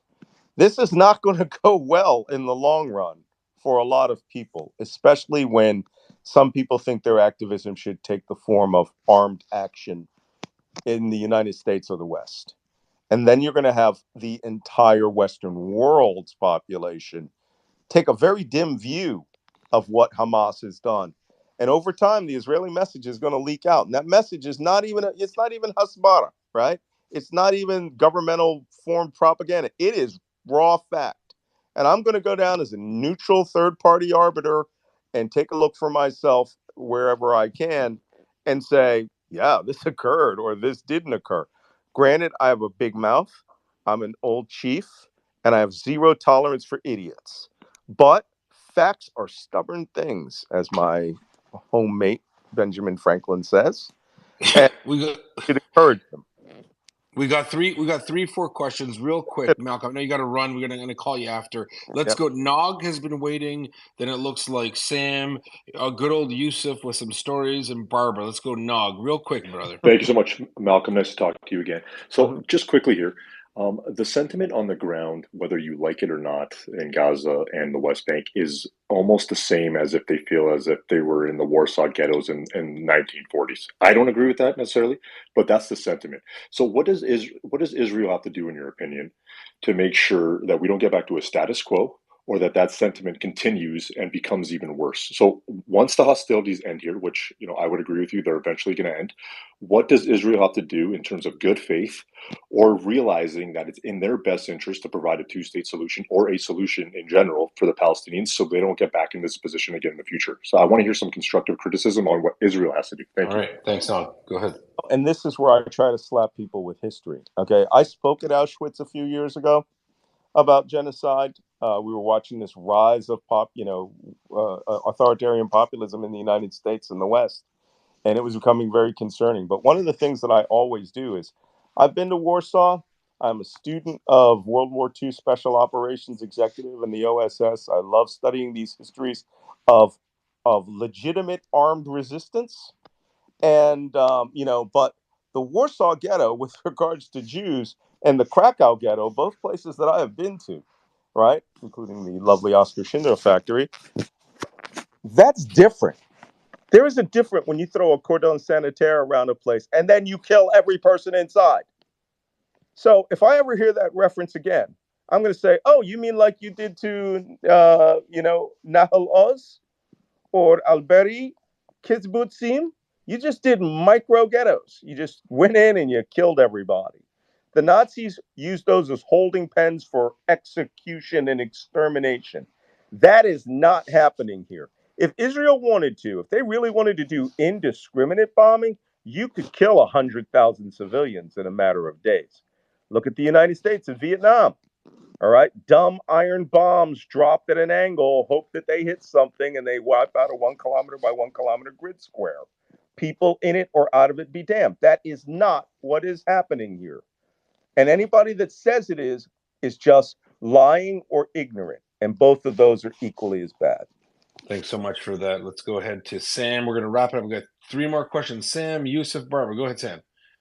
Yehuda, Nelson, and Malcolm, thank you so much for setting this up, and appreciate all your contributions here and really giving us a crash course. Malcolm, my question to you is institutionalized propaganda and political Islam. What should be our response as the United States country to the world in these two regards? Well, I think that Secretary Blinken is doing a good job of it. He's being even-handed. He's being fair. And some of the things where people had concerns, which I had concerns of, when I started hearing there were 150 Palestinians gunned down by settlers in the West Bank, and it was barely showing up as a blip, one of my first thoughts was they need to ratchet that back down. And I mean hard. Use the army hard. All right. And let everybody know that they're doing it. Because if they said it's vigilante day on the West Bank, you're just opening a second front, right? Hamas has elements over there, and now they're seen as the leaders. And the old groups, the PFLP, the PLO, all these other splinter groups that are there, people that are just angry about what's going on, people whose trees were taken down, the grand bargain may have to come out of this, which is Netanyahu may, when he's knocked out of power, the talks about giving the entire West Bank back is going to have to come back on the table, and a two-state solution, whether they like it or not. And then we'll see whether whoever the leader of Israel can survive his own radical extremist right. Right? He All may right, get, real quick, Malcolm. Benny Gantz, yes or no? And we're going to go to Yusuf. But yeah, Benny I like Gantz, that. yes or no? Yeah, right now I'll take Gantz. I'll take anybody over Netanyahu. Gantz, well, I'd take a pickle over Netanyahu. Go ahead, What Yusuf. what about the protests, Malcolm? No, you got your question, brother. You got your question. We got to go to Yusuf, and then come on, have respect, brother. Okay, Thanks, Yusuf. Malcolm, I just wanted to get your opinion and just really, see what you think about this, because games like Call of Duty and Battlefield where they like gamify the concept of killing Arabs, right? Do you think that is propaganda? Is it considered propaganda? Because a lot of people say no, it's not. America's not All propagating right, so against Yusuf, Islam. let's ask Malcolm if he even thinks Call of Duty is propaganda for killing Arabs. That's a big jump, Malcolm. What do you think? Yusuf out to lunch, or he might have something there. First off, full disclosure, I have only played one game of Call of Duty once. Okay, and if it ain't World War II, I don't want to play it. So what it's done is it is um, simplified the mechanics of people believing that they have what it takes to kill another human being for fun. And to be quite honest, I think that in a lot of these places where you can go out and join a terrorist group and go right into training and do your version of Boy Scouts, which I've seen in several countries, um, that will ratchet you. By the way, the Boy Scouts was actually supposed to be military scouts, right? Will ratchet you right up into the game. But back in what I used to call the good old bad old days of terrorism, the 1970s and 80s, with the Palestinian terror camps and training camps in Libya in Syria, in Iraq that we could image. If you guys really want to know what that era was like, go watch the movie with Diane Keaton, the Little Drummer Girl. That ain't a You film. talked about that a lot. That's a training film. There's Amazing. no holes in that movie. But we're getting back to these people where young men are inspired to go around to universities and talk about what the Palestinian existence is like and the horrible Jews, right? And recruiting, noble young women to move their Semtex explosives up into Central Europe. That's coming back. I'm seeing it. I just wrote an op-ed about it called Charlie is Back. The Little Drummer Girl may be a new era of terror recruits or terror supporters. That's a possibility, people. But worse, it's not that the kids who see the bombs drop in there in Gaza think, I'm going to kill the Jews. They have no opportunity. If 1 million people could have worked in Israel, they would have. If Gaza had all the resources that they had, and they weren't led by a terrorist group whose number one functions was the destruction of Israel, they could have been their own little Singapore, right? The Emirates, the Saudis, the Qataris, the Kuwaitis, Bahrainis, they got more than enough money to invest. Look, they turned Lebanon around till it went south on itself, right? They cleaned that. Right. It can be done, but it ain't going to get done with the current leadership. Malcolm, one quick question we've got from the audience, Lewis. Sure. He asks, have you ever seen another army that warns their targets hours before they attack to get civilians out of the way? Over Yes. The U.S. Army. Okay. So John Spencer says that the Israelis do it to a level not seen before. The Israelis do what? They do it to a level not seen before. Like they execute, they conduct way more warning missions ahead of time in order to try to mitigate civilian loss. Is that true? In 2014, when they were having this first skirmish, I did not like their double tap methodology. And I'm the Tell the audience what that means and why. Yeah, that's the Israelis understood that they could drop a 20-story apartment building full of civilians that was being used as a Hamas base or a rocket launching point. So what they would do is they would drop a small diameter explosive bomb, not a big one. Just it wouldn't even be enough to blow a hole in the roof of, and they generally aimed at the air conditioners, right? Because when the air conditioning's out, if you guys have been in the Arab world in the middle of summer with no air conditioner, you will leave the building. They hit that, and it shakes and shudders the building, and it tells people they have 5 to 10 minutes to get out of the building. Most people take that advice, and then the next thing that comes is 1, 2, 3 precision JDAMs, which will drop the building from top to bottom. And it also warns the terrorists that a JDAM is coming, and you can believe they're the first ones down the stairwells. Barbara, one last question for Malcolm. He's got to run. He's got a hot date. Go ahead, Barbara. Yeah, I'll make it tight. Yehuda, thank you so much for Eagles bringing. are waiting for me. And Yehuda, thank you so much for bringing in Malcolm and Nelson and Jonathan. This has been the space since October 7th. As a Jewish woman who grew up with Holocaust survivors, I have never been in such a state of trauma. I've just never felt this. And you cleared up so many things. And it was like, I just watching and not sorry, watching, listening to you has been so cathartic and so powerful. So, for anybody who's in the room right now that missed most of this, I encourage you to spend time tomorrow, Sunday, listening to everything that went on. It was so powerful. Malcolm, you are such a gift. I have 2 questions, but I'll behave. Let's do Malcolm, one. okay. Yeah, let's do one. No problem. Especially if you got a hot date as a Saturday night. How do you see this playing out? In like a blue sky, how is this going to play out to the best of humanity?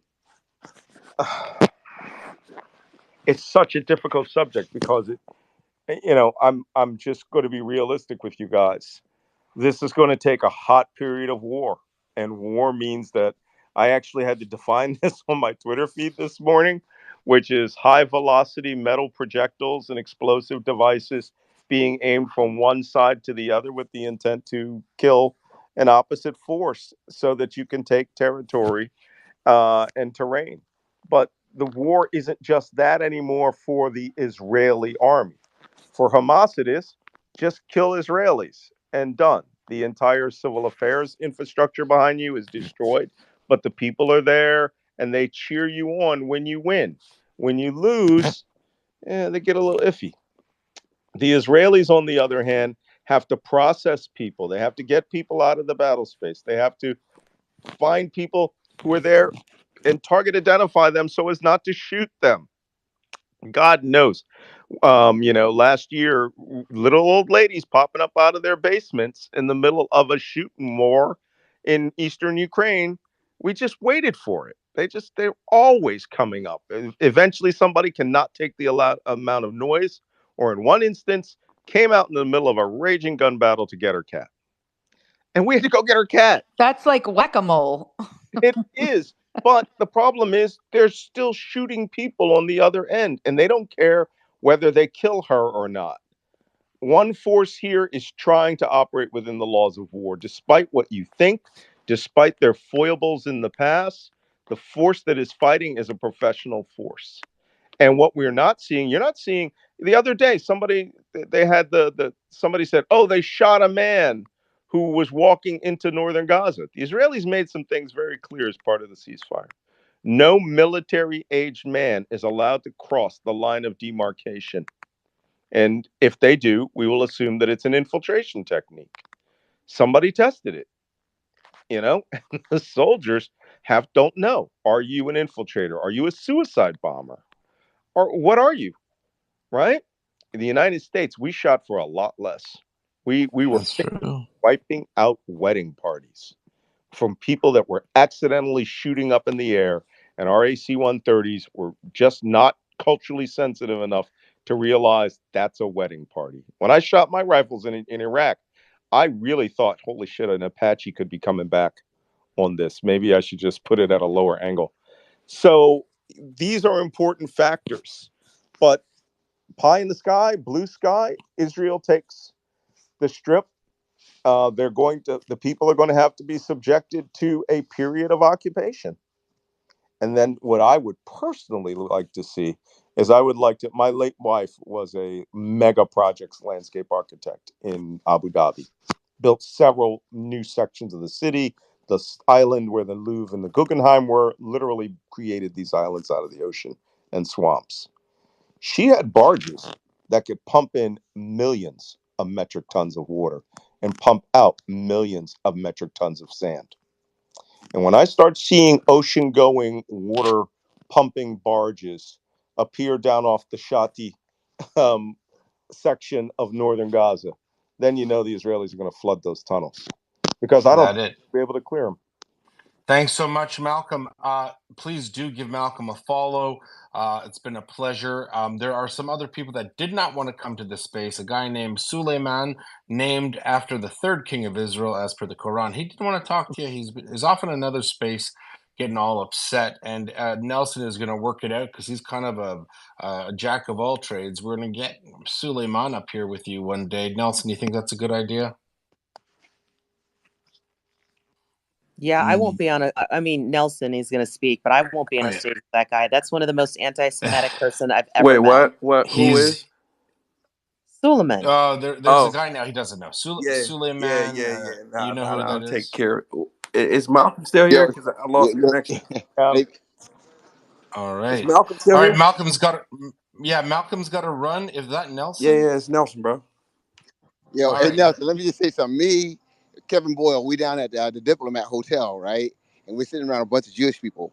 And Kevin asked, "What do you guys think about October 7th?" Yo, they got pissed as hell. They start getting up, See leaving. that that Yo, that, this that, that that's what happens when you go out with a goddamn hillbilly. Malcolm, my brother. Kevin So, Boyle. Kevin Boyle No. asked, yo, like, well, now they're lecturing him. So I had to walk away because Kevin asked the question, right? Like, what do you guys think about October 7th? with And your, then with your lecturing dumb him. asses. We'll, All right. we'll So talk about Nelson, that over later. to you because Malcolm's got to Yeah, bounce. Nelson, over to you. I just have to say, Malcolm Nance. Listen, man, I appreciate you, my brother. You are a patriot of this country. I respect everything you're doing. I respect what you did today, giving us hours and hours and hours of your time. I mean, dude, oh my God. So for everybody else that's in the building right now, guys, this space is gonna be pinned at the top of my profile. So you can catch the replays, the recording, you can copy the clips and blast it everywhere. TikTok, everywhere. So once this space is done, just go to my profile and it's going to be at the very top of it. But Malcolm Nance, my brother, salute to you. Hats off to you. Man, let's talk Well, about it. Well, thanks. It was a great pleasure being here, and I'm glad that we can just share some perspectives. There are people on here who've got a lot of experience who can't talk, because they're still cleared, and but we've got to be able to have this discussion as dispassionately as possible. Although I get very passionate, but that's my job, recalibrating stupid people, and some people will not accept, no matter what you say to them, the facts are, and they'll just fight you the whole way. So, but for everybody else, I'm glad you learned That's something. Suleiman, Malcolm. Okay. That's exactly who Suleiman is, brother. Hey, love, how you doing? My brother. What's up, brother? All right. Take care. I'm gonna go Yes, feed my sir. eagles. Thank Love you, Thank you. you. sir. Call you later. Guys in the audience, scroll all the way to the top. Make sure you follow Malcolm. Definitely give the speakers a follow. Lev, my brother, Barbara, Mama H, rocking with us all night. Piotr, Jonathan Bing, and oh my God, definitely Yehuda, man. Yehuda put this together again. He's a crazy motherfucker, but that's my brother, man. So make sure you give him a follow. And of course, last but not least, myself, but most importantly, turn your notifications on. Do not miss the daily shows. So the next show I was gonna do it tonight, but of course we have to push it back because of Malcolm. So I basically got Isaiah Washington from Grey's Anatomy, The 100, big actor. But most importantly, he's very, very popular because of what happened that got him kicked off of Grey's Anatomy. And it had to do with Bob Iger, right? So the next show is going to be Isaiah Washington co-hosting with me, and we're going to be breaking down the situation with Disney Plus, X boycotting Elon, Bob Iger. I mean, we're going to be diving into details that I've never even fucking heard about in my goddamn life, right? So you do not want to miss that. Make sure you have your notifications on my tweets so you catch that and you get to jump in live, get on stage, and really get a deep dive into this whole situation with Mr. Bob Iger. Ladies and gentlemen, my name is Nelson Epega. Appreciate you guys for rocking with us. Again, the recording is going to be pinned at the top of my profile. Jonathan Bing, Barbara, Lev, Yehuda. You know what I'm saying? Let's talk about it. Have a good night, ladies and gentlemen. See you tomorrow.